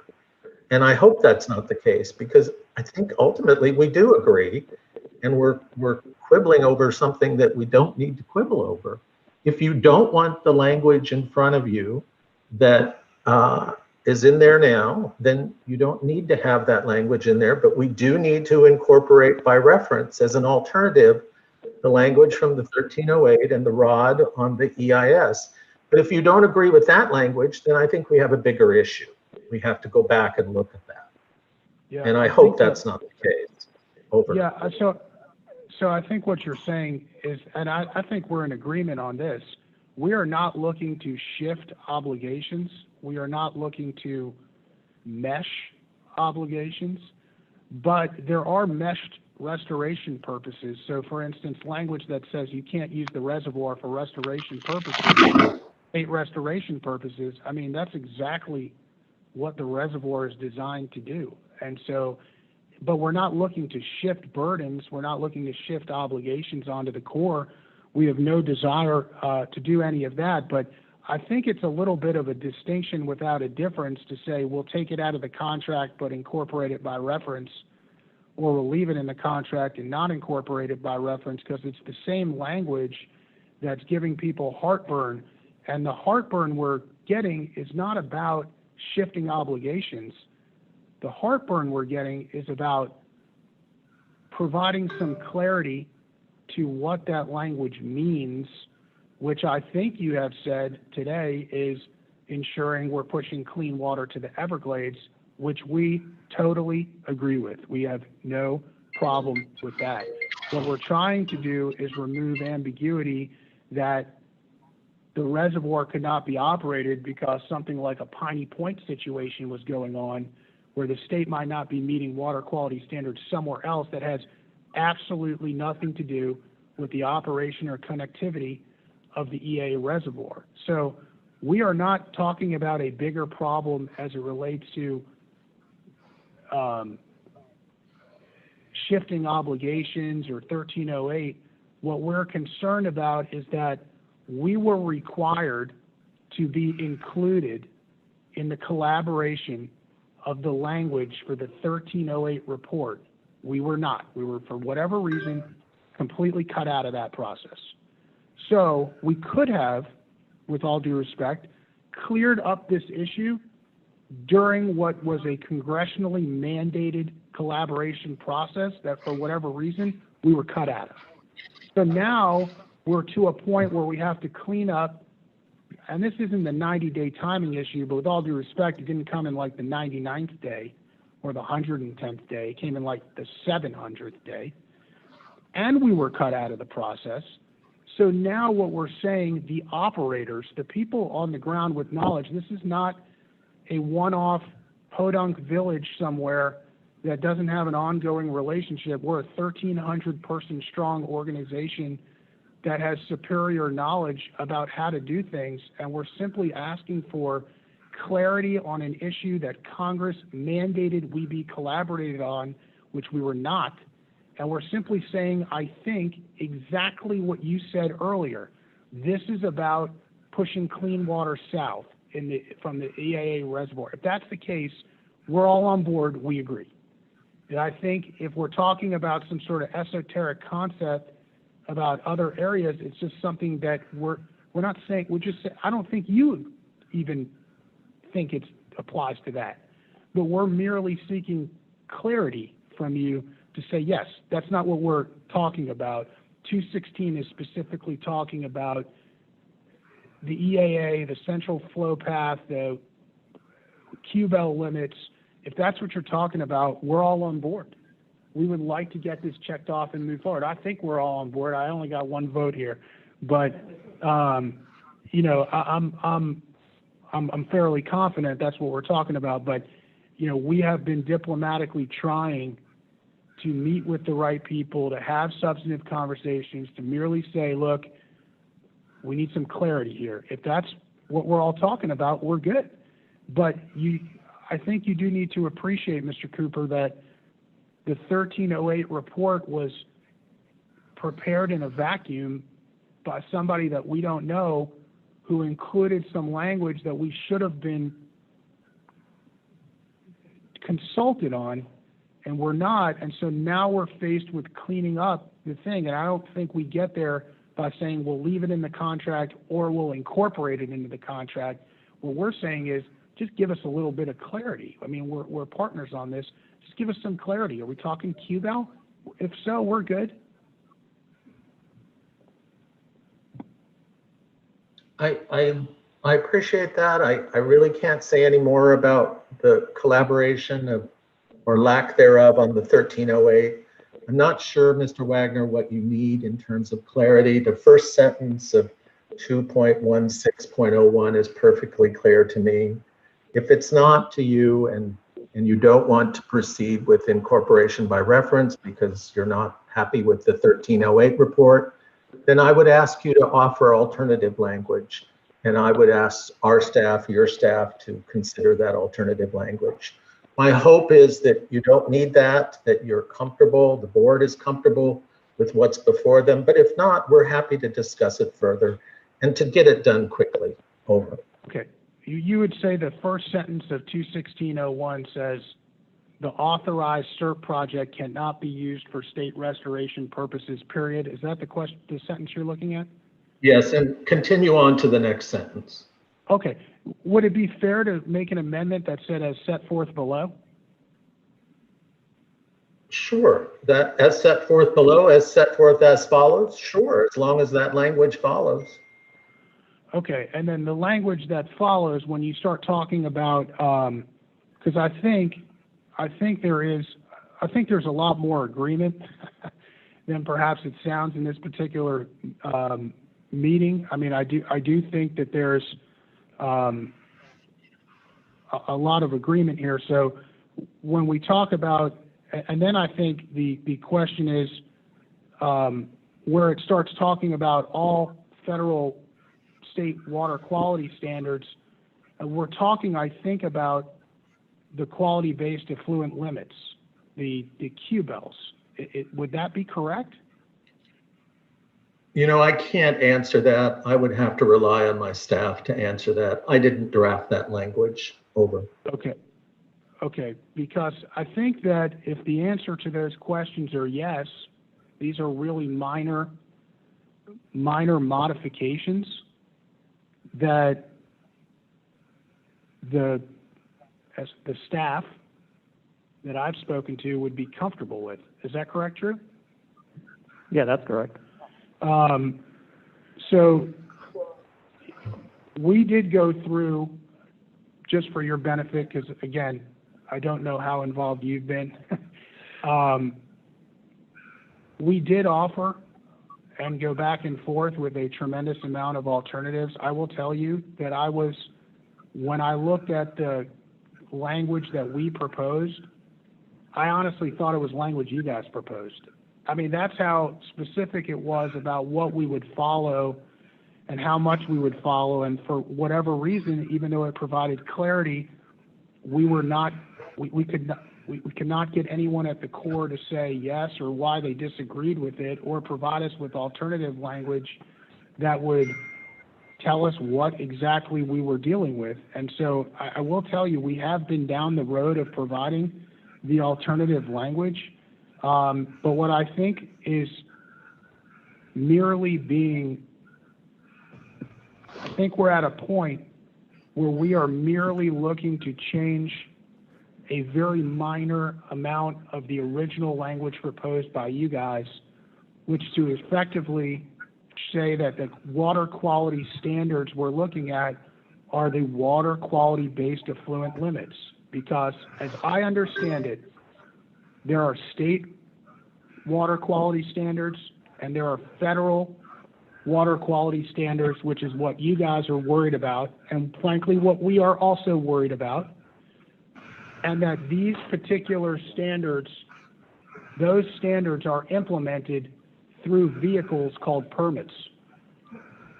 And so when we look at that, our permits are touching on quality-based effluent limits. So if we're talking about the first sentence saying the authorized CERT project cannot be used for state restoration purposes as set forth below, period, and then everywhere it talks about water quality standards, it's simply changed to water quality based effluent limits, we are comfortable with that. Staff is comfortable with that. I'll chime in here. I'm comfortable with the first change to the first sentence. I cannot speak to the second proposed change because I don't have that expertise. I have to rely on my staff for that. My supposition is there's more than just the effluent standards you've mentioned, but I'm not the subject matter expert, and I would ask my staff to help with that. Over. Okay. Who is the person that we need to talk to? There are at least two people. The staff attorney for Mr. Farrell, who negotiated the language over Easter weekend. And I have two attorneys on my staff. Either one of those would be happy to speak with you. Okay, what are their names? Matt Axtell and Phil Steffen.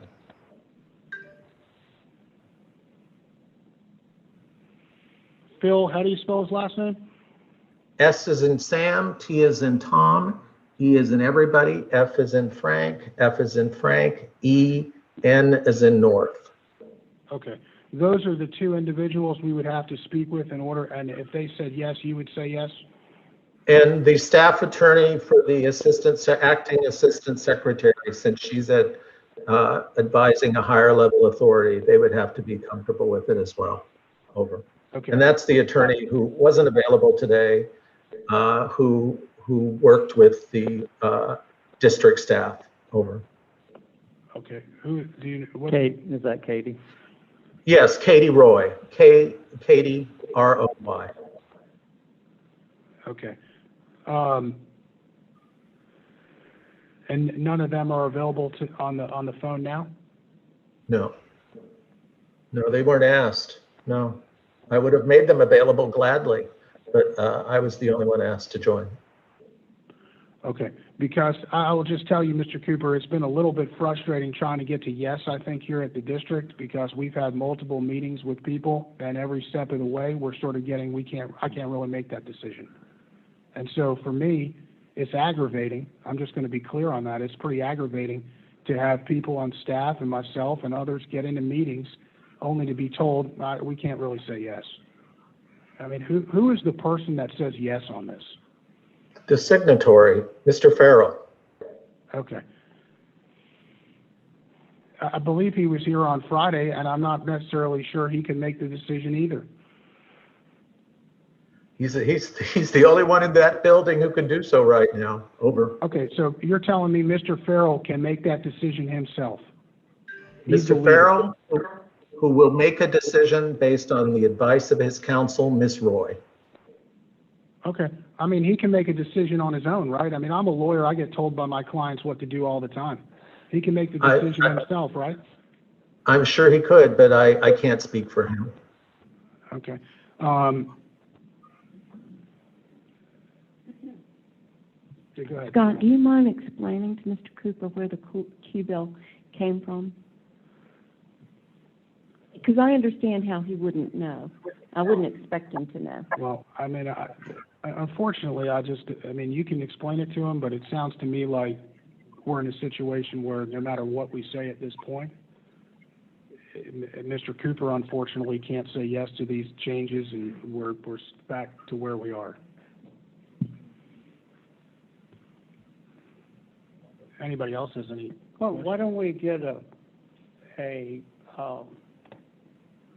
Zoom with all these people and our staff and you, Scott, so we can get an answer out of whoever's going to make this decision. I would welcome that. Right. mean, I Isn't think- it fair to say that the Q bill is federally mandated upon us? And so all that we are asking to reference is the federally mandated standard, that it comes from the federal government. We just want to be specific and put that standard. So we're under a consent decree, and that consent decree requires that we meet the Q bill. So I don't expect, Mr. Cooper, that you would have known that, because it's not something I knew 3 years ago myself. But so all we're asking in the clarification is that we use that language of the federal standard that you are asking us to meet.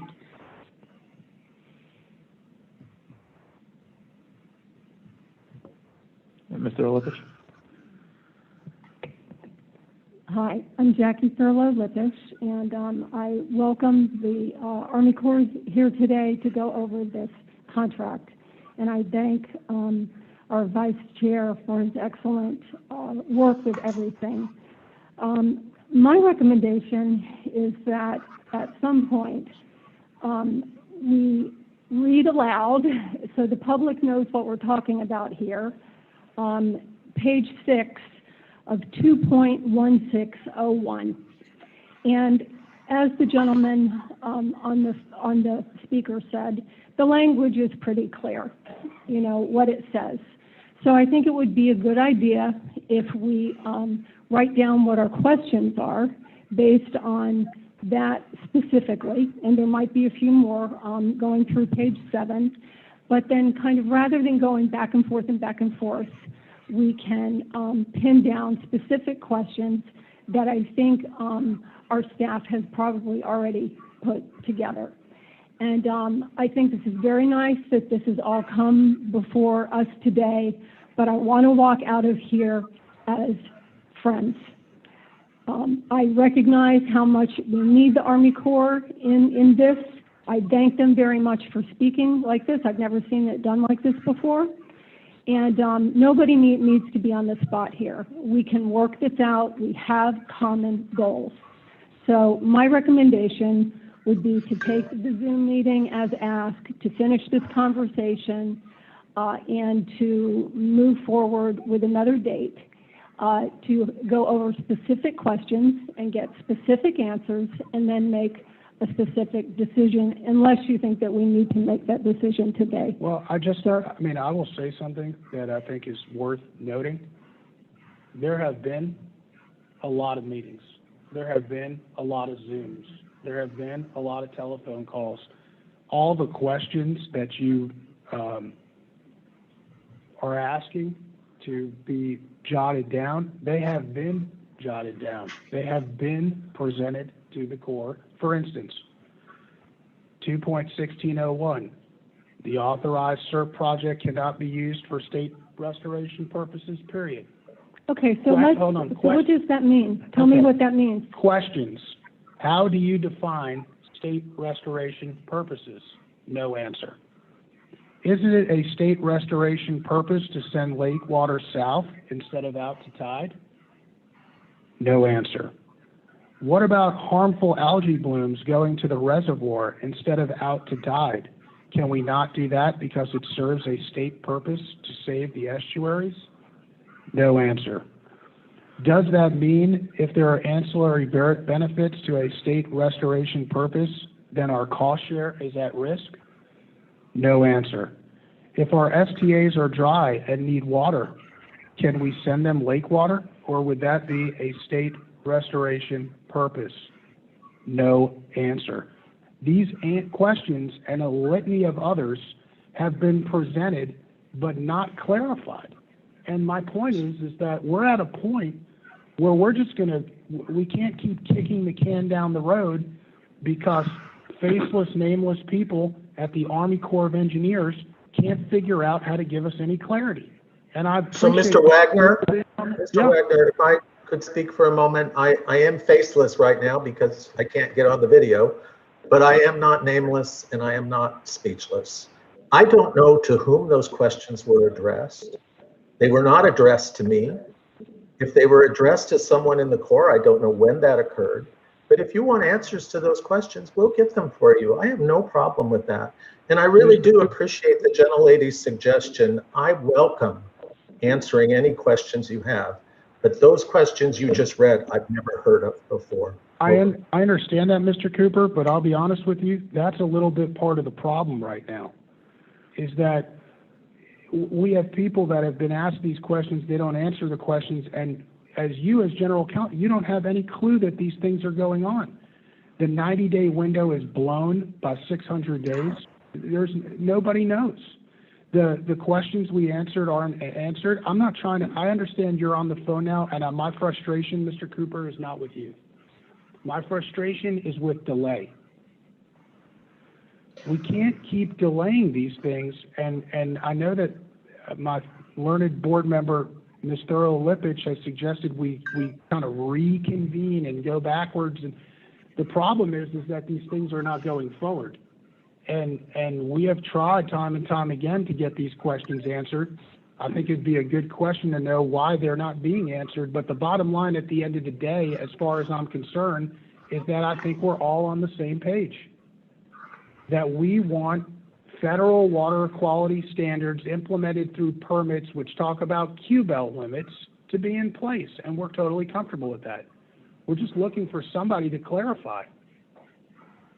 And unfortunately, we're not getting any clarity. Can I ask you, Mr. Chair? It clearly sounds that we have two options today, which is to adopt as is, which seems clearly unacceptable, or to be forced to talk and try to clarify more. I mean, I'm thinking about, we've got, this is a $3.5 billion project. We could be in a position, if we accept today without clarification, if we accept these constraints, we could be in a position 10, 20 years ago, 20 years out, that we're in with Mod Waters and 8.5 square mile, where we have all this infrastructure we've invested in we can't use. So it seems to me like a delay, however painful, to clarify these things up front and in advance, even though great efforts have been made to try to do that up to this point. It seems like the only option. Mr. Chair? I have a little question. Mr. Bergeron, go ahead. Quickly. You know, I've seen, we've got to have clarity. There's no doubt about it. It's like when we did the emergency deviation. We set up Zoom. We had 4 federal agencies and 4 state agencies because it took 8 agencies to make a decision to do something. And we did it. But everybody was on together where we could get all our questions answered, and we moved forward. And I don't think you can connect without you, Scott, leading the charge here with our staff and our legal and our federal partners, with people that can make decisions on the federal side to get our answers answered and be able to move forward. It seems like nobody can make a decision on the federal side. Yeah. My concern with that, I'll be honest with you, my concern right now is that when the Corps had a 90-day window to get us a report, we didn't get it for 700 days. So as far as I'm concerned, Corps has had an opportunity to appear today. We've explained to them what our understanding of these clauses are, that we believe these water quality standards mean the Q-belt limits, that we believe that first sentence means is set forth below. And we're comfortable with that. If nobody's going to appear to tell us otherwise, I think we can sign it and move forward and say that's what it means. They drafted it. It's ambiguous. We told them their meaning. They can't tell us any other meaning. We go forward. My concern is that we're going to go back into this weird hole And for whatever reason, it feels like whoever is driving this train on the Corps' end, it doesn't seem to be Mr. Cooper, admittedly. I appreciate him being here. I think it's, I was thrilled to hear he would be here. I understand he's probably got a lot going on that doesn't necessarily include the EA reservoir. He's the big man at Army Corps, and I appreciate him being here to answer the questions. But it is frustrating not to get that clarity. If they're not going to bring somebody to give us the clarity on what that means, I think maybe we go forward. But there does seem to be some sort of force out there that appears to be intentionally delaying these things. Let me ask, I guess, a question for Mr. Cooper. You mentioned earlier a couple of the names, I guess, that work for you. That would be the people that we would have to talk to. I think it's Pharrell, Roy, and there was a couple of names.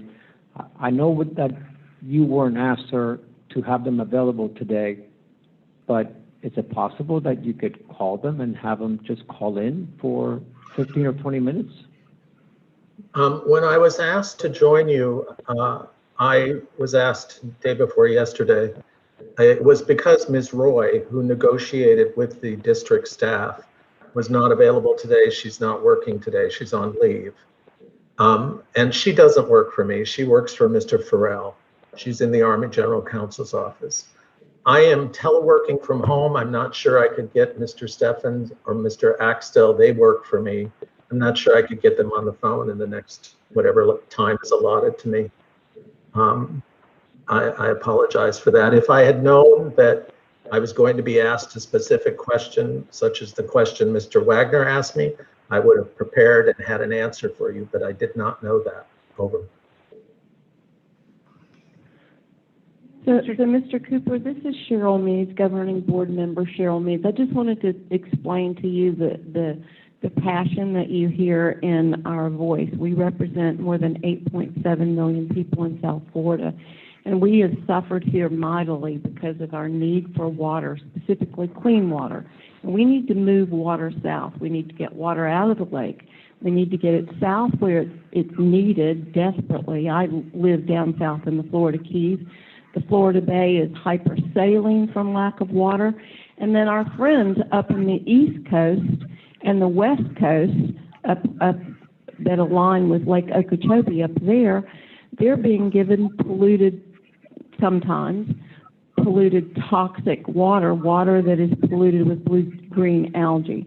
And in 2016, it was a real crisis in the state, and the governor has put us in this position to solve this problem. And we enjoy working with you, and I don't want you to think that we're being unreasonable. We are so out of time on this issue. We are out of time on this project. I mean, on this clean water problem. And we heard someone tell us today that they saw another algae bloom in the lake. And the 8.7 million people that live in South Florida are desperate, and our health is at risk. And so all we want to do is to clear up a couple of things. We want to apply to this a specific federal limit that we have to work under according to a consent decree. That's all we want to do. We want to say it's this and it's this, and we want to be able to sign this, and we want to be able to move forward. Mr. Chair. Thank you, Mr. Chair. Mr. Cooper, this is Charlotte Roman. I'm governing board member as well. I have a question. Does it seem reasonable to you that we want clarity? Absolutely, ma'am. I think the only way you have an agreement, a meeting of the minds, is if people clearly understand the language in front of them. Thank you. And I have another question. What can you do for us right now? I'm afraid I can't do anything that Mr. Wagner would sign up to. I can only say to you that the language in that paragraph is absolutely clear to me, but that doesn't really matter. It needs to be clear to you. And it isn't, apparently. And it is not new or a language that's original. It's been in documents before, and as Mr. Wagner pointed out, not happy with the way the 1308 was done, but this language is from the 1308 report. And so I don't know what I can do here to help you with that, except to say we'll be happy to take questions. We'll be happy to consider language that your staff wants to provide and provide clarity if that's still needed. But I want to just, I hope I can wrap this up, and I'll take as many questions as you like, but let me just say this while I have the opportunity.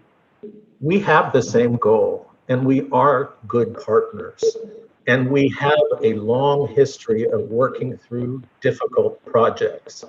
My advice to you, and you can take it for what it's worth because I'm not your lawyer, is this agreement will move the project forward at no risk to this organization, and that if difficulties that are now unforeseen arise, we will work them out. We always do.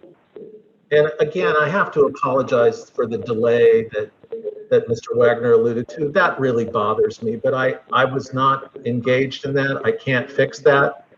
I will tell you that I will, to the extent I'm involved in this process now, I will not allow delays to occur. But I'm not the decision maker. I'm the advisor to the decision makers. And you do need to realize, I think, that in Washington, in the Army, we are in a process of a change in administration and new people coming on board. I don't know how long we'll have Mr. Farrell, and they do not have a nominee or an appointed person to follow him. There is a deputy assistant secretary who is supposed to come on board in about a month, but I don't know that he has any knowledge of Everglades issues. Over. Thank you. Mr. Cooper. Hold on. Go ahead, girl. I just had one follow-up. Mr. Cooper, are you in a position to commit to us this afternoon to help us by leading the effort to resolve these two issues that we have today? Yes. So you'll take on being that single point of the spear to wicker this through the various levels that we need to resolve this clarity in the language? I think I already am, ma'am. That's why I'm in front of you today. Okay, so I was just saying that because there were several names that you mentioned and everything, but my understanding was that they worked for you, and I wasn't sure if you were now on board to take ownership for resolving these two minor matters. So ma'am, I will take ownership for what I can take ownership for, which is to help clarify this language. But with regard to decisions that would lead to signing the document, I don't have that authority. The person on the signature block is the one who's going to have to make that call. But I can take ownership and leadership of an attempt to help provide the clarity that Mr. Wagner has asked for. Over. And I appreciate that, and I really appreciate the fact that you said that you can understand why we need clarity and what the document says versus guessing what it says. Thank you, Mr. Chair. I'd like to turn to our attorney, who, since we do have an attorney on staff, Ms. Ante. Thank you, Mr. Chair. I just wanted to clarify. I think there's potentially another path. We mentioned that there's one path of delay, and then we mentioned that there's one path of going ahead and approving the agreement today. I think there's probably a third path that's available to you, and that would be, I think we've already heard from Mr. Cooper that he didn't have any problem amending the agreement as Mr. Wagner had suggested in that first paragraph as set forth below. Really, the main area of ambiguity stems from the fact that our restoration strategies projects are governed by NPDES permits that have a Q-bell. That is different than a water quality standard. And so when the language gets mixed up in the terms that are now an agreement of this agency, it kind of caused some consternation. And so from our perspective, if the 4 times that we see that reference to water quality standards as it relates to our restoration strategies projects, it doesn't make sense because that doesn't exist. So it would be in the best interest of the Army Corps, if they really want to hold us to the Q-bell, in the best interest of this agency for purposes of having clarity, to change those references to water quality standards to water quality-based effluent limitations, because that's what actually governs us under law. So I guess from my perspective, the third option you have before us today is to direct staff to make those very minor changes. In my mind, they're 5. The first one Mr. Wagner referenced earlier. The 4 times we reference standards, we change them to water, the QBEL essentially, and present that back and see if that alone can solve the problem. So we don't have to wait another month and another 4 weeks of delay. If changing those references to water quality standards to the QBEL is a problem, we can come back and present that to you next month, maybe have greater conversations with Mr. Cooper and the other folks that he's described. But I think there's one way to maybe avoid that delay, because really that's the biggest issue that you're facing. And it's an issue, for, quite frankly, for the Army Corps. By injecting that language from the 1308 report that was essentially not accurate and inartful at best into a contract raises it to a different level for us. So let's, my advice is make that clear. If they're unwilling to make it clear, we can bring it back, and then you have a policy decision next month to decide, are you just willing to go ahead and deal with it later? Okay, I'm going to make a motion. I'm going to make a motion to approve the contract that was presented to us in the packet with 5 changes. The first change is to add to the first sentence, as set forth below, as discussed with Mr. Cooper. The second 4 changes would be to change water quality standards to water quality-based effluent limits. I'll second it. I have a motion and a second. As part of discussion, Mr. Cooper, this is Chauncey Goss. I'm chairman of the governing board, and I thank you very much for your time and being here today. I just want to make sure that, I think you've heard the motion, you've heard the second. We're about to vote on this. I just like some assurance from you that you will help and your staff will get us a quick turnaround on this, and that we won't next month be sort of wondering, gee, where's the Corps on this? So I have to say to you, in all honesty, sir, I have to say to you that I cannot assure you that we would sign up to those changes because, number one, I haven't seen them. Ms. I'm not asking you, 5 changes. sir, I'm not asking you to agree to them. I'm saying, will you endeavor, or actually, will you commit to working with our staff, let's see, today's Thursday, this week and next week, to make sure that we either are in agreement or not in agreement quickly, so that this doesn't carry on for another month, where a month from now we're going, gee, we don't know what the Army thinks. If you think yes, tell us. If you think no, tell us. The ambiguity is killing us. So yes, I will work to achieve that goal. I would ask Ms. Ansay why weren't these presented last week, if these are concerns that she had. I know there was negotiation back and forth with Ms. Roy. I'm surprised that this alternative was not presented. Over. Ms. Ansay? Sure. I think what has transpired over the last week is exchange of multiple versions of documents that had many, many changes, and I think at this point what this agency is described as a willingness to change the absolute bare minimum with the policy directive you've been giving today to move the project forward. So I'm trying to, on the fly here, as much as you are, try to adapt to what my clients are telling me and give a proposed solution. So I saw that as a third solution to delay. If that works for the governing board, I think that would be the best path forward. Thanks, Ms. Ansay. Mr. Bartlett? Yeah, I'd like to ask Colonel Kelly a question. Because I know, Mr. Cooper, this isn't your area. And this kind of comes from a lack of confidence it will be accepted, right? I've gotten a little bit jaded over the last week, right, in the conversations we've had.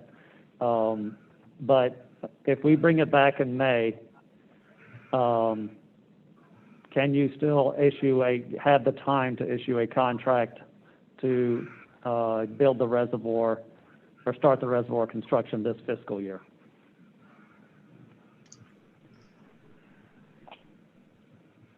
Hey, sir, it's Colonel Kelly. it's cutting it close. Certainly, if not by September 30th, we would be able to execute in the calendar year. Calendar year, so not fiscal year. Like I said, I think if we can get May, I will do everything possible to get that done. It's just down to the razor wire.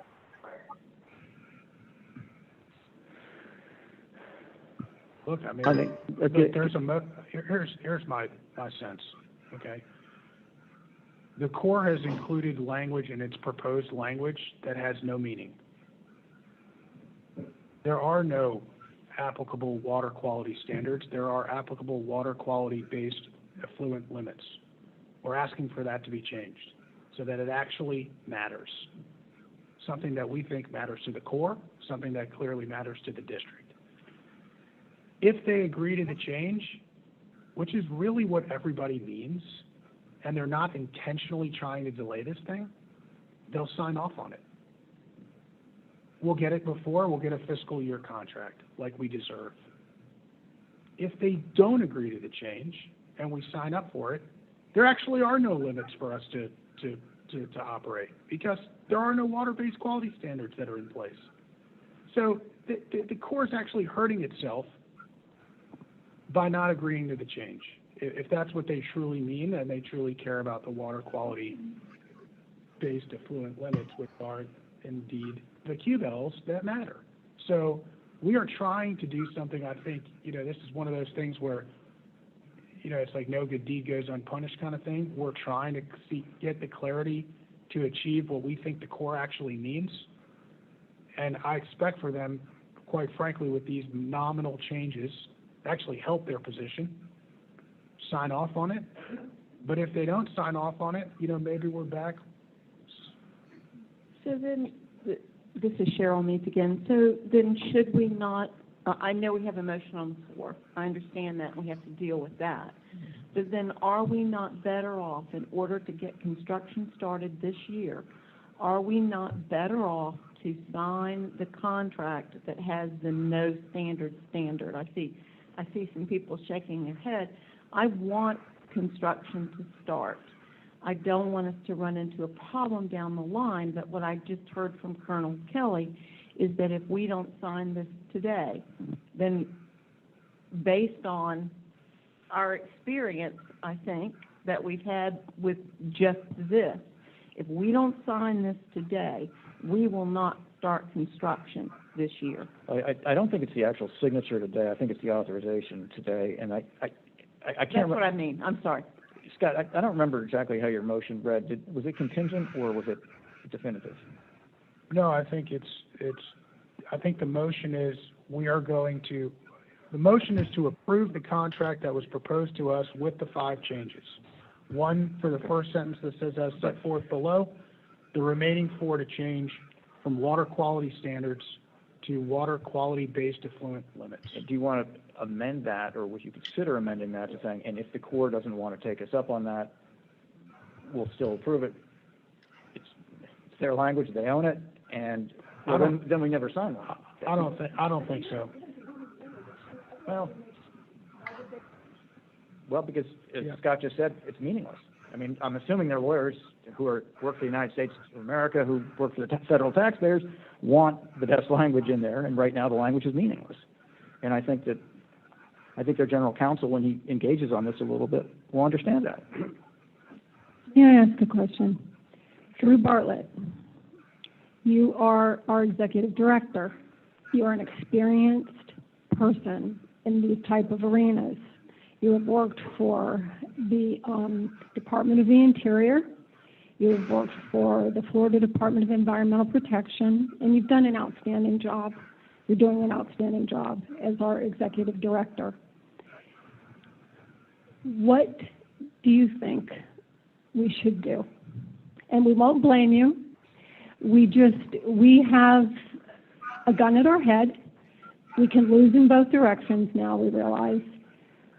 In your professional opinion, having worked with our vice chair and our attorney and all the experience you have, Colonel Kelly, who will be leaving, in the middle of next year. Jennifer Reynolds at your disposal. With no emotion, what is your recommendation? Can I want to ask Mr. Cooper one question before that, really, because I know, Mr. Cooper, you don't think it's unclear. So what in your mind does the phrase, until the state of Florida has completed all their restoration strategies and those restoration strategies meet all state water quality standards as determined by state and federal water quality regulators, what does that mean? It means exactly what it says, sir. I don't know how to elaborate upon that. I have no confusion about what that means. But I'm not the one who's confused here or not seeing the clearness of the language. I don't know how to explain that to you. I think it speaks for itself. Over. So I'll just boil it down to something shorter. Meet all state water quality standards. Do you know what that means? I mean, is that delivering clean water to the Everglades from the STAs? Or that is the outcome. That is absolutely the outcome and the goal for you and for us. Well, that means QBEL. That's QBEL. That means QBEL. I don't think it only means QBELs. I'm sorry, I don't think it only means QBELs, but again, as I said quite a while ago, I'm not the subject matter expert on that, so I can't give you an opinion on that. Over. What else does it mean? Well, hold on. Again, I can't tell you because I'm not the expert. So there is something called water for injection. There is something called purified water. There is something called potable water. Water for injection is water that's used to make injectable drug products. So clearly we agree that you don't expect us to send water that meets that standard. Some standards not all water standards can apply here. The standard that has been placed upon us is the standard that we're talking about, the QBEL, that has been placed upon us by the federal government. We don't want to be held to any other standards because some of those other standards are impossible. And ma'am, I don't think the language says that. The language says meet all state water quality standards as determined by state and federal water quality regulators. I don't believe any state or federal water quality regulator would hold you to the standard you've just described. Over. So, I mean, we may be talking in circles because state and federal quality regulators determine what the standards are, and then they put those standards, they convert those into water quality-based effluent limits and put them into permits. And so it could just fold in on itself, right? So to me, it seems that if they talk to the Environmental Protection Agency, if they talk to state and federal regulators on whether this actually changes the meaning, changing it to QBEL changes the meaning, I think they would get to, no, it doesn't change the meaning, right? So to me, the edit makes perfect sense. It clarifies it for everybody. State and federal regulators would say that means what it means. It means the same thing, I think, based on my water quality standards expertise. You wrote the book. Right. So to me, they should be able to accept it. Then I go to a place of shenanigans, right? And you put a bunch of people in the room, they could go a different direction. So I think if we get them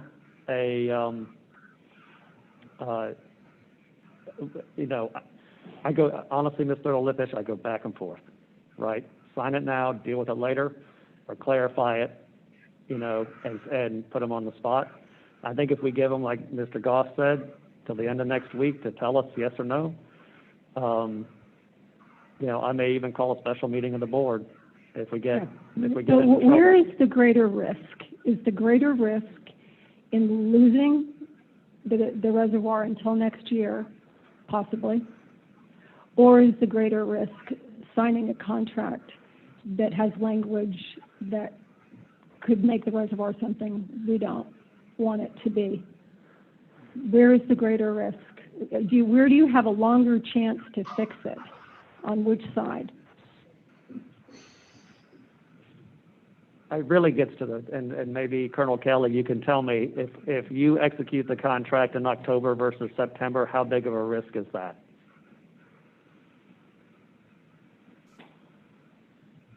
Sir, I mean, October versus September is, 1 month on a calendar. The money was there.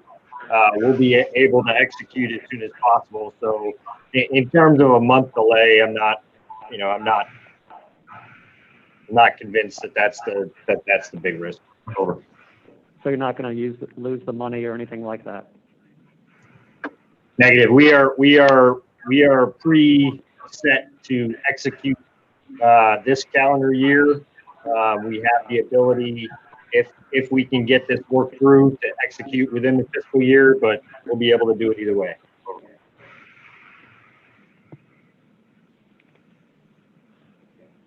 Can I say something? You may. Yeah, go ahead, Mr. Bergeron.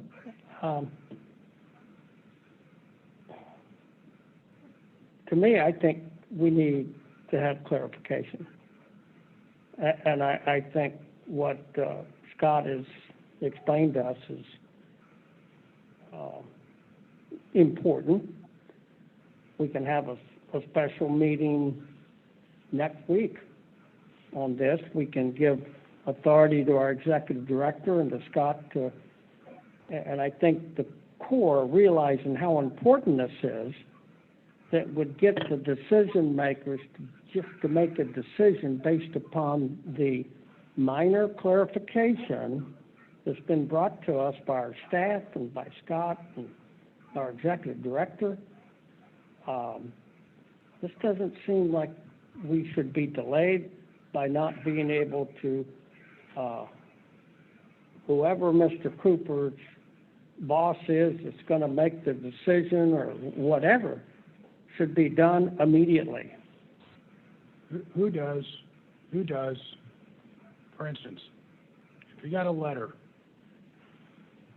from Noah Valenstein, head of the Department of Environmental Protection, state of Florida, an opinion letter that said, I am the state and federal water quality regulator for the state of Florida. Would that be true? Yeah, in this context. Yeah. And if he said, and I have read this clause, and that means quality-based effluent limits, would that be something that, for instance, if he were willing to sign something like that I have no idea whether he would or not, and since we cannot appear to get any sort of clarity, unfortunately, from the Corps on what that means, we get it from the person who actually does the state and federal water quality regulation. And he says, yes, that's what it means. We can sign the contract as is, I think. But I think that hearing Colonel Kelly's comment about the finance, hearing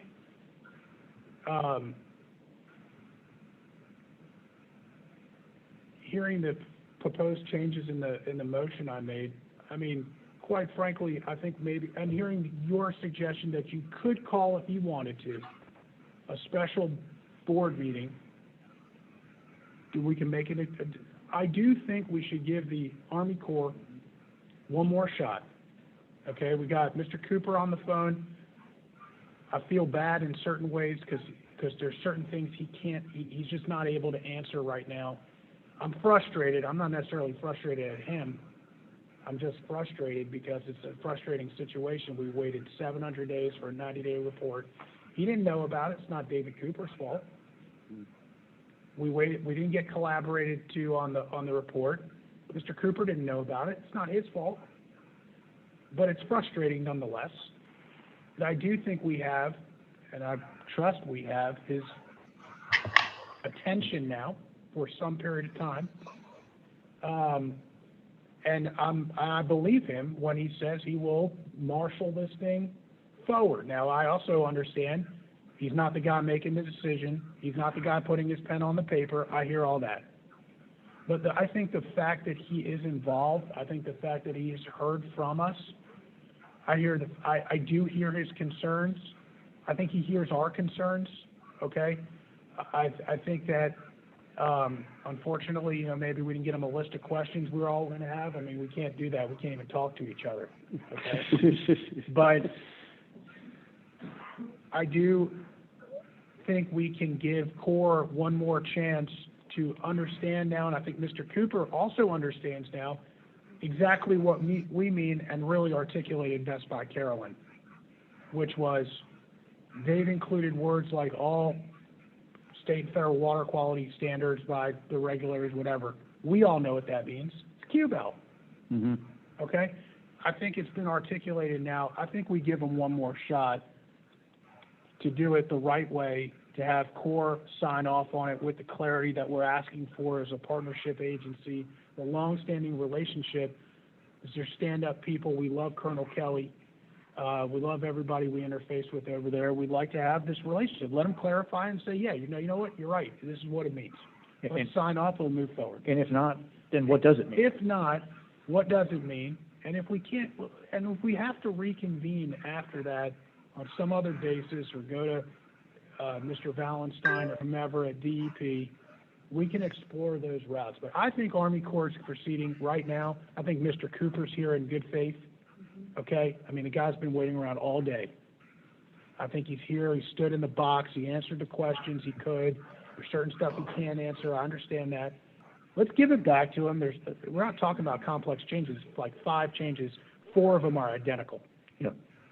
So my motion is to do that, to give it back to him. You got to reconvene at some point, or you feel like you got to call a special meeting. Let's do that. But that's the motion on it. Yeah, we have a motion, we have a second. I'm going to take it away from board discussion for just a second and see if we have any public comment, because I'm sure there's people listening and there may be public comment. I would like to hear from the public before we take a vote, if there's anyone who has a comment they'd like to make. If you're participating by Zoom, use the raise your hand feature. If you're participating by phone, *9 raises your hand. Thank you, Mr. Chairman. Newton Cook, you're recognized to speak. Thank you very much. A very interesting discussion. I've been there, done that a long time ago with Lake Okeechobee on the old Lake rack. I love the Corps to death. I defend them constantly, reminding people that the Corps is an Army military organization and they only obey orders that come from the politicians. And so they're not to be blamed for some of these things. But I also say the Corps is cursed with both the government red tape and bureaucracy and the Army red tape and bureaucracy. And when you put those two things together, boy, do you have a real difficult job. And the gentleman on the phone there today, he's tangled in it and he knows it. And it's just difficult. And I want to say one thing. You guys are doing exactly the right thing. I hate to see this thing even delayed a month. But if you have language that is not right, I can assure you, you will be tied up in court for the next 10 years. And this project will never get started. So please, I agree with the motion. And thank you very much for the opportunity to speak. Thank you, Mr. Cook.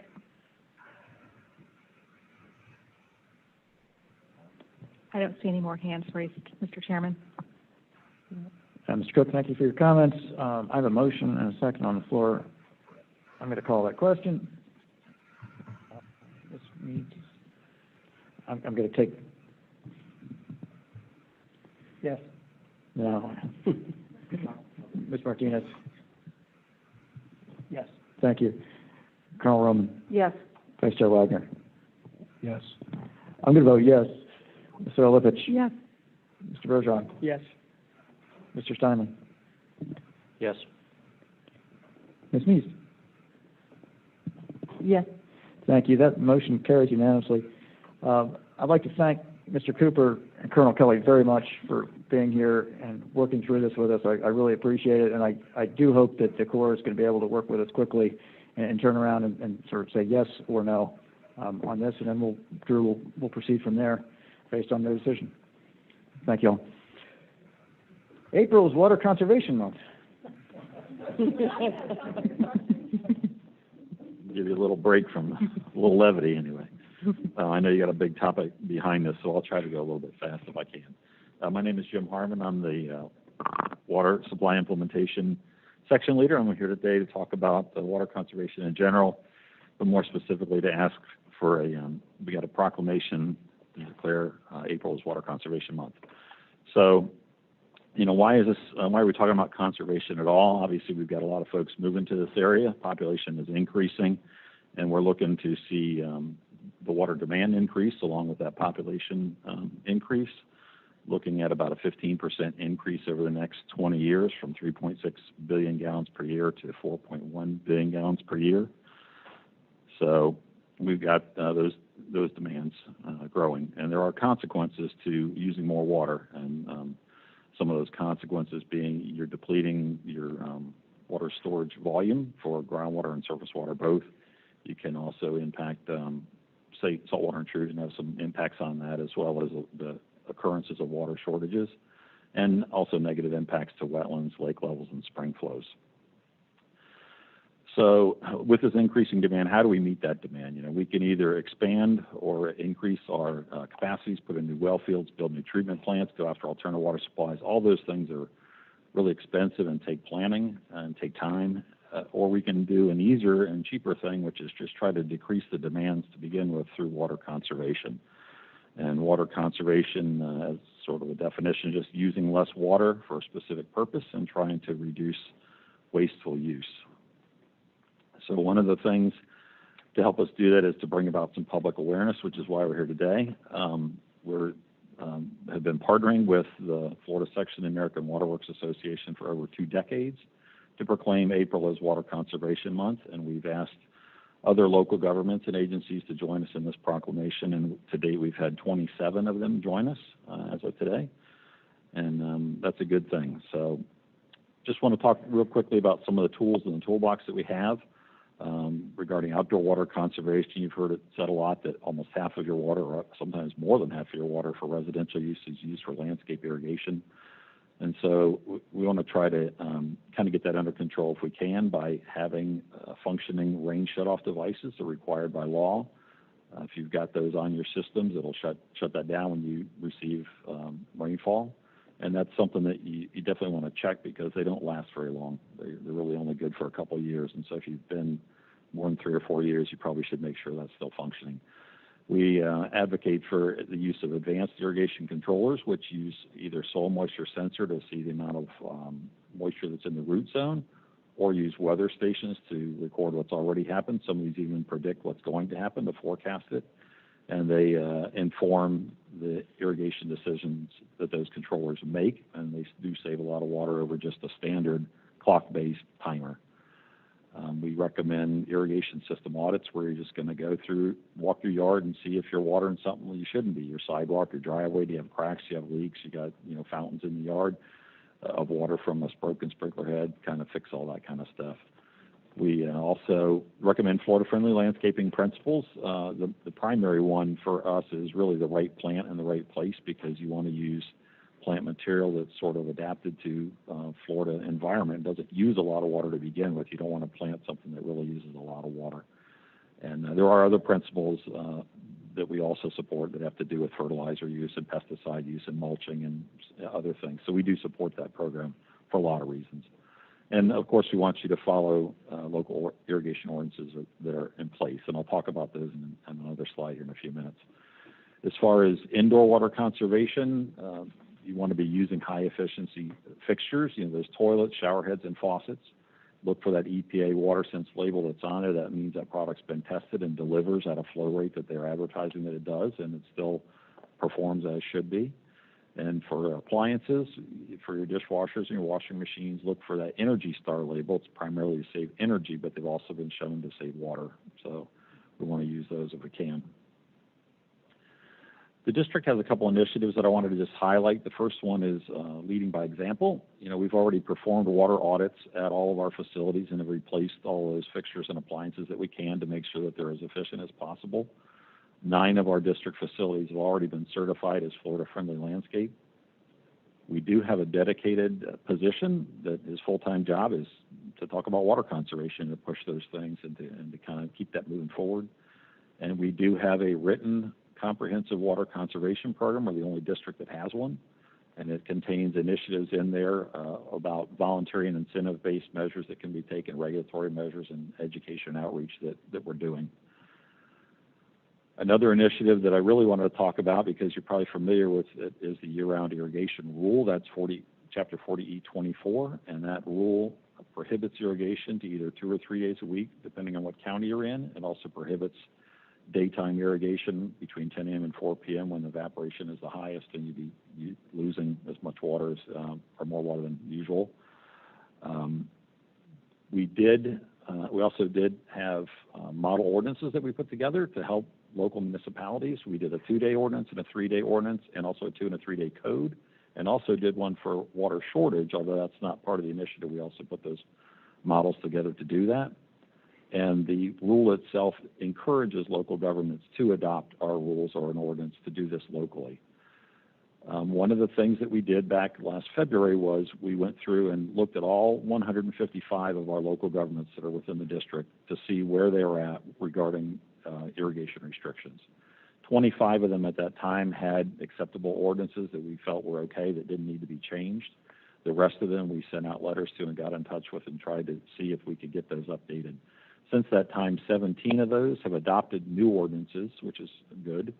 26 of them have ordinance adoptions in progress, which means that we've already looked at some of their language and think it looks good, and they've either scheduled it for first read or a second read, or they've told us when they're going to actually do it. 44 of those have our model ordinances, and they're still reviewing those. So you'll note that that doesn't add up to 155. There are some other municipalities that are one of the things is the county ordinances were some of the things that need to be cleaned up. So some of those local governments are waiting to see what the county does before they proceed with what they want to do, because they don't want to kind of get crossways with that. How many of the 16 counties are in compliance? At a county level, I would have to get those numbers for you. But I know that we're still in discussion with a number of them to get that into shape. And frankly, a couple of them, if my memory serves me correctly, Glades and Okeechobee County, actually declined to do it because of the rural nature of the county. And the folks that are saying that they don't want to do this are mostly saying it because they don't have the code enforcement, they don't have the personnel to enforce it. And we've tried to kind of say, well, this is really sort of an education thing more than we're not really trying to get compliance and enforcement necessarily at this time. We just want to kind of get you to say, this is important to your community, and get the education out there so that folks try to kind of follow those rules.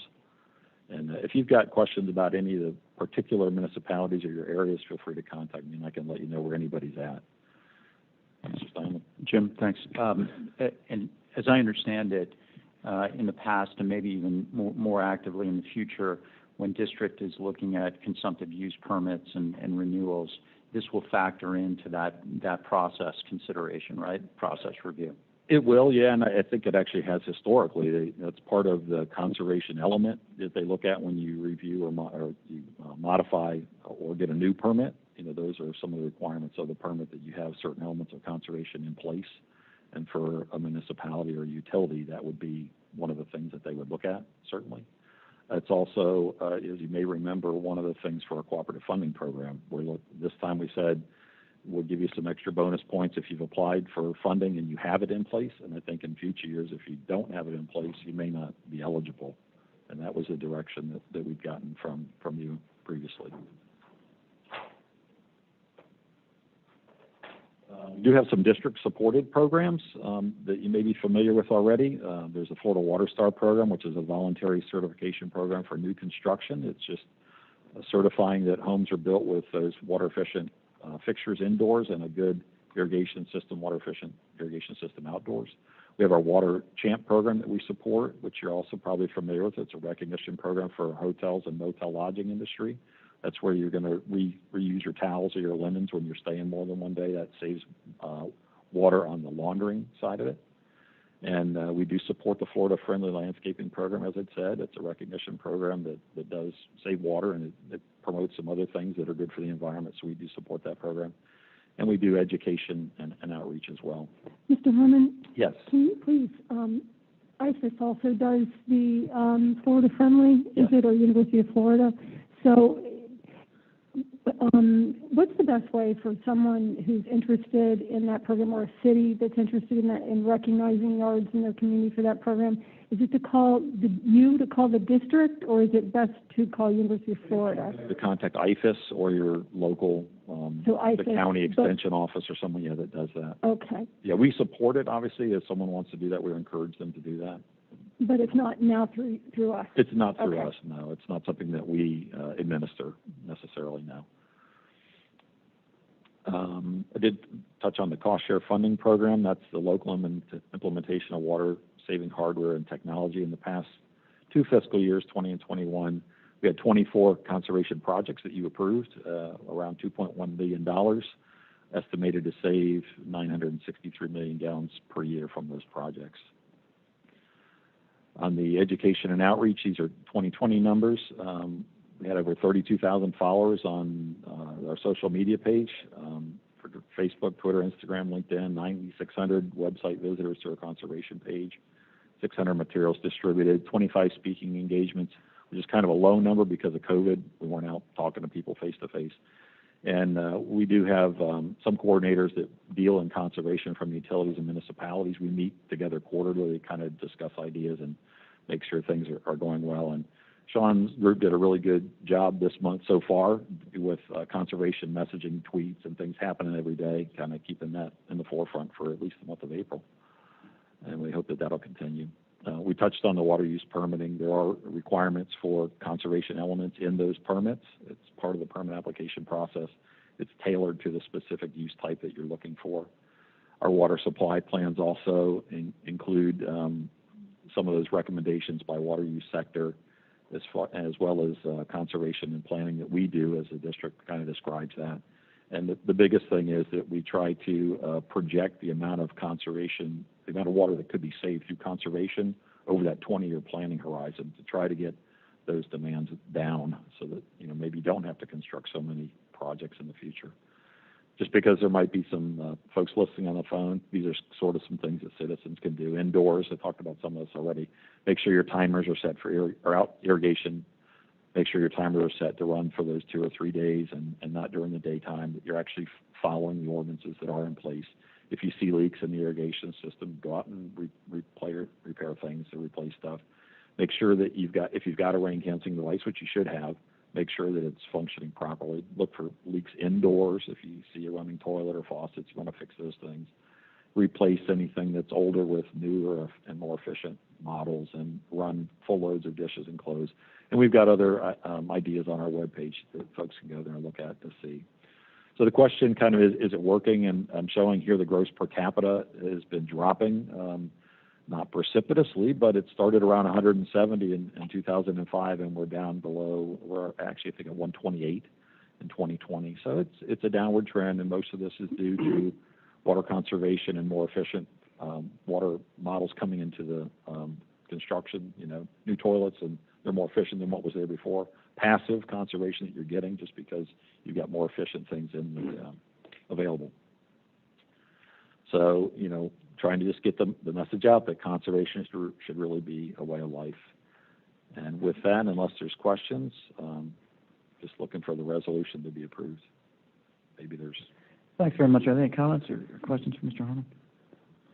I have one observation, and I know that it's April and we do this traditionally in April, but we're sort of towards the end of our dry season, and I would think that we'd want to encourage people to start saving water, in January. Yeah, I guess we do all year long, so I just don't want people to think it's April, I have to start conserving water, and then I could stop and as soon as it starts raining in June and go back to my evil ways. But right. It's not really a start and stop thing. Okay. I mean, people should be thinking about this really all the time. I mean, I think one of the problems is that when it gets dry, then we start talking about conserving, and we should have been talking about conserving before it got dry. That's right? my point. So, we should start yes. in January. Agreed. These conversations. Thanks. I think this education is very important. It's all about we, in conservation, and it's interesting some of the things you just put up here that you wouldn't even think about. Yep. Very interesting. Great presentation. Thank you. Yeah, I think that material was great. I think we should push that out as much as we can. Some of those little flyers that were there, I mean, they're just have people think about these things. I mean, you asked the right, I mean, this is not just water conservation, but you talk about people polluting or stuff on the street ends up in the water. You know, you don't, when you have people start thinking about them, they start doing them, even little by little, and that matters. So thank you very much. Thank you. That's true. Is there any public comment on this? Yes, Mr. Chairman. Jeremy McBrien, you're recognized to speak. Hey, good afternoon again. Jeremy McBrien, Palm Beach County's Water Resource Manager. Just want to let you all know this week, Palm Beach County Board of County Commissioners approved a proclamation recognizing April as Water Conservation Month. And, you know, the county is committed to water conservation. We've invested about $100 million to reduce demands on potable water and also increase the availability of reclaimed water. And as a result, Palm Beach County Water Utilities has one of the lowest per capita water use rates in the county at just over 100 gallons per person per day. And on a related note, the county has had a year-round landscape irrigation conservation ordinance in place since 1991 and a water shortage ordinance in place since 1985. And we are currently working on updating both of those ordinances to incorporate some of the relevant aspects of the district's 2010 landscape irrigation rule. And then finally, also this week, I know Mr. Steinle touched on this earlier, our Board of County Commissioners also recognized Laura Corey's 32 years of service to the residents of Palm Beach County by awarding her a certificate of appreciation. So, and that concludes my comments on this item. Thank you. Thank you, Mr. McBrien. Mr. Chairman, there are no more hands raised. Thanks. Thanks, Mr. McBrien. Thanks, Mr. Harmon. Is there no more comments or questions? I'll take a motion for the resolution. I'll make a motion. I'll second it, please. I have a motion and a second. Any further comment? Seeing none, we'll call that question. Mr. Bergeron? Yes. Mr. Steinle? Yes. Ms. Solovich? Yes. I'll vote yes. Vice Chair Wagner? Yes. Colonel Roman? Yes. Ms. Meads? Yes. Mr. Martinez? Yes. Thank you. That passes unanimously. Thanks very much, Mr. Harmon.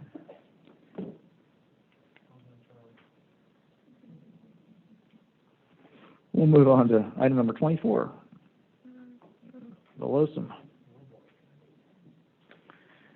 It's good to see you again, Ms. Law. Hello. Double header. Get that in the right spot. Serious business, too. Yeah, good to be back 2 days in a row. Okay, so this time I'm going to be talking about the Lake Okeechobee System Operating Manual. So just again, I know we met yesterday during the workshop, but I just want to introduce myself again. My name is Leslie Wall, and I'm the section administrator here at the district for the Ecosystem Restoration Planning and Project Management section.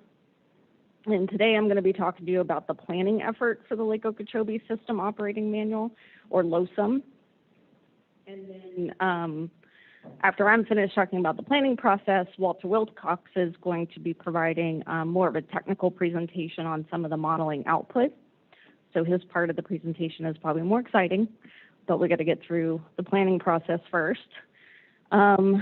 So this will be, LOSUM will be the lake schedule to replace the current lake schedule that we talk about every month in John Nitnick's water report, and that we call the Lake Okeechobee Regulation Schedule, or LORS 08.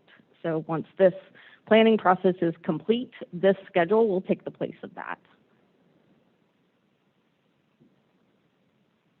So the purpose of the Lake Okeechobee System Operating Manual planning effort is to reevaluate and define operations for Lake Okeechobee that considers additional infrastructure that will soon be operational. So that's projects like the Herbert Hoover Dike rehabilitation, Kissimmee River restoration, and the C-43 and C-44 projects. And that's just to name a few. That's just some of the bigger projects that we're talking about coming online. There's also some other, infrastructure that will be in place in the time frame that we're looking at for the schedule. And remember, yesterday we talked about the IDS, the Integrated Delivery Schedule. So you could look at the IDS and see which structures would be operational by the 2025 timeframe. That's the planning time that we're looking at for plan formulation. So it's just another useful tool for the Integrated Delivery Schedule. And since this is an update to the operations of Lake Okeechobee, and the Corps is responsible for operations of Lake Okeechobee, the Corps is the lead on this planning effort. So the Corps' goal for LOSUM is to maximize flexibility in Lake Okeechobee operations while balancing congressionally authorized project purposes. And those project purposes are listed here, and that includes flood control, water supply, navigation, recreation, and the preservation of fish and wildlife. And the Corps, in addition to the overarching goal for LOSUM, also identified 4 objectives for the project, and that includes managing risk to public health and safety, life, and property, continuing to meet authorized purposes for navigation, recreation, and flood control, improving water supply performance, and enhancing ecology in Lake Okeechobee, the northern estuaries, and across the South Florida ecosystem. And the objectives help with formulating plans and help making decisions based on the performance of lake schedules. So what you want to do is, when you look at the performance of the alternatives, the goal would be for those alternatives to meet these objectives.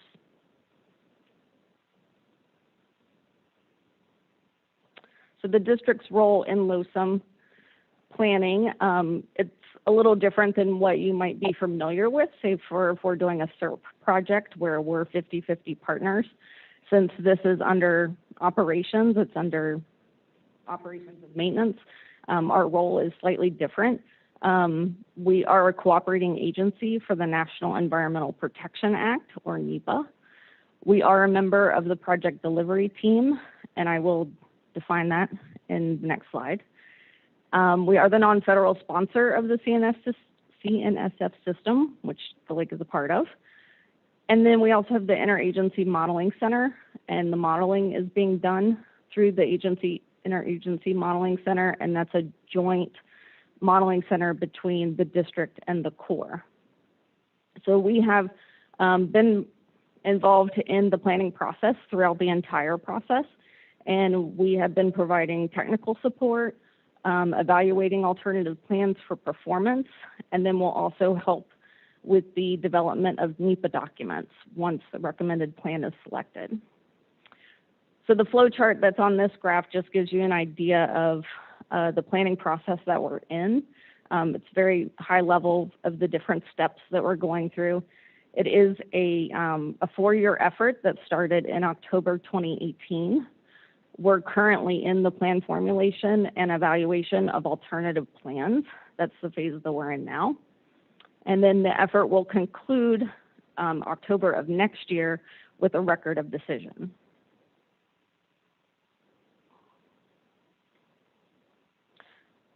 So I just wanted to break down the phase that we're in now, which is the plan formulation and alternative evaluation section of the overall planning effort.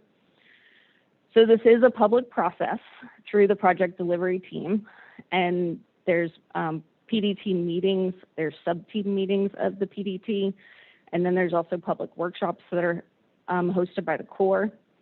And PDT meetings, or project delivery team meetings, are a forum to allow federal, state, and local agencies and tribal governments an opportunity to participate in the planning process, to exchange views, and provide technical support, and just, share their opinions on the proposed schedules. But the PDT is not a forum for official policy discussion or formulation. And then every meeting does include opportunities for public comment. And on the right side of the slide is just that plan formulation part of the process, just broken down into the smaller steps that we're taking right now. And I'll touch on each of these. So we started the plan formulation process with very big picture lake schedules that maximize performance to one specific area. So we started with very unbalanced plans, to put it in a simple way. And the model output included over 100,000 model runs. And in the conceptual plan analysis, we narrowed down those plans to ones that perform best for each sub-objective in LOSUM. And when I say sub-objective, they're depicted on the slide, but what I'm talking about is the 4 main objectives that the Corps identified for LOSUM, some of those objectives included multiple areas. And we wanted to focus on single objectives for the conceptual plan analysis. So some of those objectives were just broken down into the individual areas. So for example, enhancement of ecology for Lake Okeechobee, northern estuaries, and across the South Florida ecosystem. So that was broken down into 4 sub-objectives. So 1 for Lake Okeechobee, 1 for the Caloosahatchee estuary, 1 for the St. Lucie estuary, and 1 for South Florida. So the point was to identify plans that performed best for each of those areas. And one of the reasons that we started with unbalanced plans was to see where we could get the best performance in the system, but also to see if you get best performance in one area of the system, what happens to the rest of the system, right? So then to look at those trade-offs. Because what we've seen so far in the planning effort is if you do really best in one area, there's most likely at least one other aspect of the system that has poor performance. So that will lead into the balancing and the trade-off discussions. So after receiving input from the PDT on those over 100,000 runs, the plans were narrowed down to an array of about a dozen plans that moved into the iteration 1 model.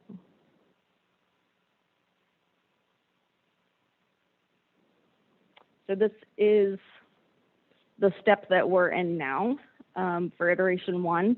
The model output was provided to the PDT on March 12th. So right now we're in the process of evaluating all that model data. And I want to introduce you to the list of plans because when Walter Wilcox gives his portion of the presentation, you're going to see references to these model names that are on the left side. So if I take a minute to introduce you to them now, hopefully it won't be as confusing as it could be when we get to the technical part of the presentation. So at the top of the table, we have our baseline plans. So those are what we would call our future without condition. So that's the conditions in a certain time frame, the conditions of the system. So what does the system look like for the baseline condition in 2022 if LORS was still in place? So all the infrastructure in 2022 with LORS 08. And then the existing condition 2025 baseline is the same thing, just in the 2025 timeframe. So what does the system look like, all the infrastructure, if LORS 08 was still in place? And what we do is we take the output for the alternatives and we compare them to how they perform to that future without condition. So I want to pause there and make sure I'm making sense. Okay. Hi, Leslie. Thank you. So the baseline plans, LOSUM existing condition baseline on the top, you're saying that's with all the infrastructure that's in 2022? Right. So that would be, current infrastructure that we have in the ground today and what is assumed to be in place by 2022. So, are there any parts of those 4 that you mentioned in the beginning that are in that Herbert Hoover Dike, Kissimmee, C-44, C-43? Are any of them in that? Hoover Dike restoration is assumed to be complete by the end of 2022, and I believe the Kissimmee River restoration, and I think the C-43. The 44. C-44, thank you. By C-44 would be complete. By 2022? In 2022. Okay. And then, so the last one, or the next one, LOSUM existing condition 2025 baseline with LORS 08. That would be where it includes C-43? That's correct. Okay. And so I was just bringing it up briefly again, just to mention it out of respect to the stakeholders of my area that are concerned about the baseline number here, because the baseline number for Martin County using S308 is I know these numbers don't mean anything. They do to somebody. 238 compared to 220 And the bottom line is, it's kind of like it doesn't show that much progress has been made for the millions of dollars spent on the infrastructure that has been put into the C-44. And obviously, LORS is, you know, LORS is LORS, and we're trying to go to LOSUM, but stakeholders in my area, many of them are concerned that these numbers are not going to be a true reflection if there is an improvement, because these numbers are where they are. So I just wanted to say that in a public forum, and I look forward to learning more about all this because it's so important. Thank you. Yes. Yes, and thanks for the comment. And it's in the modeling, so Walter can definitely probably explain it a lot better, but my simplified version of what's happening in that 2025 baseline is in the beginning of the planning effort, we have to make assumptions about how the system is going to operate in the modeling. And it was the Corps' decision for how LORS 08 would operate in the modeling was how LORS was authorized originally. So not with any of the flexibility that we take in the real world. It's how it operated as authorized. And I think it's one of the artifacts of that in the model is how it's operating, how it was originally authorized. And basically it's just to say that maybe, you know, LORS isn't the best schedule. And that's one reason why we're looking at it, so we can make improvements to the system. Thank you. And if you want to ask that again to get Walter's answer, we can do that during Walter's section. Okay, so those are the baseline conditions. And like I said, the different alternatives in the alternatives analysis is we compare the performance of the alternative array to those baseline conditions. So the next set of alternatives on the table are our single objective plans, and those were the plans that were selected through the conceptual analysis, and those were the ones that focus on specific areas. So those were the best performing plans for those specific sub-objectives. The next set of plans that are under the WRDA 2020, so under the Water Resources Development Act of 2020, there were two plans to be analyzed in LOSUM that were required by WRDA, and one was for the St. Lucie Estuary and one was for the Caloosahatchee Estuary. So those two runs were also added to this array. And then we also had 3 plans submitted by stakeholders, and these were more balanced plans. I wouldn't say that these were definitely single objective plans. They did have a little bit more balance to them. But we did have one submitted by Audubon, one submitted by the Lakeside Communities, and then one submitted by the Everglades Foundation. So we did include those in this iteration 1 modeling runs. So right now, like I said, the PDT is in the process of evaluating all the modeling data, and the purpose would be then to identify preferred performance and discuss trade-offs, and then ultimately recombine and modify the components of these iteration 1 plans to build an alternative array that are better balanced plans. So we're going to go from these, 13 or so plans down to maybe 3 or 5 better balanced plans.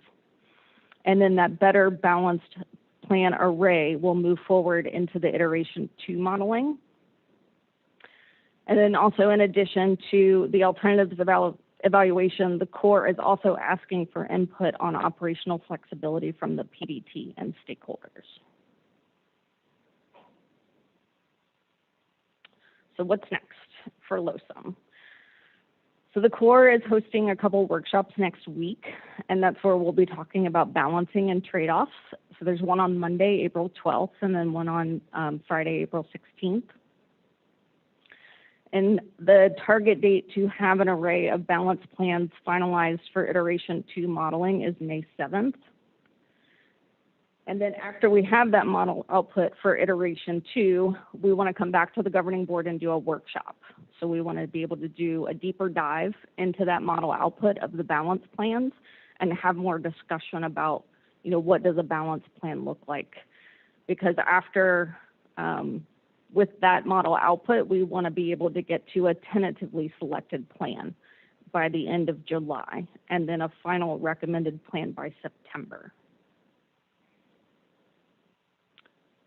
So if you don't have any questions, the next portion of the presentation will be by Walter Wilcox.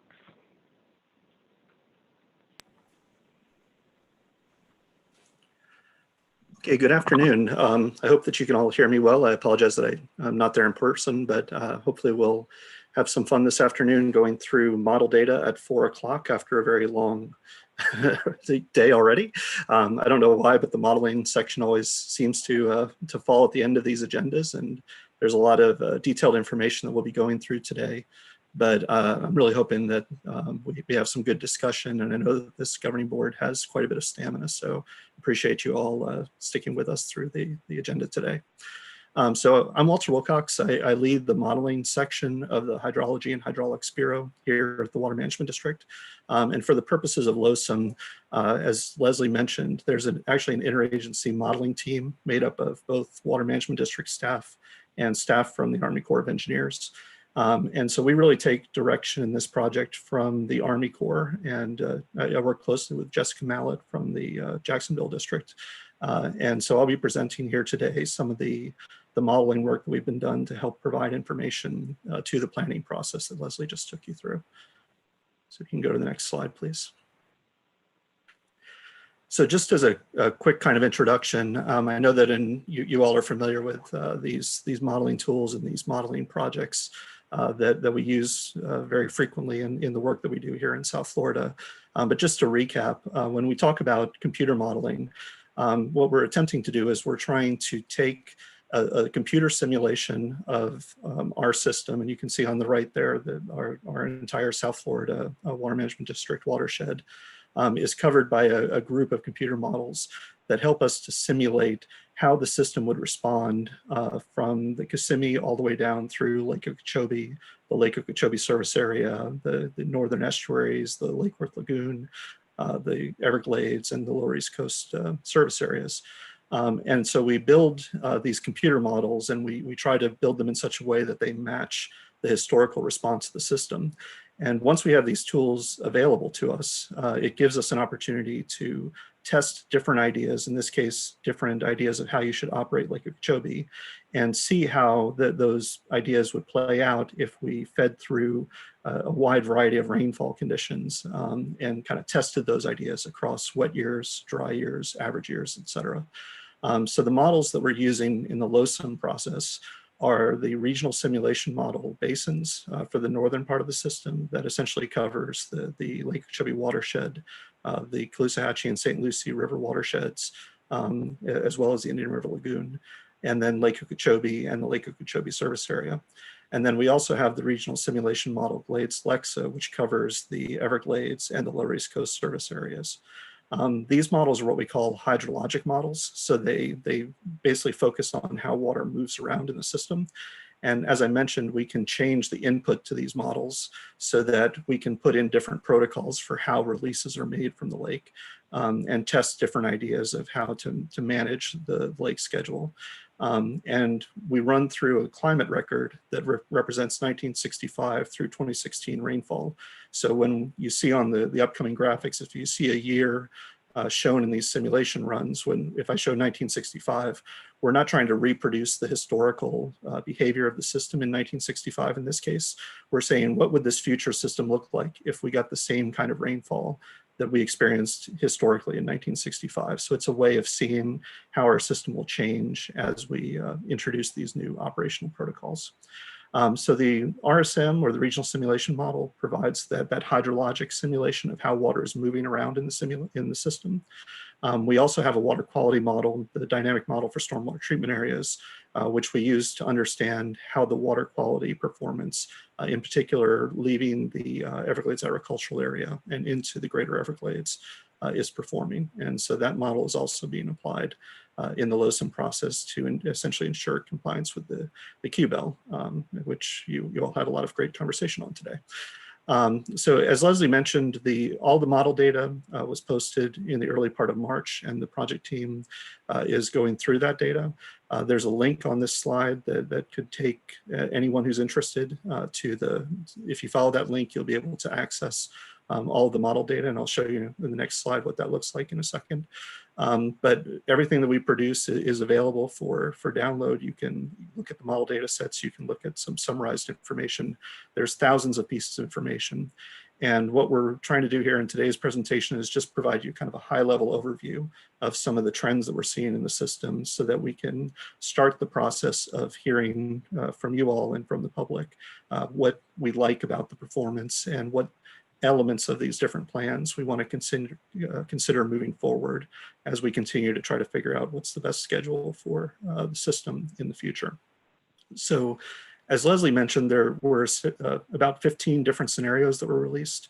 And I just want to mention that I think the project team has done a really amazing job of generating and digesting a lot of information under very tight timelines to date. You'll see that there were 120,000 different model runs that were done as part of the work last fall.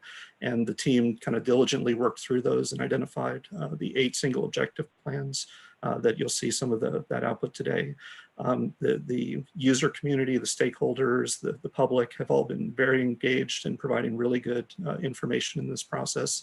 In particular, those 3 stakeholder plans that Leslie mentioned really brought a lot of kind of novel and unique ideas to the table. And so we're actively seeking that input, and we really appreciate everyone's efforts to engage in this process so far. And I just want to kind of remind anyone who's listening, including the board, the goal, unlike many planning studies where there's like 3 or 4 different options, and really the goal is to pick which of those options is the best one. We're not quite there in the LOSIM process to having that discussion. What we're trying to do is we're still in an information gathering mode. And so the goal is not to pick one of the plans that you might see here today or to say this is the best one that we're going to move forward with. But really we're trying to learn what's working and what's able to provide for the desired system performance. So maybe there's one schedule that does a particularly good job of releasing water with beneficial timing, to one of the estuaries, or preventing discharge to Lake Worth Lagoon, or promoting flow to the Everglades, or maintaining low lake stages and avoiding water supply cutbacks. So we're really trying to use this part of the process to understand those dynamics and then carry that information forward. And so we're hoping you guys have some good perspectives for us moving forward. So on the next slide, I just wanted to kind of show this. If you follow that link to the FTP site, again, this is just so that anyone who's interested in the information can access it. You'll come to a web page like this. You can actually just put it into a web browser, and you'll come to a browser page, or it might open your file explorer and you'll see something like this. And so the way the information is organized, there's a PDF at the parent level that you can open, and it'll give you some description of the model data that's available there. And there's kind of like a little snapshot in the bottom right corner. If you see that kind of complicated Excel spreadsheet, it does give you some information about all of again, those thousands of pieces of information that are available. But generally, the way that we organize the model data is through a set of comparative measures, which we call performance measure sets. And so if you look in the upper left portion of the slide, you'll see that there are 5 directories there that collectively look at all of these 15 different model runs. And so the nomenclature where it says PM underscore LSM 25B underscore ECRE, basically that's a performance measure comparison. And in that case, you're looking at 5 different scenarios. And because we're the government, all of those scenarios have some really complicated acronym soup. And so hopefully you're tracking along, and the slide that Leslie provided gives you kind of a key for how those letters translate into different system objectives. I'll try to describe them as I go through the slides as well today. But if you're just going to the website, if you open up the first PDF there, it will also have a description of all of those acronyms and nomenclatures that hopefully you can follow along. And then as you go into those directories, you'll see that there's information organized as kind of shown in the graphic at the bottom, kind of geographically throughout the system. So you can look at areas of interest and performance for Lake Okeechobee or for the Everglades or for the Northern Estuaries, et cetera. So on the next slide, just kind of, big picture, and we'll go through today kind of a system-wide overview starting with the lake and then, culminating in the Everglades. But just, some initial observations. For the LOSUM iteration 1 scenarios, one of the key considerations that the Army Corps has identified is obviously honoring the new dam safety considerations. So although the Herbert Hoover Dike is being improved and there's a potential to potentially hold some additional water in the lake and experience some slightly higher lake stages, the Army Corps has identified a set of criteria that help to test whether the dam safety considerations are being met by these scenarios. And so the good news is that most of the scenarios that were tested in iteration 1 do indeed meet those planning considerations for dam safety, with the exception of one scenario, which I'll explain more in an upcoming slide. And then kind of continuing through this slide, you'll see that all of the scenarios that we've looked at do indeed maintain their consistency with the planning standards for the WQBEL in terms of Everglades, moving water south into the Everglades. So I believe all of the scenarios either maintain or increase flow south. That's one of the things that we've seen is really kind of a win-win as expected in the LOSUM planning process, that by moving additional water south, a lot of good things can happen for the system. And we want to do that in a way that we ensure that we're not just sending more flow, but that we're also sending clean water to the Everglades. And that planning check really helps us to ensure that. And so maybe surprisingly, maybe unsurprisingly, none of the LOSUM iteration 1 scenarios actually improve performance across all performance categories consistently.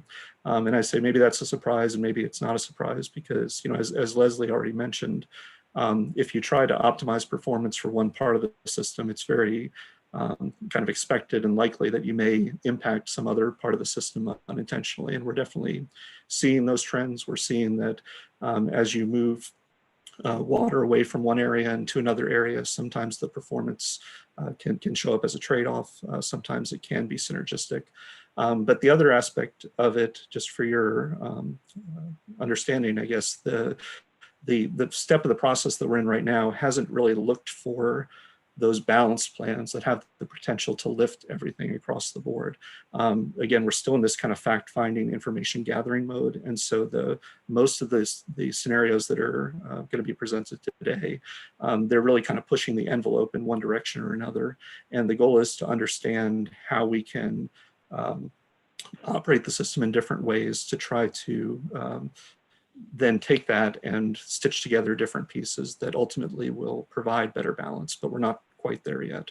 And so it's a long process and probably a little bit unsatisfying at this step in the process, but it's a very necessary information gathering step that's helping us to hopefully achieve better outcomes at the end and in that final selected plan that we move forward with. So we will be going through a very detailed investigation of this model data. We'll be looking at not just long-term averages and general performance trends, which unfortunately is most of what I'll be able to show you here today. But we will be looking at individual years. We'll be looking at individual events and seeing if there's different ways that we can manage, some of those extreme conditions or some of the persistently dry or persistently wet conditions to see if there's any really good operational insights that can help us to manage the system better as we move into the next round of modeling.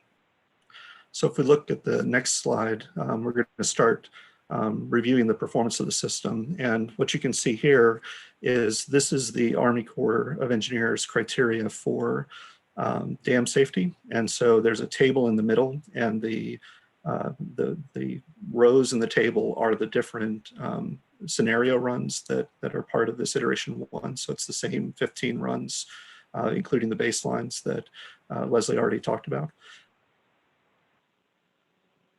4 columns of data, again, are planning surrogates that the Army Corps has identified for indicating risk to potential dam safety. So for example, in the first column, you can see looking at the total number of days over the entire 52-year simulation period, how much time are you spending above 17.25 feet? And the risk assessment group at the Corps has identified, again, for planning purposes with these models, that they don't want to spend more than 537 days over, out of 15,000 plus days over 17.25 feet, because that prolonged high water might indicate a risk to dam safety. And then as you move through the different columns, you can see that there are additional criteria for being above the top part, or quote unquote zone A of the schedule, or being above 18 feet, which really the goal is not to have any days above 18 feet, or minimize the number of days above 18 feet. And then more importantly, the consecutive days above 18 feet. So there's a consideration for how often you go over 18 feet, but what's really potentially risky to the dike is if you stay there for long periods of time. So you can see that there are criteria. Sometimes they have a target, sometimes they're just informational, but all of these different scenarios were scored relative to those criteria by the evaluation team. And the color code in the table indicates when you're starting to approach some of the risk thresholds. So if it's background white, there's really not a lot of concern. But you'll notice that there is a cell that's red, and it's related to the WRDC scenario. The WRDC scenario is the scenario that was specified by the Water Resource Development Act of 2020, that essentially, without getting into too much detail, that scenario really reduces flow through the S77 structure toward the Caloosahatchee. And the effect of limiting that flow so dramatically is that under very extreme rainfall conditions and tropical events, it's hard to find places to move water out of Lake Okeechobee, and the result is that the Lake Okeechobee stages go higher for longer periods of time. So you can see that WRDC run actually spends 59 days consecutively over 18 feet. And again, going back to the kind of second row of the table, the target was 20 days. And so that's been kind of flagged as part of this evaluation as potentially an operation that we would not want to consider moving forward, because it brings extra potential risk to the Herbert Hoover Dike. I'll mention the yellow cell that's here on the ESFL. You're going to hear me talk today a lot about the ESFL run, especially when we get into the Everglades.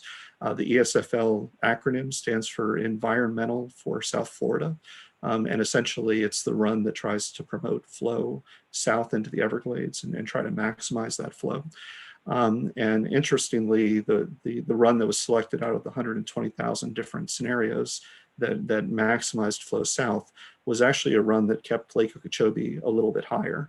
And so to kind of understand the rationale of that, if your goal is to promote the maximum amount of flow south, you have to have two things. You have to have water in the lake to be able to send south, and you have to have the timing and the opportunity to convey that water south, given that there are limitations in how much the EAA canals can convey, how much water can be processed through the STAs, all the things that you've been discussing today.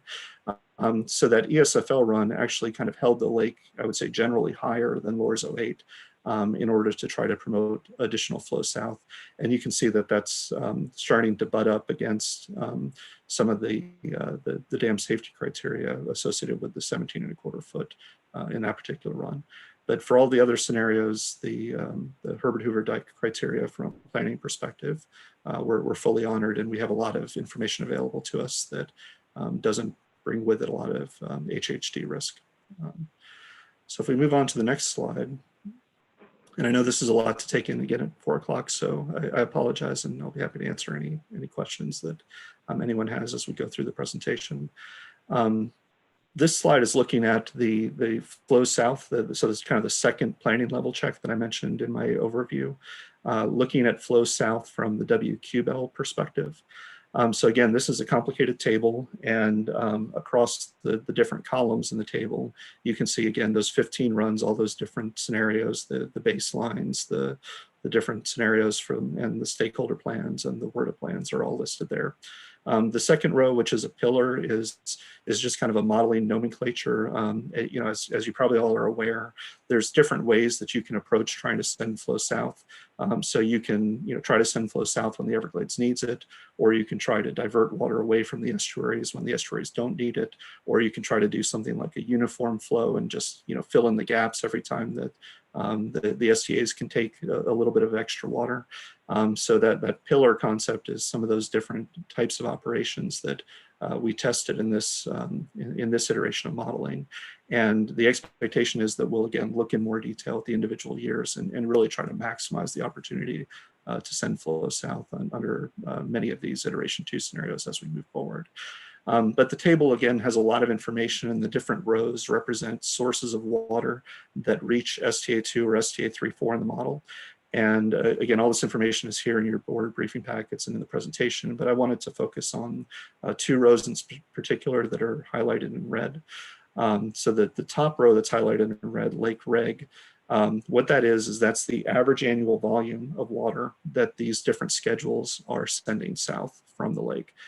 So you can see that the LOSM in the far left of the table, the LOSM ECB and the LOSM 25B, they're both around 60,000 acre feet average annual in terms of flow volume. Obviously there's years, wetter years, when that flow is much higher than 60,000, but this is kind of the planning number that was built into LORS 08 and that was used in restoration strategies. And what we're trying to do in LOSM is explore different ways of changing that number with flow south. And if you look at the different columns to the right of those first 2, you'll see that the different scenarios all have different numbers for flow south, and they're all either right in that range of 60 or significantly higher. Like again, that ESFL run right there is sending over 200,000 acre feet of flow on an average annual basis south, which means that it's sending 500, 600,000 south under certain years. And so all of these different runs have different operational protocols, and they all realize different flows south. And we're going to be investigating those and understanding what the ramifications of those flow south numbers are. But the good news from the perspective of the planning is if you go to that bottom row, the bottom row shows the flow weighted mean water quality phosphorus concentrations that the DMSTA model predicts for the central flow path. And so in a planning sense, our goal is to have STA2 and STA3-4 discharging water at or below 13 parts per billion. And you can see that for all of these scenarios, the number that's in that last row of the table is 13 or less. And so that gives us some confidence and some indication that even though we're looking for these additional opportunities to send flow south, we're still doing it in a way that gives us confidence that we're going to be able to meet our WQBL obligations with these different plans. So if you move on to the next slide, we're going to start talking about the system performance in different parts of geographic areas. And we're going to start with Lake Okeechobee because that's what we're trying to manage with the Lake Okeechobee schedule. And really what I wanted to show here is that, again, we're not trying to pick between different alternatives. And what we have on the table right now as part of this iteration of modeling is actually a very broad range of options that we can look at in detail and understand kind of the pros and cons of different ways of operating the lake. So on the left, you'll see the graph is a stage duration curve for Lake Okeechobee. So I mentioned that the model simulates 52 years of climate data.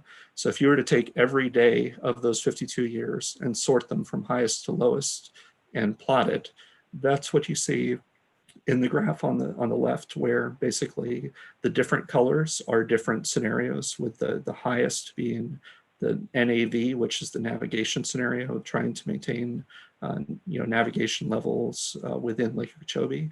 The second highest, the dark blue, being the water supply run that's trying to avoid cutbacks to lake users associated with low lake stage. And then you'll see as you kind of move down through the graph, the baseline, the LOSM 25 baseline is the purple, the light blue and the green are recreation and environmental for the lake that kind of focus on maintaining the lake closer to that stage envelope target that Lawrence showed earlier today. And so you can see that, again, with these runs, we have some operating protocols that tend to hold the lake higher, and you have high stages that go up to 17 feet regularly, but then really don't go below 10 feet very often. You have other scenarios where your highest stages are only, in the 16 or 16 and a half foot range, but those tend to go, down to 8 or 9 feet under certain conditions. And so you can see kind of the general trends by looking at this stage duration curve on the left, but the same data can be displayed in, for example, the graphic on the right, which shows time series data relative to the climate record from the late 90s through the early 2000s. And so if you're familiar with what happened in South Florida during that time, we kind of had a persistent wet period in the late 90s with many Super Niños and tropical events. And then we went into the 2000-2001 drought. And then we had a period of kind of active hurricanes where we were going through Francis and Jean and all of the Wilma, all of the different rainfall events that pushed the lake stages high. And then we went into another drought condition in 2007.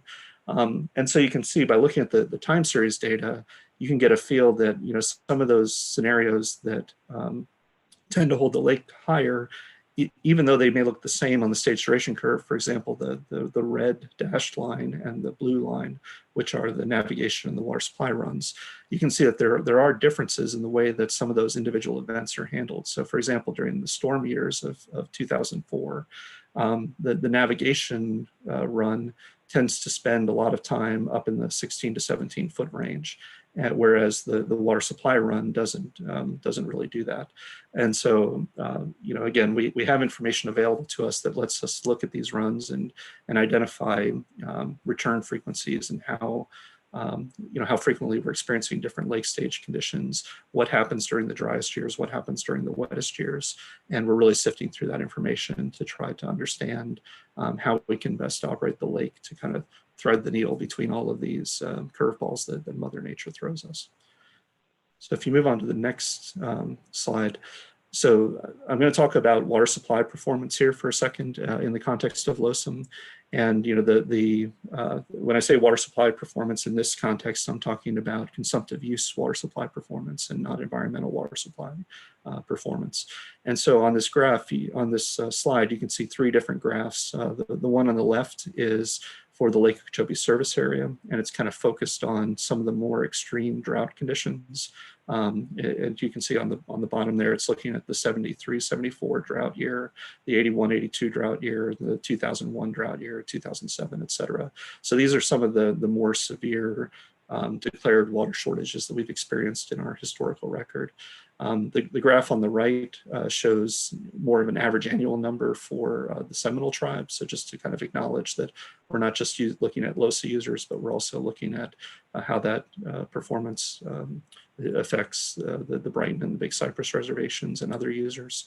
And the graph on the bottom is a summary for the Lower East Coast service areas, in this case for Palm Beach County, but we also have information available for Broward County or Miami-Dade County. And without getting into too much detail on these graphs, basically the take-home message is, as goes the lake, so goes the consumptive use water supply. So those scenarios that tend to hold the lake higher and avoid low lake stages, they tend to have fewer cutbacks, and that's because we tend to declare water shortages when the lake gets low. And with those water shortages come allocations and reduced watering days for the Lower East Coast and other things. And so the model is reflecting that behavior. And so again, kind of coming to the graph on the left there, you can see that those two runs that we talked about before, the NAV, which is the red bar, and the water supply, which is the brown bar, those, in this particular case, what this graph is showing is the cutback volume. So in this case, if you want to deliver water for a consumptive use water supply, it's desirable to have less cutback and less percentage of cutback from the perspective of being able to deliver to the users. And so those runs that tended to stay high, the red and the brown runs, you can see that even during these severe droughts, there's relatively few cutbacks on the users of Lake Okeechobee because the lake never really gets low enough to implement significant cutback volumes or excessive cutback volumes. But you can see that a number of the other runs, in this case, the blue, which is the baseline, and the green and the yellow bar, which represent some of those runs that are staying in the lake stage envelope more frequently.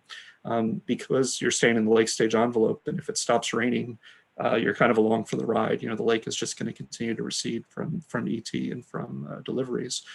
You can see that the green and the yellow runs do have cutback percentages that are higher than some of those other scenarios. And so again, we're not seeing really across the board impacts to water supply in many of these runs. And one of the goals that Leslie mentioned for consumptive water supply users is to improve performance. And again, we have a lot of information to kind of choose from to help inform how we move forward from there into iteration 2. So if we kind of shift gears from within the lake to outside of the lake and move on to the next slide, this graph is starting to look at how we discharge water from Lake Okeechobee. And so we're going to focus first on what the protocols are doing in terms of where they're sending water, and then we're going to look at the downstream systems that are receiving that water. So this slide is going to focus on how the schedules are sending water, and then we'll look in the next couple slides at what that's doing to the estuaries and what that's doing to the Everglades. But the graph that's shown here on this slide, again, you can see on the kind of x-axis or the labels on this graph, you can see these are just 4 of the scenarios compared to the baseline. So the LSM 25B is, again, the no action. That's LORS 08. And then we're looking at 4 different runs. In this case, the ECRE is environmental for the Caloosahatchee River estuary. The ESLE is environmental for the St. Lucie estuary. ESFL is environmental for South Florida, so that's the one that tries to send water south into the Everglades. And then ABNE is algal bloom for the northern estuaries, which is trying to hold water back during high-risk algal bloom windows. So to describe what the graph is showing, you can see that it's a stacked bar chart, and these are average annual volumes. So again, in a given year, it might be higher or lower, depending on conditions. And there's 4 destinations shown in this plot.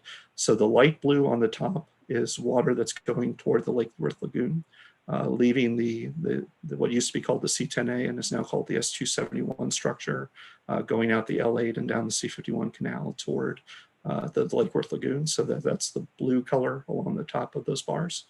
The white color is the water that is sent, again, by the regulation schedule toward the St. Lucie estuary. So this is water leaving through S308. It doesn't necessarily get to the estuary, but it's being discharged from the lake.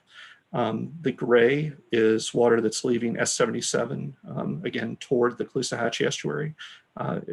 Once again, it may not actually reach the Caloosahatchee estuary because there's water supply, there's downstream reservoirs, there's other things happening in the basin, but this is what the lake is kind of pushing out to the east and the west. And the red is water that's going south through the EA canals and through the STAs and toward the Everglades. And again, this is water leaving the lake structures. So a couple things that we can see here is if we focus first on the red portion of the bar, you can see that there are a number of runs in the mix that increase flow south relative to the baseline condition. And what we see generally is that by increasing flow south, we see some positive trends in terms of reducing the need to send flow to other discharge points, from the lake. So that's definitely kind of a positive trend that we're seeing, and a synergistic trend across all of these different model runs. I will mention that the total amount of water that's being processed, if you kind of think back to the conditions report that John mentioned, that John showed today, these magnitudes of flow, for example, in the baseline are pretty similar to what John was showing, something like 500,000 or 700,000 toward the Caloosahatchee and 200,000 or so going toward the St. Lucie. So these numbers are pretty similar to, what we've been experiencing in recent years. And the more that we're able to increase that flow south, the less we have to process in terms of water going east and west, and that's a pretty clear trend from all of these different scenarios. But we can understand other things from these runs, and just to kind of focus on maybe that third bar, and the second and third bar in this graphic, you can see, and it's listed in the third bullet, that if you attempt to decrease flow through either S308 or S77, you tend to kind of pay a price by having that water increase flow out the other direction. So for example, in the third column, the ESLE run, which is the run that is focused on environmental performance for the St. Lucie estuary, you can see that the white portion of the bar is almost nothing. There's essentially no flow to the St. Lucie estuary from the lake unless the lake is in very high lake stages in the high lake management band. And so the effect of that, having that very low white bar, is that the lake still has to find a place to discharge water because it can't all be stored in the lake, as we saw with the earlier HHD criteria. And so the effect is that in that case, the gray bar for the Caloosahatchee is significantly increased. It goes from almost 500,000 to 700,000 on average. So again, this is the information gathering, the learning process that we're going through by trying to better improve the conditions in the St. Lucie estuary. We're seeing potential increase in flow to the Caloosahatchee estuary. And the same thing is evident in the second bar, where again, relative to the first bar, if we try to reduce flow to the Caloosahatchee estuary in the ECRE run, where the gray bar is smaller than the bar on the left, the effect is that the white portion of the bar, which is what's going to St. Lucie, is increased relative to what's in the baseline. And so, these are the kind of dynamics that we really want to get into and understand and see, is there a way that maybe we can handle, different years and different thinking and, go into some additional granular detail to try to understand and optimize the performance of the system moving forward, because some of these runs are showing us that there are potential trade-offs that we need to discuss more and have some really open dialogue about.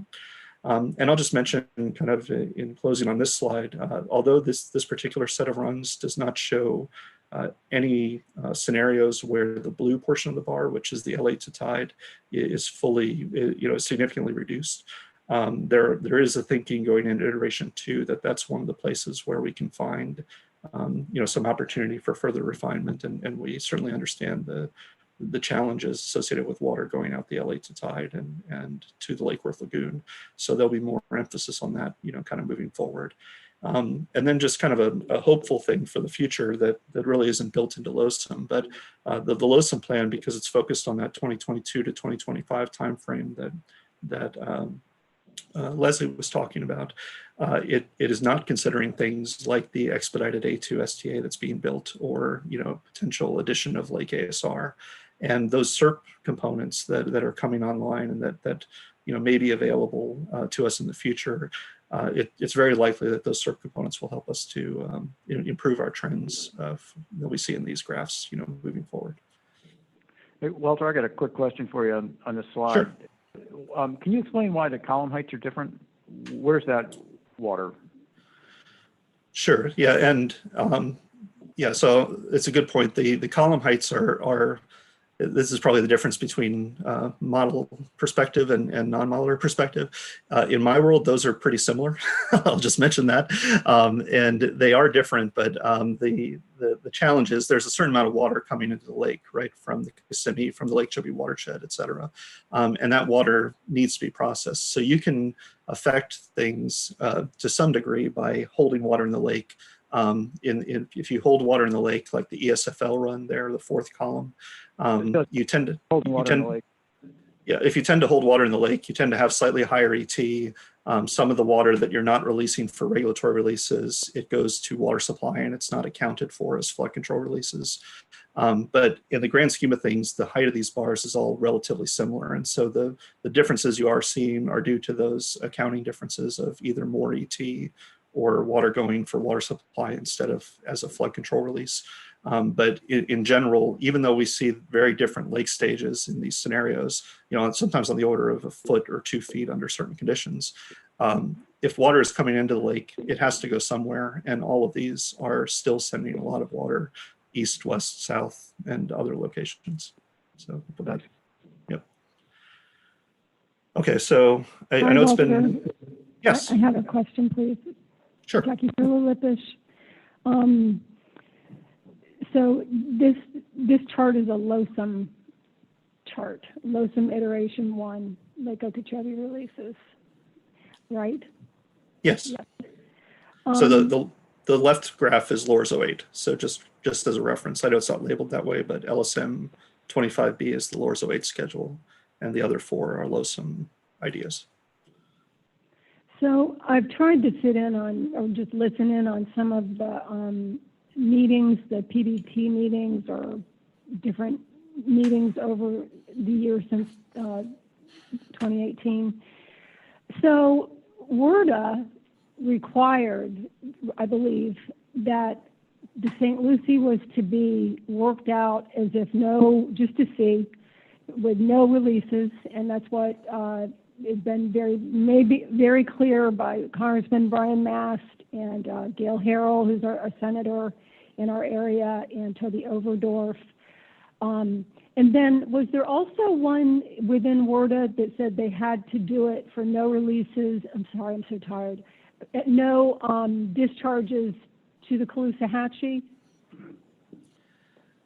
Yeah, so if we can go back maybe 2 or 3 slides, maybe to the HHD slide real quick. So yes, there were 2 runs that were made to honor those WRDA requirements. 1 more or 2 more, I'm sorry. Yeah, there we go. So you can see the runs we were just looking at are the runs that were selected for the environment of the St. Lucie and the Caloosahatchee. So those were ECRE and ESLE about halfway down on this table. The 2 runs you just mentioned, ma'am, are the WRDS and WRDC runs. And you're right, the WRDS run, which is the WRDA run for the St. Lucie, had absolutely no releases. So we were looking at the ESLE run. It had a very small white bar. The WRDS run has no white bar. There's no releases at all. And the requirement for WRDC for the Caloosahatchee was not to go to no releases, but it was to go to avoid damaging releases. Okay. So the flow threshold was 2,100. Right. Now, when you all as water modelers are doing all this work, do you have to give more weight to these WRDA models since that's coming from the Congress? Yeah, so as modelers in the IMC, we were asked by the Corps to make these runs, and they're part of the data set that we've delivered.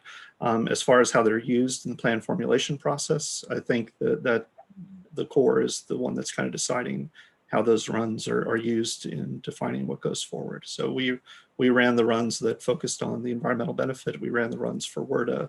We ran the stakeholder plans. And from our perspective, we're delivering information and then looking to hear back from the evaluators what the next thing we want to run is. Right. So when the Army Corps makes their final decision, will they have to give more weight to the WRDA runs because it comes from the Congress? I don't have an answer for that. I apologize. I don't know. Okay, let's go back to slide 18 again. Did someone say something? Yeah, I'll jump in there for Walter. I do not have the actual word or language in front of me, but my impression is what the requirement was is to do the evaluation and see what the results were. And that feeds into the overall mix of everything else that is evaluated for the public and the stakeholders and everybody to discuss and decide how to move forward. So it's a piece of information in the overall mix is how I would describe it. Okay, something to be considered, and it's coming from Congress. And so looking at slide 18, and you're saying here, decreasing the flow through S308 tends to increase the need for releases through S77 and vice versa. Walter, I feel like when I've listened in on some of these meetings, that is not the message I hear from stakeholders. And I feel like they believe it. I believe what they're saying. So why is there that disconnect, or am I disconnected? Yeah, I'm not sure why there's the disconnect. I've heard the same thing. And I think that what we're hoping for is that by having this information available and through the active engagement of everyone over the next couple months in the sub-team, I think to your point, ma'am, we really need to be working from the same set of information and the same common sets of facts. And I think that hopefully with this information, we can start that process and have those discussions, because I agree. I don't think the dialogue that I've heard to date is always consistent from from the perspective of what we're seeing in the modeling. I think some have been excited that they've been able to lower the discharges and not hurt others, basically. And you see that information all over the place, and that's what I want. But then I see your charts, and that's not what I see. And so that's disappointing. Yeah, I wouldn't be disappointed yet. I think that's probably true for certain events, right? And so it's really hard when you're looking at average annuals or big picture numbers to kind of make a global statement, because we all know each year is different. each rainfall event is different. So I do still have that optimism and that hope that we can find those opportunities where we can improve things without causing significant trade-offs. And really, it's just a matter of having enough engagement and dialogue to find those kind of diamonds in the rough. But I guess what I wanted to make sure we brought to the board today is that it's not an easy button. Like, I don't know if that commercial still is on the air, but the old Staples easy button. There's no easy button in these discussions. We have to kind of dive in and really get into the specifics of how we're operating the lake under different circumstances to try to find those win-win situations that you're talking about, man. I do think it's possible. And I do believe this is my last question, and it might go back to Leslie's chart, but you'll know what I'm talking about. So those two baselines, the Loathsome existing condition baseline, which really should say 2022, but it doesn't here, I think. Loathsome, and then the next one, Loathsome existing condition 2025 baseline with LORS 08. So all of the stakeholders, I don't know how many, say there's 50, they're all having to get those baselines, and those baselines will be used to measure how the new Loathsome schedule improves for them. Is that correct? Is that why why do you have those baselines? Yeah, so I think that concept of measuring improvement is something that we do regularly in the SERP arena. So if you're talking about like environmental lift, that's a very common concept, and I think most of our stakeholder group have been wired to think that way. In an operational plan, I don't think it's so much about lift. It's more that the Loathsome 2025 baseline represents what would happen if we didn't change LORS 08. So it's not about lift relative to LORS 08. It's about using this information to develop a new schedule. And one of the reference points for that is, well, what if we didn't change the schedule, which is the Loathsome 25 baseline? So I understand where... I'm sorry, go ahead. No, I understand exactly where that concept comes from, and we've probably trained people in SERP to think that way. But in this project, it's more about identifying the operational protocols that we want to see moving forward. Isn't there kind of just a nonsensical situation with having the existing condition 2025 baseline contain all four of those new huge things, Herbert Hoover Dike, Kissimmee River improvements, C44 reservoir, C43 reservoir, and to say that someone wouldn't improve from that in LORS, even though it's in LORS, shouldn't there be an improvement? Yes, and so, yeah, so to your point, and I guess I need to maybe enhance a little bit what Leslie said earlier, and I'm not sure where the documentation disconnect is, but the existing condition baseline, the LSM ECB, is a 2020 condition, so it doesn't include any of those features, at least on the model. So it doesn't include the Kissimmee River, the headwater schedule, or C43 or C44 or HHD. I'm sorry, would you say that again, please? It does not consider them? The ECB, the existing condition, the first row in the table, that does not consider, it considers lower Kissimmee restoration that's already in the ground. But so that one doesn't consider anything. It's like with nothing. Right, and so I'm sorry. And then the 2025 considers what? It considers all of those. So as you mentioned, it has the C43 reservoir, the C44 reservoir, and headwater schedule. And to your point, and kind of building on the conversation that you had earlier with Leslie, if you go back to slide 18, I think you were actually referencing the number that's in the left column here, the white number, the 244 number. is the number that's probably caused some consternation in the sub-team discussions that I've been in. And this is an example where, again, that LOSUM 25 baseline is a reference point. It's a way for us to gain understanding and information. And what that run is telling me, at least personally, is that the way that LORS 08 makes releases, it looks at S80 and tries to find, which is the downstream structure. So 308 is the release from the lake, S80 is into the estuary. LORS 08 specifies all of its releases at S80. And so it's trying to find opportunity to push water out of the lake toward S80 under the as authorized LORS 08 schedule.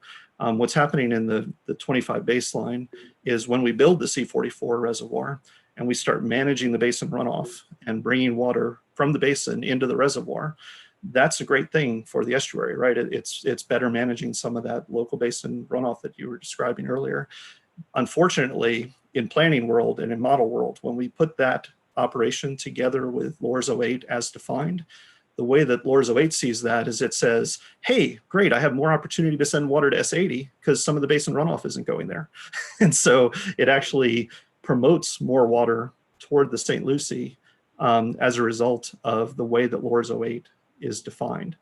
That's a nonsensical operation, as you mentioned, and it's something that we should take home that point and say, this is exactly why LORS 08 needs to be updated, and our LOSUM schedule should not make the same kinds of mistakes. Thank you. And then perhaps maybe a baseline that's nonsensical won't be a baseline, right? Yeah, and I think, again, I understand the concern there, and I think it's a valid concern. I think in an operations study, the baseline doesn't carry as much weight as it does in a restoration study. And I know that's kind of a bureaucratic model-y answer, but I think it's actually true in this case that the operations study is really focused on what are those best protocols to move forward. And the role of the baseline is just another piece of information, essentially the no action option, to help inform of what types of things we want to change from the existing protocols, if that helps.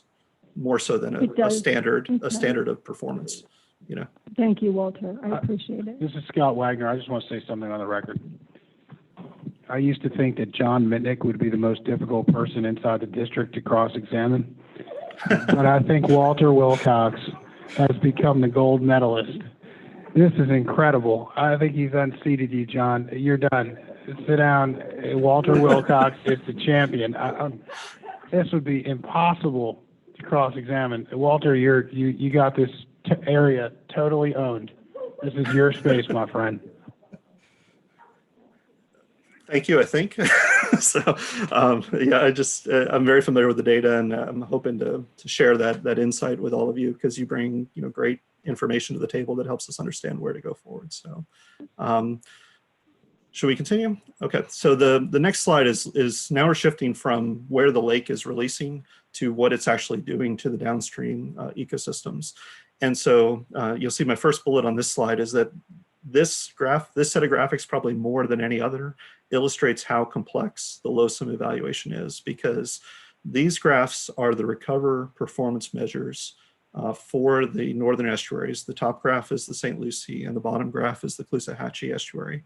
And so Lawrence actually mentioned these earlier as, during his water conditions and ecological report, as kind of the ranges that have been identified by the recover scientists to help understand how to achieve desirable conditions in the estuaries. And so just to kind of talk you through what the graphs are showing, again, there's groups of bars.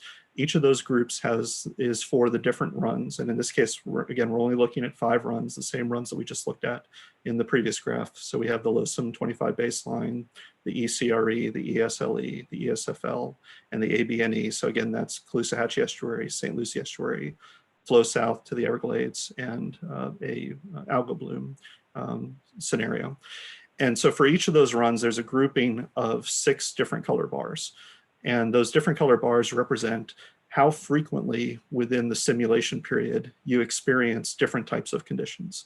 So going from left to right, the green bar is your flow conditions are too low and outside of the desirable optimal range for the estuary. So in the St. Lucie, that has some meaning. It gets caught up in what's happening in the rest of the IRL and groundwater dynamics, but it's really meaningful for the Caloosahatchee, where we know that the Caloosahatchee has some base flow needs, and that sending some lake water or some basin runoff or runoff from the EA reservoir are all things, I'm sorry, the C43 reservoir, that are all things that have been contemplated as a way of improving those low flow conditions in the Caloosahatchee estuary. So the green is low flow. The yellow is optimal flow. And so the higher the yellow bar, the better you are. That's the only bar here that has that trend. Everything else you're trying to lower, you're trying to minimize. You don't want to have a lot of counts of low flow or of high flow, but you do want to have a high count of optimal flow, which is the yellow. And then the purple bars and the blue bars are kind of progressively higher impacts to the estuaries. So the purple is the first level of potential high flow associated with the estuary, and the blue bar is when you pass into what's considered the damaging flow for the estuary. And again, these are thresholds that have been identified by the Recover scientists for flow related to things like oyster performance and seagrass health and other ecological indicators within the estuary. So for the purple and the blue bars, they're broken up into two different colors. There's a dark color and a light color, and that's strictly an accounting thing. So the darker color is if you have flow from the basin runoff that pushes you over the threshold without any influence of Lake Okeechobee. So you'll notice, for example, that the damaging flow threshold in the legend for the St. Lucie is 1700 CFS from all sources. So if the basin runoff is 2000 CFS on its own, it gets counted as a basin event. But if the basin is only sending 1500 CFS and the lake sends an extra 500 CFS, and that pushes you over the threshold of 1700, that gets counted as kind of the lighter shade color, the light purple or the light blue, where the lake's actions are kind of forcing you into a high or a damaging threshold. And so this is obviously a very complicated graphic, but the general take home is we're trying in LOSUM to minimize the light purple and the light blue portions of these bars potentially in order to improve environmental conditions within the estuaries. And so again, there's a correlation between the flows that were sent in the previous graphic to the performance in the estuary here. And so if we're in the top graphic and we look at the ESLE in the third column, you'll notice that ESLE run, if you remember, it had very little flow going out S308 toward the estuary. And so you can see that from the ESLE perspective, there's very few counts. The light purple and the light blue don't even show up. There's very few counts that are caused by the lake. There's still, high count events. There's still damaging count events, but because the lake is not the one pushing you over the threshold, they're all counted as basin events. And I guess in a corresponding manner, and again, we're always comparing to the farthest left on the graph. We're always looking at that LORS 08 just to kind of see in a relative trend, is this doing something different or better than LORS 08? So you can see from the ESLE perspective, that is definitely better than the LOSUM 25B.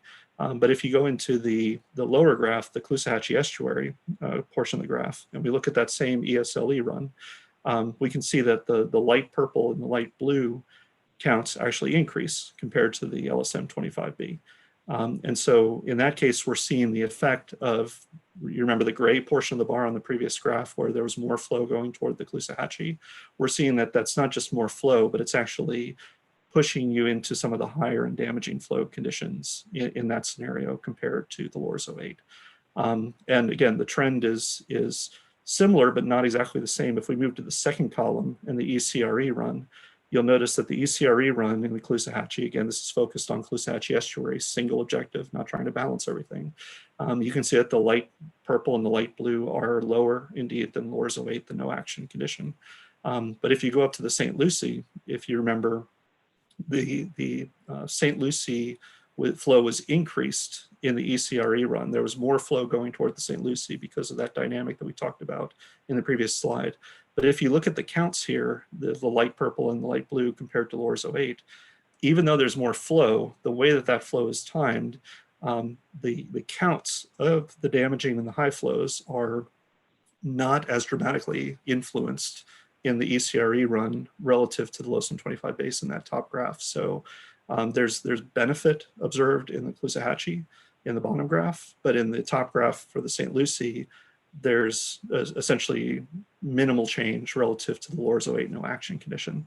So again, not trying to say which of these is the way that should be taken. We're really asking for input from everyone to understand how to move forward, but it does illustrate that some of these trends are very complicated, right? So we can look at a graph like the regulatory flow and say there's more flow going and conclude that might be a bad thing. But then we can look at another way of looking at the data and say, well, if the timing is such that it doesn't push you outside of the desirable salinity conditions for the estuary, that means we need to have a more detailed and complicated conversation.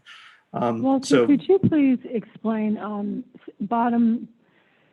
some scenarios indicate the potential to impact Caloosahatchee estuary low flow counts if less water is captured in the C43 reservoir? Sure. It seems like that's also counterintuitive. It seems like the more water that would be in the Caloosahatchee reservoir would be positive. Yeah, so you're exactly right that the more water that's in the Caloosahatchee reservoir, the better it is for Caloosahatchee low flow. And this will actually help if we go one slide up, and I can just point something out. So if you go back one slide and we look at the ESFL run, which is the one that sends the most flow south, right? Notice that the gray bar for the Caloosahatchee is relatively small there, right? Compared to the run on the left. There's 150,000 or so, 170,000 less water going toward the Caloosahatchee.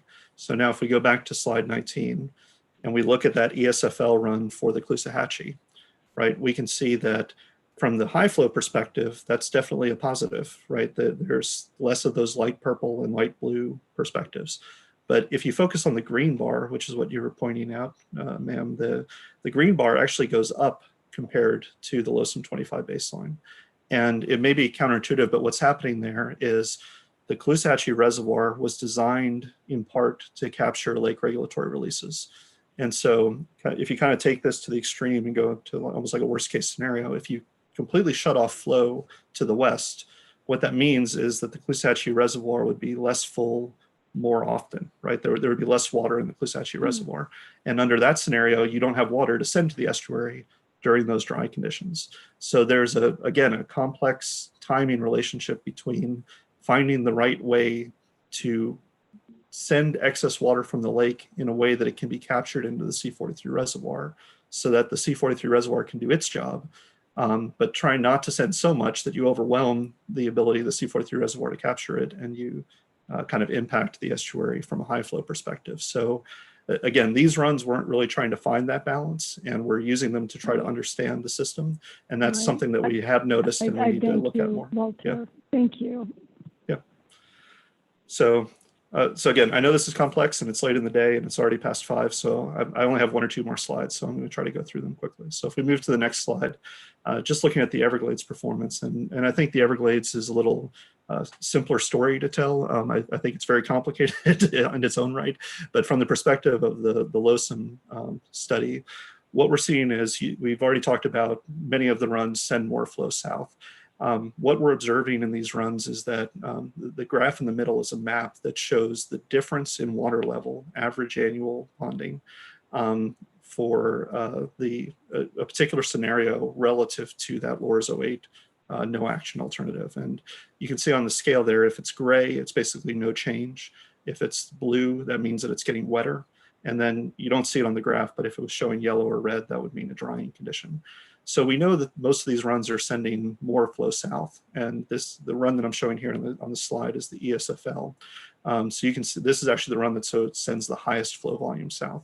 And if we look at this graph or this map, it's a little disappointing because we're sending all this extra flow south and we're not seeing significant water level differences in the Everglades. And so at first blush, it's kind of a little bit of a letdown, honestly. But there's some interesting insight that we can gain here. So the first thing we can see is in the northern part of the system where we do see blue, it tends to be in conservation area 2 and in the east side of conservation area 3. So if you go up to the upper part of the map and you look at those blue areas there, just a little bit to the right, yeah, right in there. So this is where our current STA outflows are focused. So when John shows the water conditions report, when water is leaving STA2 or STA3-4, the places that we can treat it, a lot of that water winds up in conservation area 2 and then is discharged from 2 into Eastern 3A. And so under today's system and under the system before we built the EA reservoir and before we built SEP North and before we built all these SERP projects, when we send more water south, it tends to enter the system on the eastern side of the system. And that's honestly not ideal. When we look at Everglades restoration, there's a number of things that are trying to move that water to the west and introduce it into Western 3A and into the areas that are not right up against the protective levee, but allow for sheet flow across the Everglades system.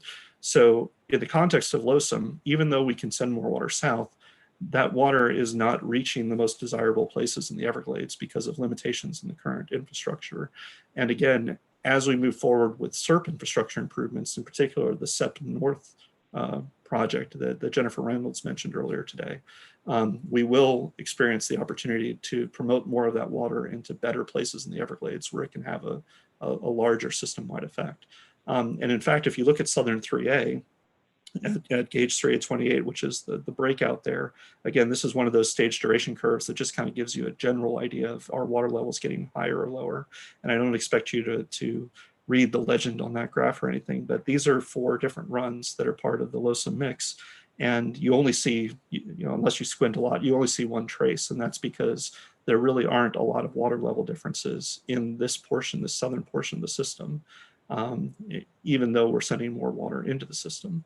So what's happening there? And if we look at the next slide, it's actually a little bit of a good news story. And so even though on an average annual basis, we see that there are not a lot of changes in the downstream water levels, that's very different from what we've looked at in past regulation schedules. And so I know there's a lot of talk today about the progress that's been made in opening up Tamiami Trail and the new Tamiami Trail flow formula and removing constraints with the 8.5 square mile area. If I can tell you from experience, if we were doing a schedule 10 years ago and we put this much water into the Everglades, what would have happened in the model is it all would have impounded in Southern 3A. We would have seen a lot of blue in Southern 3A. It all would have run right up into the levee. And so I think that these model runs are really the first time, at least in my several decade career, where I've seen an increase in flow at the northern part of the system in something close to current condition, and seeing that water propagated through the system. And I think it's really a testament to all the efforts that have been made and all the improvements that have been made in how the system plumbing has advanced and how the operations have advanced, that we're actually promoting that water through the system as it naturally went and sending it into Everglades National Park instead of impounding it in 3A. So there's obviously some spatial issues at the northern part of the system, but the water that is reaching the Everglades, it's moving through the system really for the first time in a long time. And that's a really good news story that this modeling kind of highlights. And if, again, as we look into the data in more detail and we don't just look at the average annuals, this is an example of actually one of the stakeholder submitted plans from the Everglades Foundation. And there were similar trends in the ESFL run that I mentioned. There were similar trends in the Audubon run that was submitted. We see that there may be some opportunity during some of the drier years or the below average years to promote more flow through the system. And in this case, this is a hydroperiod map. So this is looking at how long do you keep water above ground. What you can kind of notice in the map is that Northeast Shark River Slough and Central Shark River Slough down in Everglades National Park, there's a lot of blue there. And so if we can get the timing right of how to send water south, even during a dry year like 1989, there are benefits that can be realized as part of LOSUM in the greater Everglades system. And just to kind of highlight that on the right, again, those stage duration curves, you actually see some of the runs on the lower end of the stage duration curve spending more time to the right. And what that indicates is that you're getting more water during those drier conditions, prolonging the amount of time that there's water in the landscape, avoiding dry down, avoiding soil oxidation. And so there are, again, some gems and hidden performance items that we can look at in more detail and try to use to inform our path forward into these balance plans. So I appreciate the perseverance. I know that was long and detailed. A lot of information in a short number of slides. I hope it was clear. And we're really looking forward to the discussion that's going to be, coming over the next several months in the LOSM process. Thank you. Well, thanks very much, Walter. That was a I'm fascinating. sorry. Yeah. When is this going to come before the governing board, please? Well, we can ask Leslie. Besides today? Yeah. Well, I know April 12th is a big date. And then, so I mean, just like with all this stuff we were doing earlier today, what's our timeline, please? Yeah, so for the last couple months, there's been some information provided in John Mitnick's water conditions report on LOSM. So there have been some updates every month, but the next round of modeling for iteration 2, we plan to do a full workshop with the governing board. So that'll be in the late June, early July. Yeah, you had June and July on your earlier charts. Yeah. Let's see if we have any public comment on this, and then we'll come back to the governing board. Mr. Bartlett? If you don't mind, if we could go to the next slide. Yeah, absolutely. Put that up. Yeah, so, because I'd like the public to see Yeah, this that's when they comment. So the staff had, in talking with each board members and the public, we came up with kind of a balanced plan statement, sort of a narrative objective to try to, engage staff, engage the Corps on how we might be approaching the balanced plan and the iterations of the balanced plan. And it really starts in the third sentence here, and where it says the district views, and this is just our draft, and this is what we can discuss and the public can give us comment on, balancing the different interests across the system as integral to the success of LOSM process. And that includes increasing the tolerance for higher lake stages during the wet season in order to avoid harmful estuary discharges, equitably delivering water to society and the environment for beneficial uses during the dry season, and maintain the other congressionally authorized purposes of flood control, navigation, and recreation. That's the basic idea to get improvement across the system with LOSM, which, that's the kind of discussion I was hoping to have a little bit of today as we move forward to iteration 2. Great. Thanks, Mr. Bartlett. Let's hear from the public a little bit as they react to this, and then if you could put that back up after you put this up, just so they, Thanks. And I would say it's not really a voting item, but Right. just sort of a general discussion. Exactly. So I'm assuming the public knows what to do. You're going to raise your hand if you're on Zoom. You're going to push *6 if you're not. *9 raises your hand. I'm sorry. *9 raises your hand. *6 unmutes you. Okay. First, we have several. First, we have Newton Cook, followed by Doug Gaston, and then James Evans. Thank you. Great presentation by the Corps. It'll probably save me going to their 5:30 presentation this afternoon on LOSM. I have one comment about LOSM. That is the lake. Whatever we do when we write this new schedule, we must protect the lake. Because if the lake is messed up, the whole system will be messed up. I know we all want to send a lot of water south. I know we all want to reduce the amount of water going east and west. But if the lake is not healthy, if it had been taken down to 10.5 feet, as was suggested by some people, by the 1st of May this year, the Corps would be forced to dump tons, many acre feet of water out the St. Lucie and the Caloosahatchee. We don't need amateurs trying to write LOSM. I was around when Lower 2008 was written with the Lake Okeechobee RAC at the time. It's not easy. The Corps does fantastic modeling. And all I can ask is someone who loves this South Florida and the system, is you take care of the lake, and most of the rest of the system will take care of itself. Thank you. Thank you, Mr. Cook. Our next public commenter is Doug Gaston, followed by James Evans, and then Nyla Pipes. Good afternoon, Governing Board, Chairman Goss, Doug Gaston, Audubon, Florida. Thanks for the opportunity to comment. Great presentations, Leslie and Walter. Great presentations, making very, very complex information understandable. So thank you for that.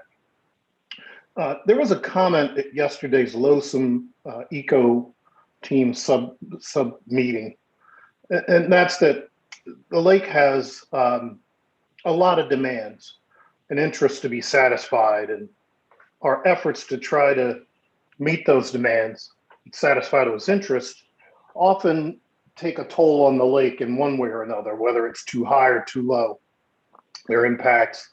The other oddity is that, you know, each of those is good for some and not so good for others. So it's encouraging to see this proposed statement use the word balance, because that's really, really critical here. And in connection with that, I think you have to consider lake health when you're talking about balance. It's consistent with the fourth objective that's in one of the slides from the presentation about enhancing the ecology. And one measure of that is the preferred ecological envelope that Mr. Glenn referenced in his presentation earlier, and how much time the lake spends in that zone. It helps to avoid the turbidity in the pelagic zone, keeps the marsh wet, and keeps the aquatic vegetation healthy, which is so important to the lake ecosystem. But we know that Mother Nature throws curveballs. It injects an element of luck into this process, in spite of all the science and the modeling and all the great work that's going into trying to come up with a new formulation. So we'll have formulations, some years where it's lower than others, some years where it's higher. And that's okay as long as the lake is managed in a way that maximizes resiliency. So when HABs are a threat, a healthy lake can withstand slightly higher levels for short durations to help the estuaries. But the goal is to avoid those chronic high levels that cause ecological harm. So when you look at that draft statement, one comment that I think you'll hear is one, to make the section about equitably delivering water the first item. And then also to just qualify this idea of higher lake stages with something that says short term or of limited duration during extreme events or something like that. I think that would be really helpful. So that when you think about balance, again, I think a healthy lake has to be on the scale. Thank you very much. Thank you, Mr. Gaston. James Evans, you're recognized to speak, followed by Nyla Pipes and then Michael Collins. Thank you. Can you all hear me? We hear you, Mr. Evans. Great, thank you. Good evening, Chairman Goss and governing board members. I'm James Evans, Environmental Policy Director for the Sanibel Captiva Conservation Foundation. As usual, great presentation, Walter. You certainly have a gift with presenting some really complex data in a very simple way. So thank you for that presentation. I know it's still early in the process, but we're certainly looking for a final alternative that's going to deliver water more equitably for all the various parts of the system than LORS does today. And unfortunately, as we've been moving through iteration one, and we look at, we compare it to the future without, many of the other alternatives actually, impact the Caloosahatchee. And we certainly would not support a plan that will further harm the resources of the Caloosahatchee and our coastal communities like LORS does today. It would certainly be unacceptable to lose the benefits of the C43 reservoir with lake operations. And we hope that any final alternative avoids redistributing the benefits of the C43 reservoir outside of the Caloosahatchee watershed. So I think that's really important. And thank you for that discussion, Walter. I thought that was very helpful for pointing out how that would work. I also agree with Newton Cook that we need to protect the ecology of the lake. Generally, what's good for the lake is good for the estuaries and the other parts of the system. So, we need to avoid getting lake stages too high for too long. And I also want to provide some comments on the district's draft vision statement for LOSUM. we strongly recommend inserting the words short-term or temporary before the word higher as it relates to increasing the tolerance for higher lake stages during the wet season in order to avoid harmful estuary discharges.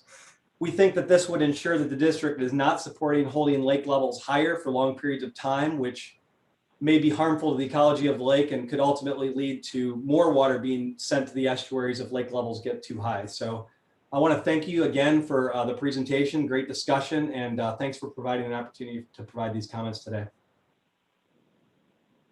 Thank you, Mr. Evans. Now, Pipes, you're recognized to speak, followed by Michael Collins and then Mark Perry.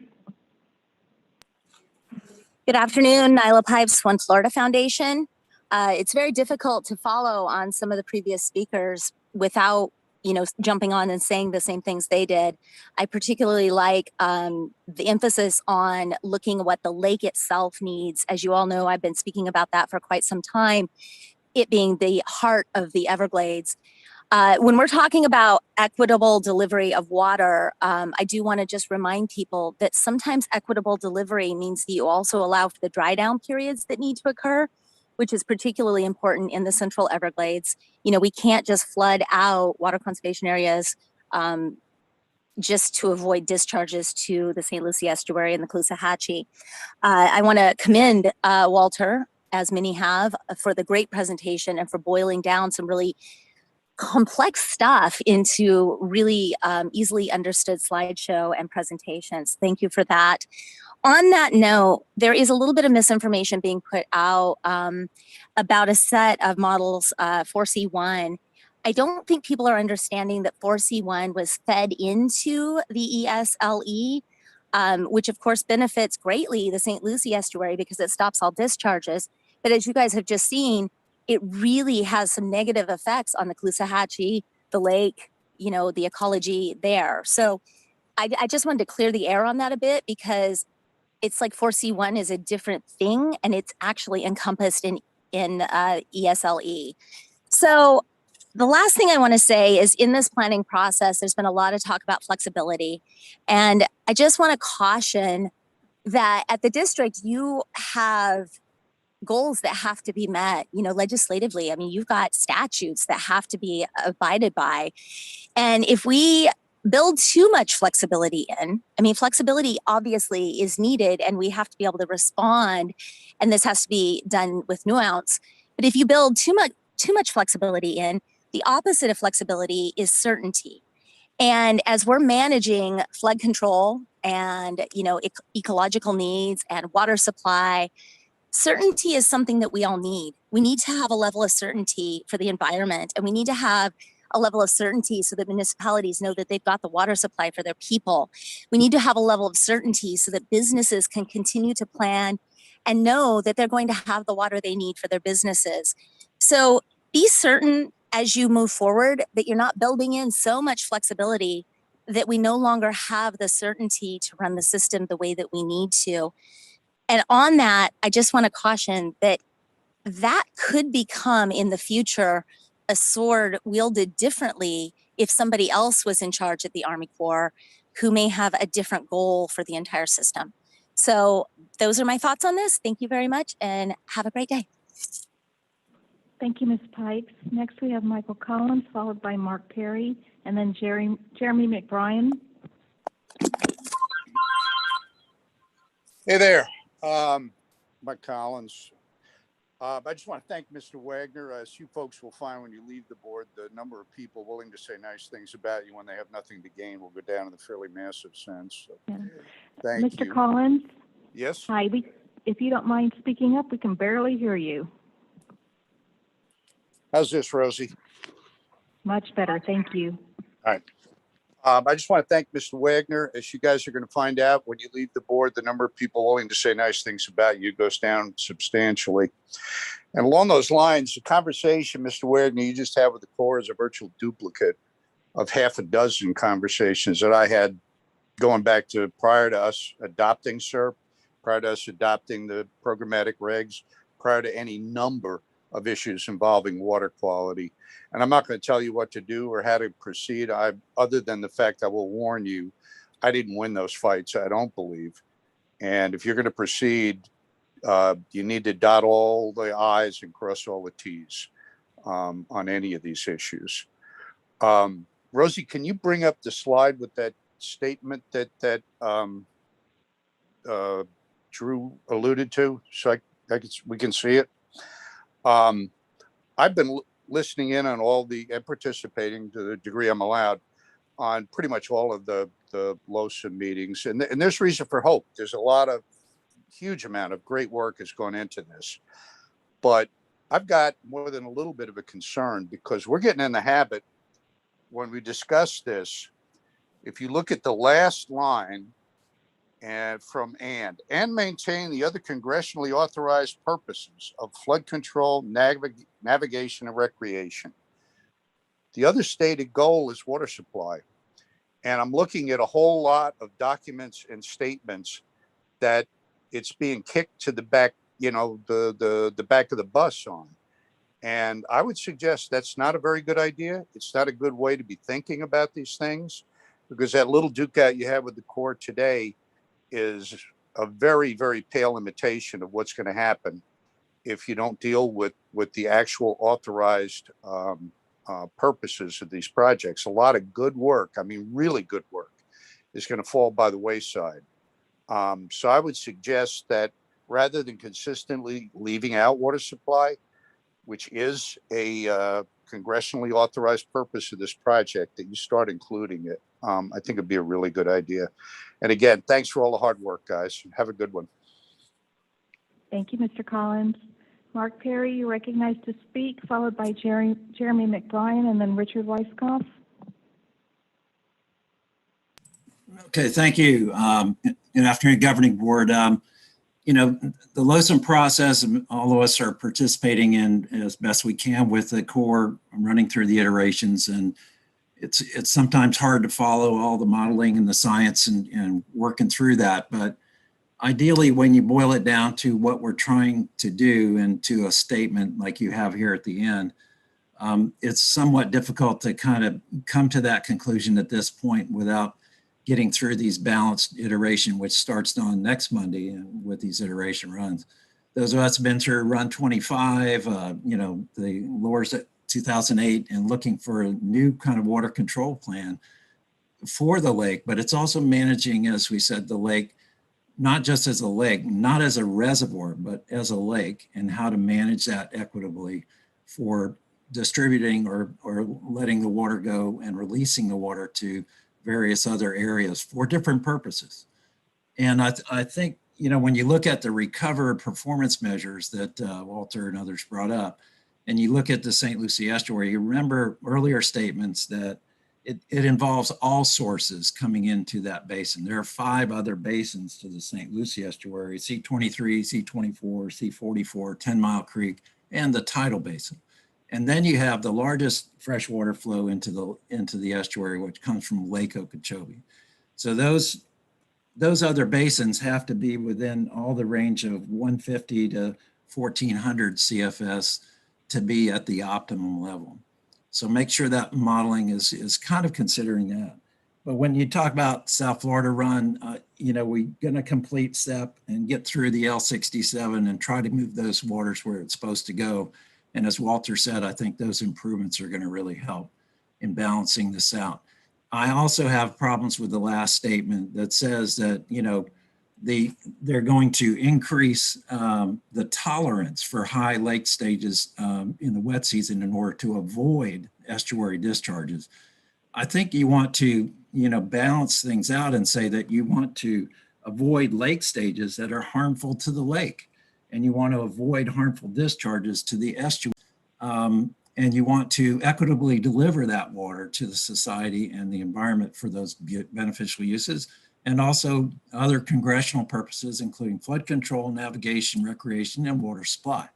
So let's get away from connecting that tolerance for high lake stages during the wet season and delivering, we've got to get away from trying to tag when we're going to do this and when we're gone. I think it's too early to weigh in on those specifically for the district at this time. And you ought to make a general statement more generalized to what your intent is trying to do in working through LOSUM.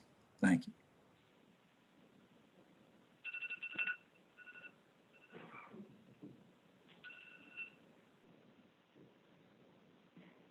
Thank you. Jeremy McBrien, you're recognized to speak, followed by Richard Weisskopf. Hey, Rosie, thanks. Jeremy McBrien again, Palm Beach County Water Resources. Thanks again, long day. Great topic. I think I do concur with Mike Collins. Water supply needs to be included in the authorized purposes, the balanced plan statement. And then just moving on, I think, I think you can tell from the the SEP PPA discussion during item 23, the Corps treads, very carefully when it comes to state of Florida water quality obligations and how those obligations affect the operation of federal water management infrastructure. Some people have raised concerns about the Corps' proposed algal bloom risk assessment metrics. Don't want to go too much detail on that today. I think my goal today is to just make you aware of some of the questions that the county, Palm Beach County, has recently communicated to the Corps, and as they relate to other resource areas that could be impacted, but are not included in the Corps' algal bloom assessment metric. So these are questions. I don't expect answers, obviously, just hopefully to kind of get you thinking about them. We've asked, why is there no consideration of algal bloom risk associated with LACO releases to canals within Palm Beach County? We've asked, why is there no consideration of algal bloom risk associated with Lake Okeechobee releases to the Everglades stormwater treatment areas and the flow equalization basins? We've asked about why there's no consideration of algal bloom risk associated with Lake Okeechobee releases to the Lake Worth Lagoon. Why is there no consideration of algal bloom risk associated with Lake Okeechobee releases to the city of West Palm Beach's M Canal and Grassy Water Preserve? Why is there no consideration of algal bloom risk associated with the local drainage basins east and west of Lake Okeechobee? And will other water quality metrics be developed to assist in guiding the Corps' Lake Okeechobee operations? Again, thanks for listening. No answers expected, and have a great evening. Thank you, Mr. McBrien. Next, we have Richard Weisskopf.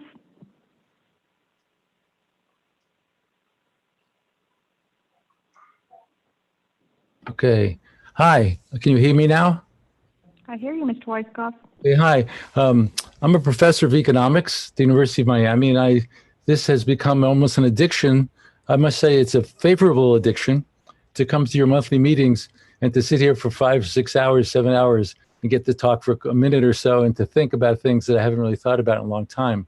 But last week I did drive to the Adams Ranch near in Martin County, and then from there went to see, and for the first time in many years, drive around Okeechobee Lake.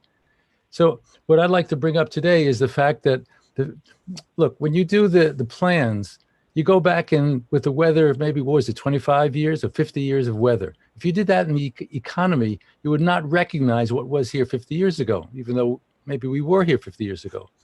So this plan is really for the future as well. So what we're not considering is what will the land look like 20 years or 30 years from now with increased urbanization coming down from the north, increased recreation. Maybe if the lake is successful, it'll become the recreation center for Florida. The agriculture will change for sure, become more intensive in certain ways, maybe more water using or less water using. And what we've seen in residential water use, it's declined over the last 10 years, even though the forecasts were that it would be increasing. But agricultural use of water has been increased. Maybe the intensity of the different crops, perhaps, or increase in nurseries, for example. But I don't know that data so well. But I do know that none of these plans, including the LOSUM meeting that was simultaneously with this at 1:30 today, which I attended, and had 2 computers here, one with you and one with them, listening to both. The LOSUM meeting on the economy does not have any future population increases or land use changes. And so I wonder if that would impact some of the metrics that you're doing. For sure, for sure. Thank you. Thank you, Mr. Weisskopf. Mr. Chairman, he was our last public commenter on this item. Great. Thank you all very much for your comments. So I think we'll go now to board comment on this, and we had a couple of recommendations for additions and alterations to the statement of what is a balanced plan, and I'd entertain any further discussion on that. Mr. Olepich. So I think what happened with the person who put this together is it's kind of like our mission statement, and where it says the district views balancing the different interests across the system is integral to the success of the LOSUM process and include increasing the tolerance for higher lake stages during the wet season in order to, equitable delivery of the environment, beneficial uses during the dry season. That equitability, delivering water to society and the environment, is 2 of the 5. Okay, there are 5 congressional, everything's based on them, whatever you want to call them, goals, premises. So I believe that those 2 things, the environment and that's basically water supply, that was the hope, the meaning, kind of like the mission statement. And then that's why they included those other 3, because they're the other 3 on this list. I'm okay with that. I mean, I think all 5 are mentioned. If you really want to spell it out, I guess you could spell them all out in the end. But I understand the intent here. Thanks. We had one comment to move that to the first clause, the equitably delivering water to society and the environment for beneficial uses, to the first if the clause is after the colon. Is anyone opposed to that? No, I think that's a good move. Okay. I really do. Then let's go ahead and do that. Another recommendation I think we had was to insert the word temporary or temporarily. Or short term. Or short term around the higher lake stages. So tolerance for higher lake stages temporarily during the wet season. I'd support that. Everyone else?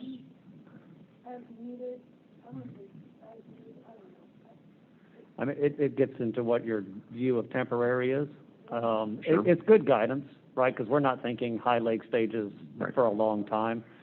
But certainly there will be decision points where we could go higher if we wanted to, or discharge, right? And so I think it will sort itself out in the model runs. But our idea is you tolerate them for the wet season, like not multiple seasons, but the wet season, so that you have and then you deliver it to everybody in the environment, so you're not perpetually high. Yep. And so that is short term, in essence, what you just said, Drew. Yeah. What are your preferences? Temporary, short term? It doesn't matter to me. Temporary is one word. Short term, second. And we're not voting on it. I get the idea. Okay, that's true. This isn't. This isn't. I only have 2 comments. Number 1, the final verb maintain should be changed to maintaining. Yes. Agree with increasing and delivering. The second thing is, do we want to include something in there about increasing the operational flexibility? I know there's been some comments on flexibility. I mean, my attitude on that is maximum flexibility. I just want to put that out there because, I mean, I know people are talking about predictability, but the one thing that's predictable is how unpredictable Mother Nature is. And if you're stuck in a rigid system, it doesn't really provide you with predictability. It handcuffs you, as far as I can tell, in a way that you can't adequately provide equitably for all the stakeholders.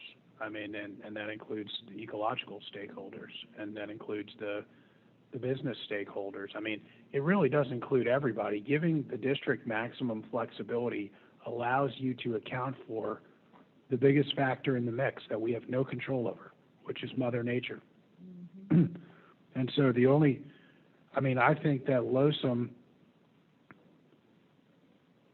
the change in the creation of LOSUM now is something that will provide us with additional flexibility. It's not going to get more rigid. It'll get less rigid. And quite frankly, I mean, I just think, I don't know when we have this discussion or when we don't have the discussion, but from my perspective, the more flexibility you have, the easier it is to equitably provide to all people and stakeholders involved. Otherwise, you're just stuck in this rigid process where you say, I'd like to move, but I can't move. I'm in this straitjacket, even though Mother Nature has done what she does whenever she wants to do it, which is something that we just, people complain about sometimes the way water's managed. And you can do everything that you're doing 100% right, absolutely right down the middle of the road for everybody, and then you get storms that show up and then they don't come ashore. You get storms that show up and then they wallop you twice in a row. I mean, you have no control over that. The only thing that gets you out of that, in my opinion, is having maximum flexibility to be able to address the unpredictable. Yeah, I agree with you, Vice Chairman, and I think it's, keeping the human in the loop is sort of the way I look at it. I mean, we have really smart people working here. Let's let them be smart people and not be tied by something that doesn't make any sense and makes us do something that we don't want to do because it says we have to do this. I agree with that too. And find an example of what's been going on down at the Tamiami Trail with all these emergency deviations. It's the anchor to flexibility. There was a comment on here, be careful what may happen in the future. I don't remember who said it, but it was almost threatening, It's like, But the anchor to that is the word equitably. If you have maximum flexibility and you're anchored by equitable distribution, everybody gets treated fairly. If you just say maximum flexibility and you can just be completely biased as to how you do that, you don't have the anchor. But here you have an anchor in the word equitable. So the flexibility component is anchored by the equitable component, and the equitable component anchored, and to me, that's how you do the balance, and that's how you don't get into a situation where it becomes inequitable because of the flexibility. Okay, Drew, you get direction? Yeah, that was very helpful. That's all you need? It was very helpful. Yep. All right. Where are we? Walter Wilcox is receiving oxygen at this point. I don't think Walter breathes He oxygen. doesn't need oxygen. He didn't take a breath the entire presentation. It was the most incredible thing I've ever seen. He's fueled by nitrogen. It was unbelievable. Brilliant. Ms. Heater.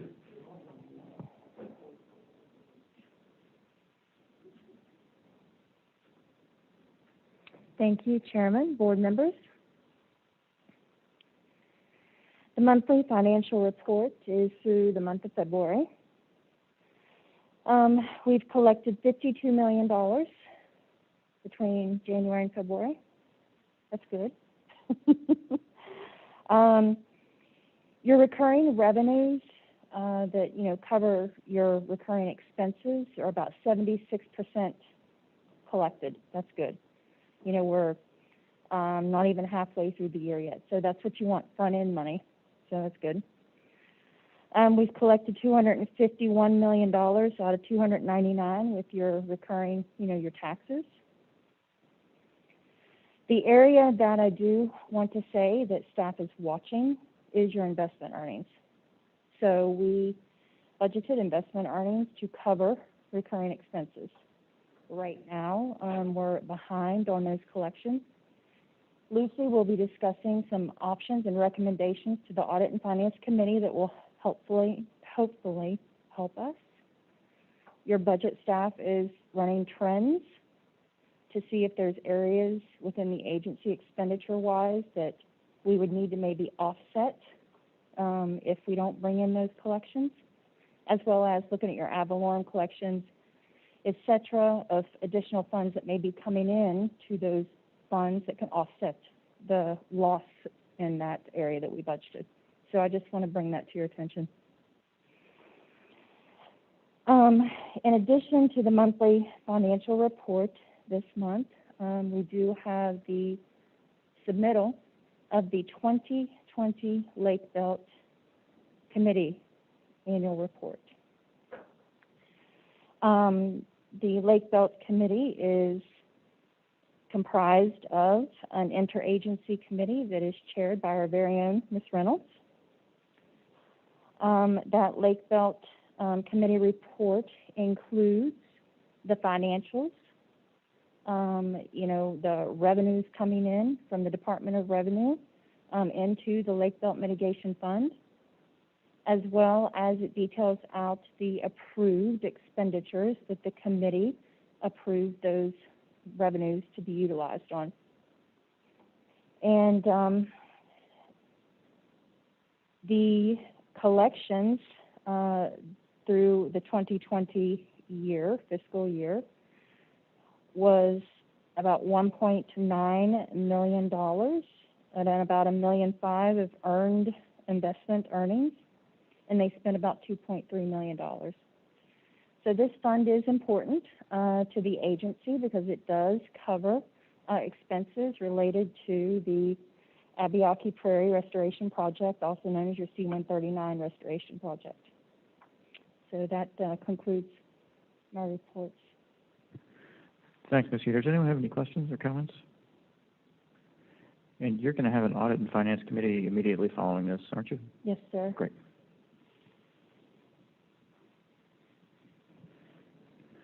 Mr. Chair, just a brief update. I'd like to let you know that I've already transmitted the proposed changes you voted on earlier and received word back from Mr. Cooper that we should hear something tomorrow, but most likely Monday. So we're expecting a timely response, and I just wanted to give you that update before you leave today. Thanks very much, Ms. Hanson. And I have nothing else. Thank you. And thank you for your recommendation. Mr. Bartlett. I can't follow that good news. All right, so we had some great events over the past month, and the other thing that I learned this week is since you guys took over as for the last 2 years, so you've been board members, we've issued $1.1 billion worth of construction contracts. That's a lot. So I anticipate a whole lot more of these ribbon cuttings and groundbreakings, and as Chauncey joked at the event on Tamiami Trail, that budget's got to go up. It won't though, Sean. Jackie, you asked about the National Academy of Sciences report that they do, and they it's kind of a dense report, but it does. I'll have to get you sort of a more itemized set of recommendations that they gave us, but a lot of it centers around collecting data to address climate change and how we need to adapt to climate change, collecting data to understand the benefits of SERP. Then they had a lot of discussion about the need for predicted, reliable funding in order to advance SERP, which we're doing at the state, and we're starting to see it translate at the federal government level. And the great part, so we met with them the day after our March board meeting, and they briefed me and the Corps and Interior, and after they talked about needing more science, I was able to report to them, well, we just doubled our monitoring network and we're getting this research level science on Lake Okeechobee, which they'd like to do a predictive model on Lake Okeechobee for harmful algal blooms. And that was just music to their ears. And then the other thing they talked about was, we need to do something about the flood protection around the 8.5 square mile area. That just needs to be addressed to move water down. And I was able to report to them, well, yesterday, the South Florida Water Management District Board approved a contract to do that this year. And they were like, what? And it was great. You could see it on Zoom, all their faces. And they've been doing this a while, this same group, and seeing this problem for a while, and they just lit up. And they couldn't say enough. They were like, this just made my day. This just made my day. I'm going to have a great weekend. And there was action. They saw it, and they've been doing it a while, and they hadn't seen action. So I wanted to share that with you. So on some of the updates, legislative updates, we talked a little bit about the federal update. The infrastructure bill came out, and there's no bill, but the initiative was announced out of the Biden administration, and talked about all the benefits of it. And he mentioned benefits for water resources, and he mentioned 2 water bodies, Everglades and Great Lakes. There's a lot of water bodies in the U.S. So for us to get mentioned, I think that was a big testament. So that was very encouraging. Lack of details. No details yet, but we'll keep an eye on that and look forward to seeing what comes out of that infrastructure package. On the state side, the governor requested a budget. It was brilliant.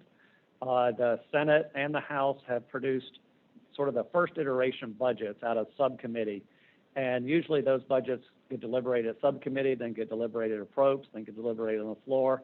Basically, it went from subcommittee straight through the floor to conference, right? So I think and they usually are not at conference this early in April because we got the whole month of April to figure out the budget. So my guess is they're just bringing it to leadership, which it involves the governor at that point when they're in conference to figure out the budgets. Because right now, as it comes out of subcommittee, which is not unusual, it's much lower than the governor's budget request.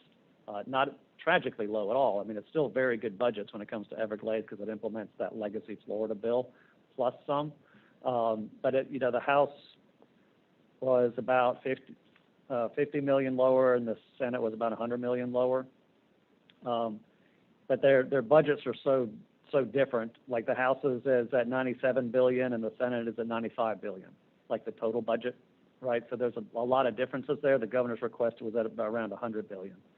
So you can see there's money and sources of money out there that they just went straight to conference so they could sort it all out there because those subcommittees don't get all the money, right? So there's still money on the table that they got to sort out. So the good news is the governor's office is involved. They've got a great budget request, and so we'll keep an eye on that and keep monitoring that.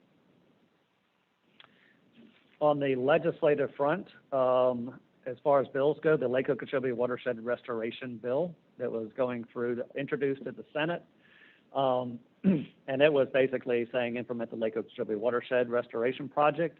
It got amended last week to add, on top of all the other dedicated funding sources, so not taking away from anything, but added $50 million per year commitment to go to Lake Okeechobee Watershed Restoration Project, right?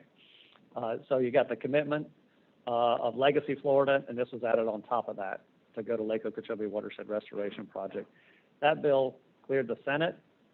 Yes, was it today or yesterday? Cleared the House. It's on the governor's desk right now, and so we'll see. We'll see what happens with that one, but it will really energize implementing Lake Okeechobee Watershed Restoration Project. And then, related to that, somewhat, is the Big Cypress Basin expansion that we talked about recently, and that bill went through the House. It's on the floor of the House now on getting it's what's called on readings: first reading, second reading, third reading. Then they vote on it. So that just allows it for discussion. It hasn't been a smooth process in the House. Today it was heard in the second committee stop at the Senate, and just to let you know, we opposed the bill. And we oppose it really on the grounds that it takes money out of the Okeechobee Basin tax and doesn't replace it with anything else. And that Okeechobee Basin tax is what we are going to use to operate all the new projects that are coming online: EAA Reservoir, C43 Reservoir, 44, ASR wells, everything like that. And that budget pot, the total Okeechobee ECP is about $150 million. It's a round number. Candy's not going to disagree with me in front of everybody. It's about that, and so that needs to grow in order to accommodate all these projects coming online. In the absence of that law, assume it doesn't pass or whatever. I mean, can't we just talk to the people over there and try to figure out something between us? Okay. Yeah. So we have been engaging the bill sponsors on both the House side and the Senate side, and they have made some adjustments, but not to solve that issue, which is why we found ourselves now in committee standing up and opposing the bill. Got it. Okay. Yep. Yep. So, so that, that engagement is occurring. And then I really wanted to, that's it for legislative updates. I wanted to close on COVID operations. So I've been, we're all starting to get vaccinated. I'm halfway there. Some of us are all the way there.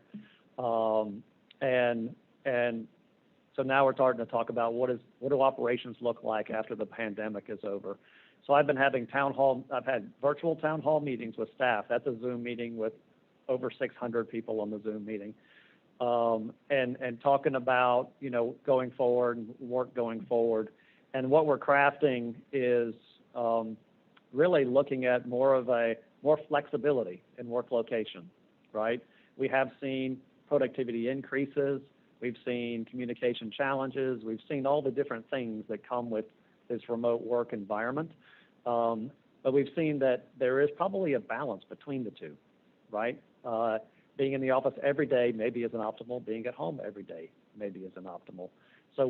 But it's all job dependent, right? Some jobs don't work from home, right? And so we're recreating sort of our personnel policies to look at a more flexible way to approach the work environment, and implement that at the right time, when we see that, vaccines are out, it really looks like it's a safe environment, to start implementing a new model. So post-pandemic, we're going to enter that. What we've seen during the pandemic is us being very flexible on that end has actually led to more positive recruitment of employees, right? We can get talent in. And so that's something that Jen Smith has taken the lead on, and looking at really crafting the right personnel policies to really implement something that allows us to recruit better, allows us to maintain staff and retain staff better, and actually do the job better at the same time. So that's it for my ED report. So Thanks. Are there any questions for Scarlett? Thanks very much, Drew. Thank you. So we'll go on to general public comment.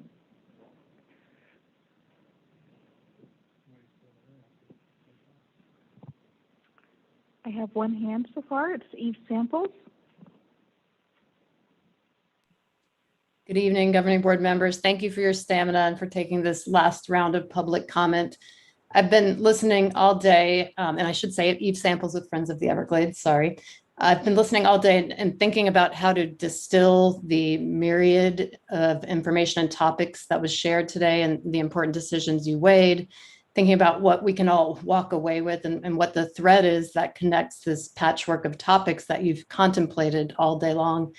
And I think it all comes back to stormwater treatment areas. I honestly think the STAs should be the eighth wonder of the modern world. They're a marvel and a testament to human ingenuity, and specifically the staff at the Water Management District, something to be proud of. And that's because they so closely simulate the marshes that Mother Nature originally created in the Everglades. And so many of your discussions today point to the need for more land, for more STAs. The need to move more lake water south through the STAs to protect the three northern estuaries, St. Lucie, Caloosahatchee, and Lake Worth Lagoon, of course. LOSUM, the need to meet the Q-Bell, the need to send more water south to Everglades National Park and Florida Bay. So as you reach the long home stretch of the EAA Reservoir project, I think it's an opportune time to recall that the original footprint contemplated for that project was about 60,000 acres. So of course, now we're talking about 16 when you include both the reservoir and STA. So inevitably, your discussions are discussions about Everglades restoration and protecting residents from toxic algae blooms will circle back to this need. And I just encourage you all to keep it in mind. I loved Governing Board Member Ron Bergeron's presentation video on Marjorie Stoneman Douglas. You all have a window of opportunity to have the kind of impact that Marjorie had. And I really think the greatest thing you can do in that regard is to push to acquire more land to create more STAs south of the lake and get us close to restoring the true river of grass. Thank you. Thank you, Ms. Samples. Mr. Chairman, that's our last public commenter. Thanks, Rosie. Thanks, Ms. Samples. We'll go to board comment now. We'll start with Ms. Meads.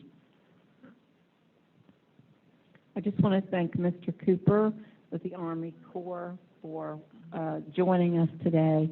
And Scott Wagner, you are an illustrious barrister. Thank you so much for the extra time that you spent working on that. And I'm excited to hear the end result. I hope that the Corps turns dirt this year. Thanks. Colonel Lemon? Yes, thank you, Mr. Chair. I want to echo Cheryl's comments about you, Scott. I mean, you've reached rock star level today.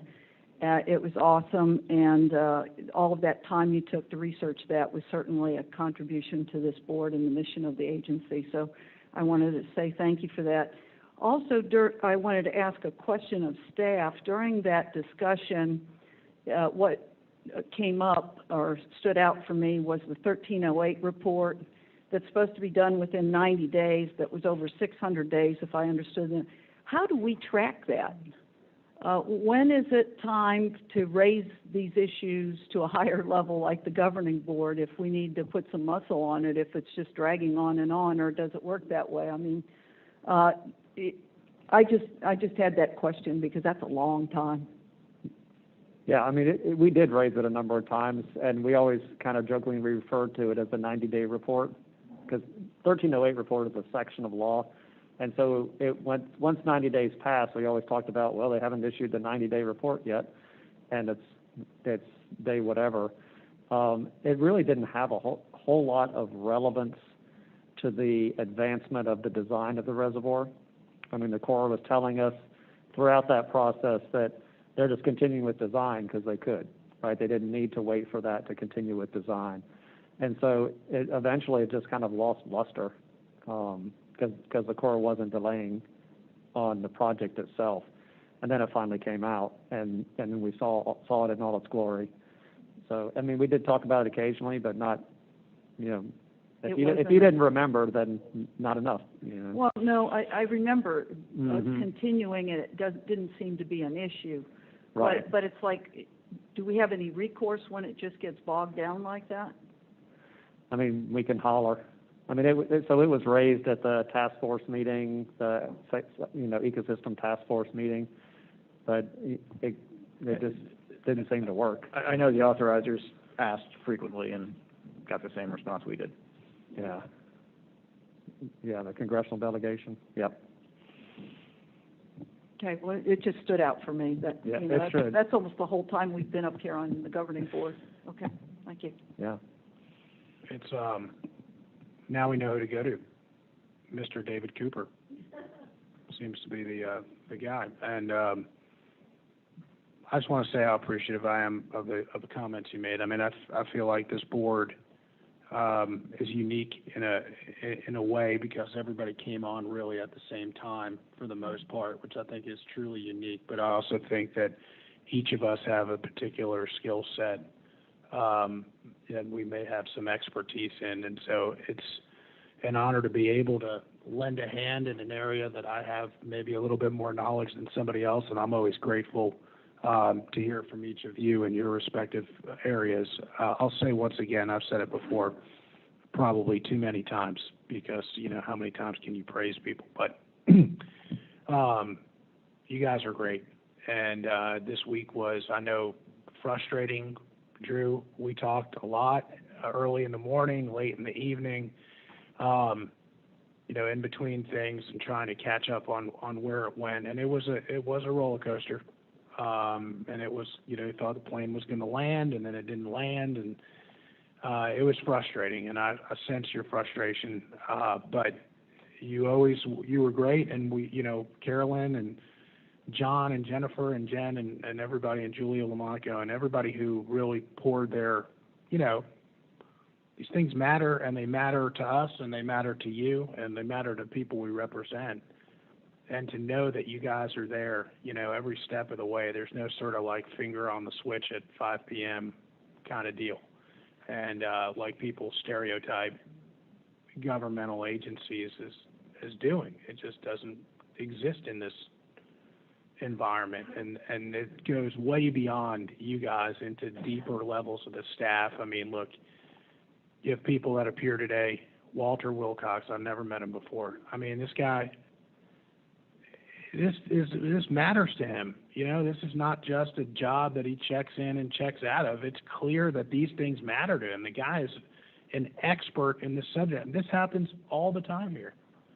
People you have, we got so many people. You try to meet people. You try to say hello to everybody. You try to meet as many people as you can, but you don't meet everybody. And then all of a sudden somebody comes up and it's like, wow, we got this guy? Yeah, he's amazing. It happened with Bob Verastro on the ASR wells. I mean, it's like, who do you want to talk to? We got the guy, we got the woman, we got the person, we got the whomever. I mean, it's just that people blow your hair back. It's incredible. So It's just great to be here. Thank you. Thanks, Vice Chair. Mr. Lipich? I'm sorry, I didn't have my mic on earlier when I spoke about that piece. You're lucky you don't sit next to Charlotte. She wraps me on the side when I have my... It was great to see everybody today, everybody. And I just want to close again with the triangle, because we've got so much, and the bottom line is we cannot do it alone. We have to have, just like we need the Army Corps, and we need each other, and we need FDACs, and we need the Florida Department of Environmental Protection. And as technology improves and communication improves, let's please work more together all the time, because that's how we'll become one goal instead of warring goals. Thanks. Thanks, Mr. Lipich. Mr. Steinle? Yeah, Scott, we're certainly partner agencies, but boy, I'm glad you're on our team. I guess I should have commented on the LOSUM discussion. It was good to see. It was good to see the L8 to tide being analyzed, because I assume that means Lake Worth Lagoon. And to Jeremy's point, it's sort of a constant battle to give attention to the lagoon as an estuary. It's an estuary. It will receive and has received less flow from the lake, but it should be considered as a part of receiving flow from the lake. So to the extent that LORS 08 didn't include the lagoon as an estuary, I hope LOSUM will, and I hope staff will continue to consider the lagoon as an estuary as it receives lake flow. And that was brought, Palm Beach County also sort of brought the attention to Brian Mass, South Florida Clean Coastal Waters Act, which listed out estuaries: Biscayne Bay, Caloosahatchee, Florida Bay, Indian River Lagoon, St. Lucie. Well, Lake Worth Lagoon wasn't on that. So I think we have to continue, and I'll be a broken record too. Continue to sort of emphasize all components, not just those in certain regions. Thanks. Thanks, Mr. Steinle. Mr. Bergeron? Thank you. Well, a great meeting again, and it's a great honor to sit with all my fellow board members. So like Scott said, it's a good team up here. Everybody has certain expertise, and we all rely on each other, and I'm just very honored. I've sit on a lot of commissions, but got to tell you, very proud to sit on this board with all of you. I think that we all have a special expertise in certain areas where we complement each other, and it's a great honor. And our staff, you're really something. Everything, I tell you what, I thought I was pretty smart till I hear some of the things that come from our staff, and even on LOSUM, I got kind of quiet because I was afraid that I would say something where you would see that I have no idea what they're talking about. I don't know. So I didn't want to embarrass myself, but nevertheless, it's yeah, I know it's crazy, but we're blessed to have such a great staff, and it's an honor to work with you. And I'm so optimistic. As the momentum that we've got going, moving water south and taking out barriers and trying to minimize the impacts to our rivers and discharges, and it's just really exciting. And I think the future of the Everglades, as we continue to go forward, is absolutely fantastic. And I do want to thank our stakeholders.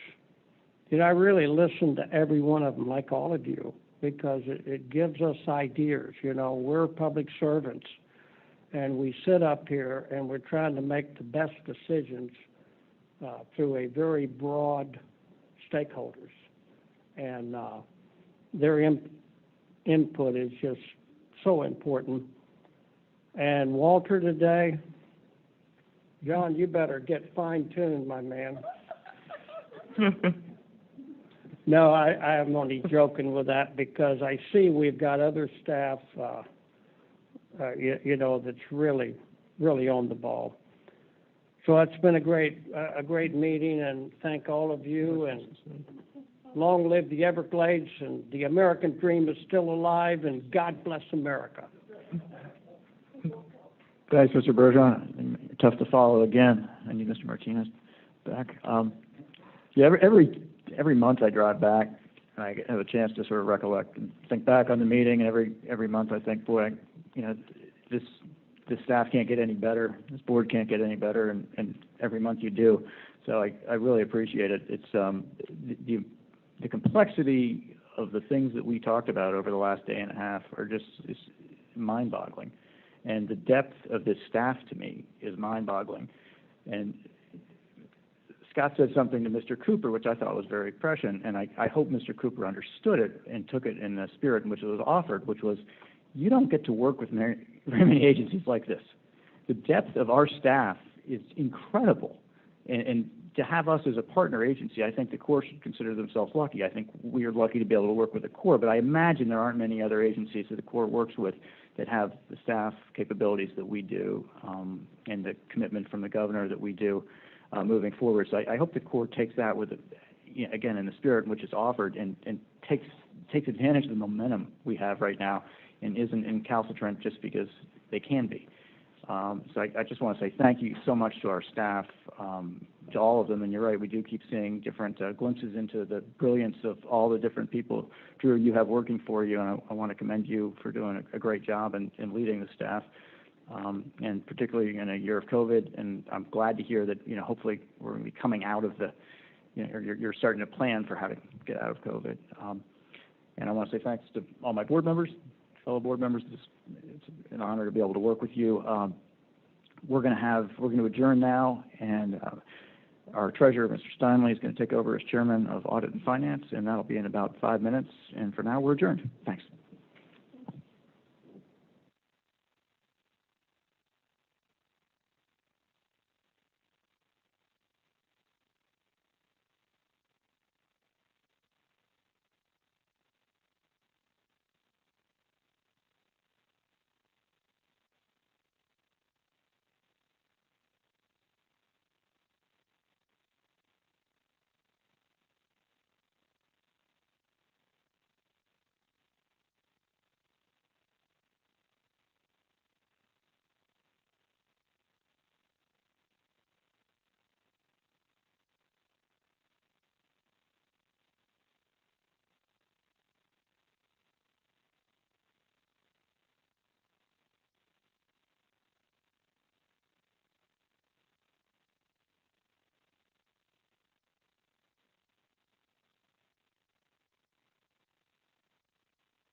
Okay, we'll start, we'll commence the April 8th Governing Board Audit and Finance Committee agenda, committee meeting. We are still on Zoom, so like with the Governing Board meeting that just ended, any member of the public who wishes to address the committee may use the raise hand feature in Zoom. If you're on phone and want to comment, please press star 9 to raise your hand and star 6 to unmute. First item is approval of the minutes for the November 12th, 2020 meeting. Does anybody have any changes to those meeting minutes? No. Can I have a motion? I'll make a motion. Thank you. Second. Thank you. I'll call the question. Mr. Lippisch? Yes. Ms. Meads? Yes. And I'm yes. So we approve the November meeting minutes. Next is a summary of our investments through February 28th by Lucy Weinberg, our treasurer. Lucy, if you can come up and give us that. Good afternoon, committee. Okay, I will be giving our investment strategy as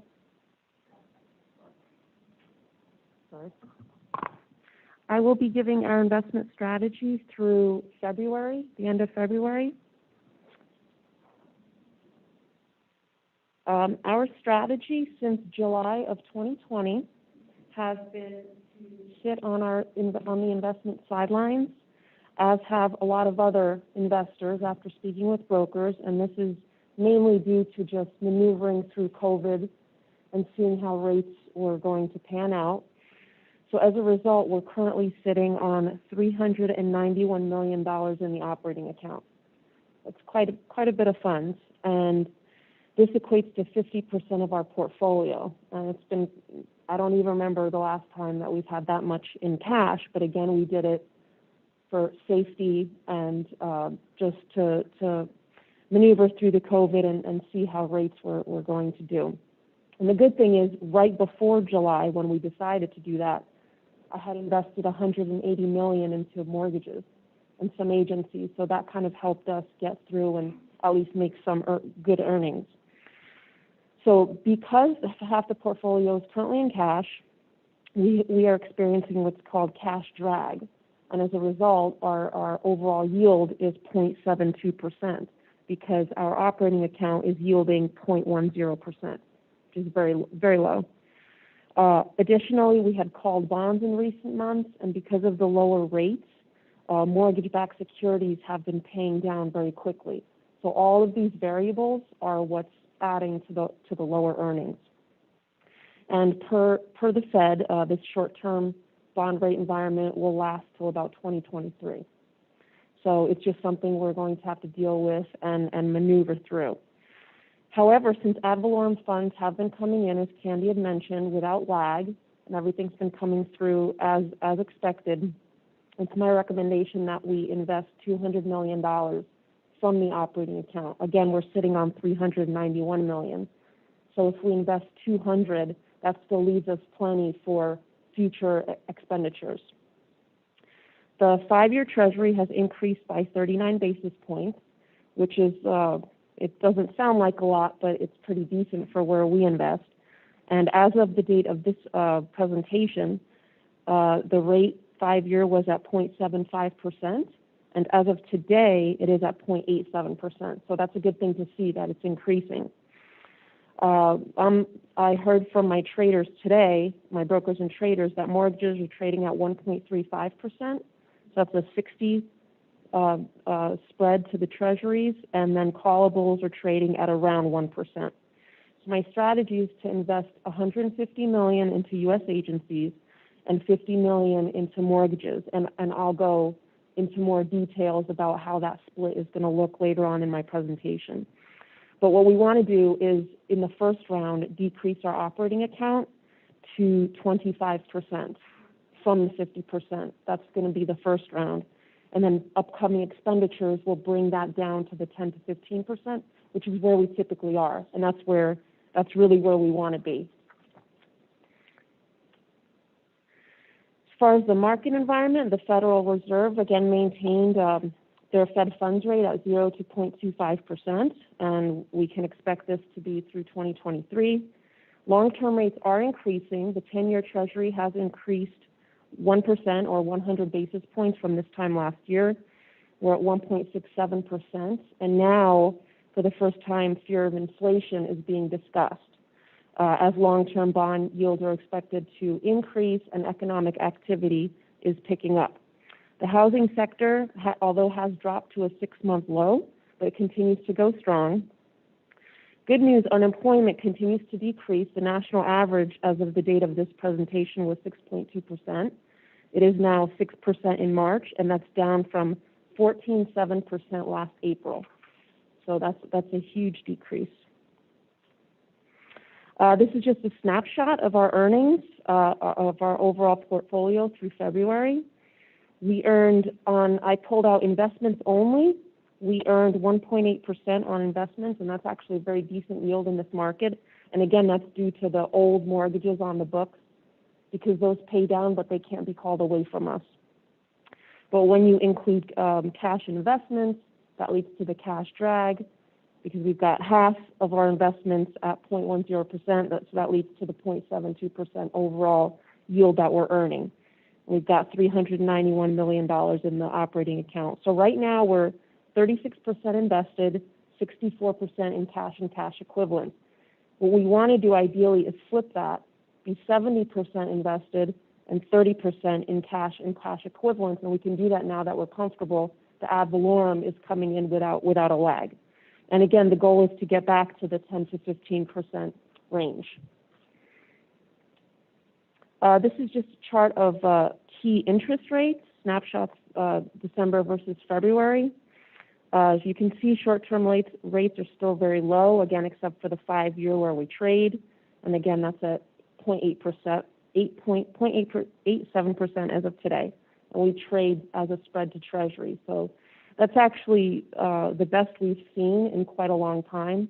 So now is really the time to start putting that money to work finally. And this is our current portfolio breakdown. As of February 28th, we were sitting on $771 million.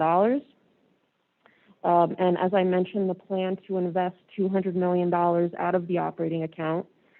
We want to bring the operating account to 25%, and I ran the math on this, 25%, and upcoming expenditures will decrease that. We would like to put $150 million into U.S. agencies, and that will bring us from the 4.34% where we are now. It's very low because most of them got called. So we'd like to bring that to 25%. Bring the mortgages up, invest about $50 million into mortgages, bringing that percentage up to 40%, and we're currently at 31.54%. The maximum we can do in the mortgages is 50%, but we did that as an emergency back in June. We really don't want to push that again. 40% is probably a good range for us to stay at now instead of maxing that out. In the agencies, we can go as high as 80%, but I'm thinking 25 to 30%. And based on the current yields, which agencies are trading at 1%, more CMOs and mortgage-backed securities are trading at 1.35%. I just ran the math on that, and that will make us an extra $2.175 million a year annually. And then when I prorated that from May through September, because by the time all of these settle, if I start investing in April, a lot of them won't settle until end of April. So I'm calculating May through September. That will bring us $900,000. And that's like on a pro rata basis. And then my estimated fiscal 21 earnings is $2.8 million. So again, it's a low number, but the reason being is just because we sat on the sidelines for so long. But again, it was for good reason and for safety. And that concludes my presentation. Does anybody have any questions? Thanks, Lucy. Public comment, any comments, Rosie? No, Mr. Chairman. Okay. So when mortgage-backed securities are a long-term investment, Tell me, what does that mean in terms of terms, in general, from what to what? Well, typically, the mortgage-backed securities that we purchase are 30-year, but because of where I invest, which is top-tier AAA, we're the safest investment, hence we get the lowest yield, the brokers run what's called a CPR, and that kind of shows me if rates go up, what's the extension risk, if rates go down, what's the contraction risk, and they won't put me in something that is too much of an extension or contraction. I look between the 3 and 5 year, meaning that even though I purchase a 30-year, it'll pay down between the 3 and 5 year, and that's again because we're safe and conservative. And as long as the overall portfolio, including cash, is 3 years or less, then we are within policy guidelines. Look, it's a question we talked about too, because we're not, I mean, the 10-year is yielding about what, 170. Correct. But we're not allowed to invest in the 10-year. No. So we can only invest in the 5. So the MES gives us agency, meaning it's government backed, gives us that additional yield. Right. It just gives us that extra pickup. Again, we don't want to put all our eggs in one basket. We do want to diversify, which we do. But that just kind of gives us that little bit of extra pickup in the mortgages because they typically trade maybe 40 to 50 basis points above the 5-year Treasury. So that's a pretty big pickup. So we try to take advantage of that. And just to, I mean, what we were considering last year was the impact of COVID on two things, which is receipts of ad valorem, how quickly were we getting money, and then on rates. And the positive was that we received ad valorem sooner than we expected. The negative is that rates continued to go down. They've gone up a little bit, but the long term, let's call it 2-3 years being long term, the expectation is they remain low. So, correct. You know, obviously the district relies on earnings from the investment portfolio. We have to be realistic in this interest rate environment. We can squeeze a little bit more out, but given our constraints in terms of risk control and asset allocation, we can only do so much. So I think this sounds like the right plan. And the good news, again, is after speaking with my brokers today, this is the highest that we've seen in quite a while. So on the 5s. On the 5s. So there is an uptick there. So the fact that we're having this meeting and discussing this and I'll proceed forward, this is great timing to do this. Yep. Okay. Thank you. Thank you. Mr. Burns, to present 2 audit reports. We'll take public comment and vote on the 2 audit reports after you go through both presentations. First one being the audit of grant monitoring. Okay, the grant monitoring, this is where the district is the grantor. These are things like the grants that we award for water conservation, stormwater management, alternative water supply.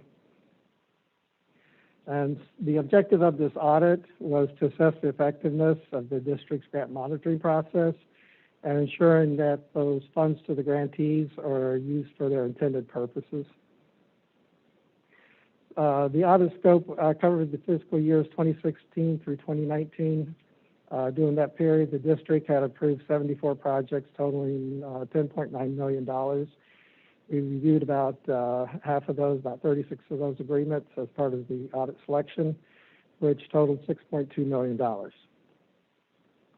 conclusion was that overall the controls of the district's grant monitoring function appear in place and working effectively. The disbursements for the grants were sufficiently supported by documentation and were in compliance with the grant agreements.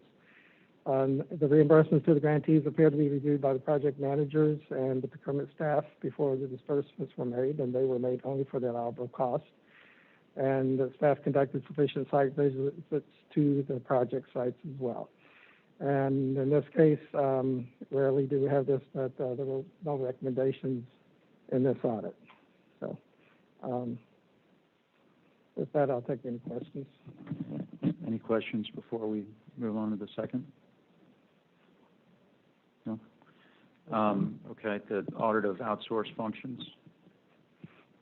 So this audit was, there's several functions that the district outsources. These are generally done through fixed bid type contracts and fixed price contracts. The functions that were part of the audit scope were the security, the janitorial services, lock tenders, mowing and grading, and vegetation management. And we broke that out between fill stations and natural areas, and I'll explain why we did that in a minute here. So the objective of this audit was to look at what is the cost that we're paying contractors compared to what it would cost us if we were to do these services with in-house staff. For the security, mowing, lock tenders, and janitorial, all of those items, it was less expensive to outsource those, and it saves the district approximately $4.3 million per year. And the part of that cost upfront, we would also have to have a capital outlay of about $5.7 million. But that $5.7 million is factored into the annual savings through depreciation costs, and most of that would be related to the mowing, for the mowing equipment. For the vegetation management, there was a difference between the natural area and the field station. As you can see, for the field station, the difference was very close. It shows on the slide here, our actual calculation showed it slightly less to do it in-house, but due to the estimating nature of this analysis, it could be considered pretty much a toss-up either way. The natural area was very different, and there was a substantial savings there of about $2.8 million. And also, if we were to do vegetation management for the, it would cost us at the field stations, we'd have to put out about a $1.8 million capital outlay as well. But once again, that is factored into the annual savings. The only thing, since the cost is very similar there, and there is really an option, the only consideration there is whether having additional staff at the field station would be beneficial to the field station's overall operations. For the vegetation management natural areas, however, there is substantial savings there of about $2.9 million annually. It would require almost 270 FTEs to do that in-house because it's a very labor-intensive process. When we're talking natural areas, we're talking primarily like the water conservation areas and combating the lagodium and that sort of thing. So the one recommendation we made in this report was whether, that I already touched on, was whether having additional staff at the fill station would be beneficial to the overall fill station operations. And since there's an option, we can go either way with that one. So with that, I'll take any questions. Rosie, any public comment? No, Mr. Chairman. Question? Yep. Hi, Tim. Hi. This probably wasn't part of your audit, but is there a lot of turnover with the mowing crews? By the contractors? Mm-hmm. I really don't know the Really answer to higher? that. I don't know. I don't know, but I can definitely follow up with Rich Virgil and get that answer for you. Okay. I've gone out of my way to learn about the mowing, and I was very impressed. The only thing I would wonder about with the monies being close compared to the other column is that, you know, mowing is an art. It really is. I mean, it's super important. You know, how, I don't mean to be mean, but how well are people educated? Do they love what they do? What's the culture? And just food for thought, because it's a lot of money and it's a lot of opportunity for good jobs. Thank you. And where in the vegetation management would exotic species and specifically herbicide that would be in the natural areas, correct? Yeah, the large, the fill stations are more like doing canal banks and that sort of thing. Okay. And probably and some of the lakes and so forth. The natural areas, we're basically talking the water conservation areas. Okay. Particularly like Odin is the big one out there. And there's significant, I mean, almost $3 million of annual savings there.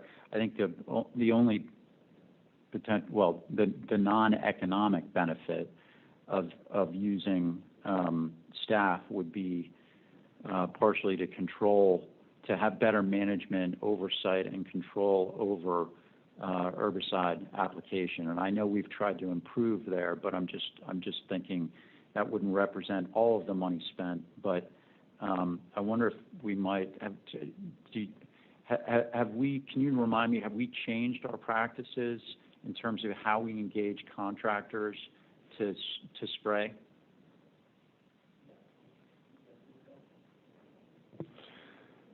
As far as the details of how we've changed our practices, no, I don't have that right off the top of my head. But yes, we have definitely changed our practices. I know some of the more recent spraying contracts that have come up before the board, we have incorporated some of those practices. So we are continuing to keep an eye on the amount of spraying we do, and in particular, the manner in which we do it. So, what I would add to that is, so we hire specific herbicide management contract overseers, and they're stationed on the West Coast, East Coast, and their job is to go and watch them and make sure they're doing it the new way. And it's in our mowing contracts and our spraying contracts, because we're replacing some spraying with mowing, right? There's honestly, there is a training aspect to it, so we are training, making sure the contractors are using the new techniques, and our staff are sort of engaging them as if they were our staff, right? So, I mean, there is pretty tight oversight, and we hire specific staff to do specifically that. Yeah, I only bring it up, obviously, because it's an important issue. It's one the public's concerned about it. Yeah. I know we've improved. I continue to hear stories about how, the spraying is less controlled potentially than it could be, but right. As long as we continue to watch that. The latest thing we're working on is, we call it Avatar. I don't really know why. I don't think Dwayne's still here. A lot of people don't stick around for this committee meeting. I don't know why. Surprising. But we are, we're using the GPS devices with the spraying nozzles, and so we're working on the IT connection so that it can get, publicly available, associated with the nozzles. So that's in the works right now. Okay. Can we vote on both? We can vote on both audit reports, correct? At the same time. Okay. So can I have a motion on the audit, the grant monitoring, and of the outsourced functions? Go ahead.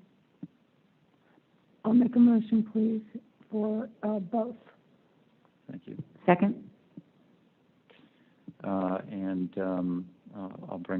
I'll call that question. Ms. Meads? Yes. Mr. Lippisch? Yes. And I'm a yes. So that passes. Rosie, any public comments? No, I'm assuming no. No, Mr. Chairman. Okay. So we'll have the next Committee, Audit and Finance Committee meeting August 12th. The meeting is adjourned. Thank you.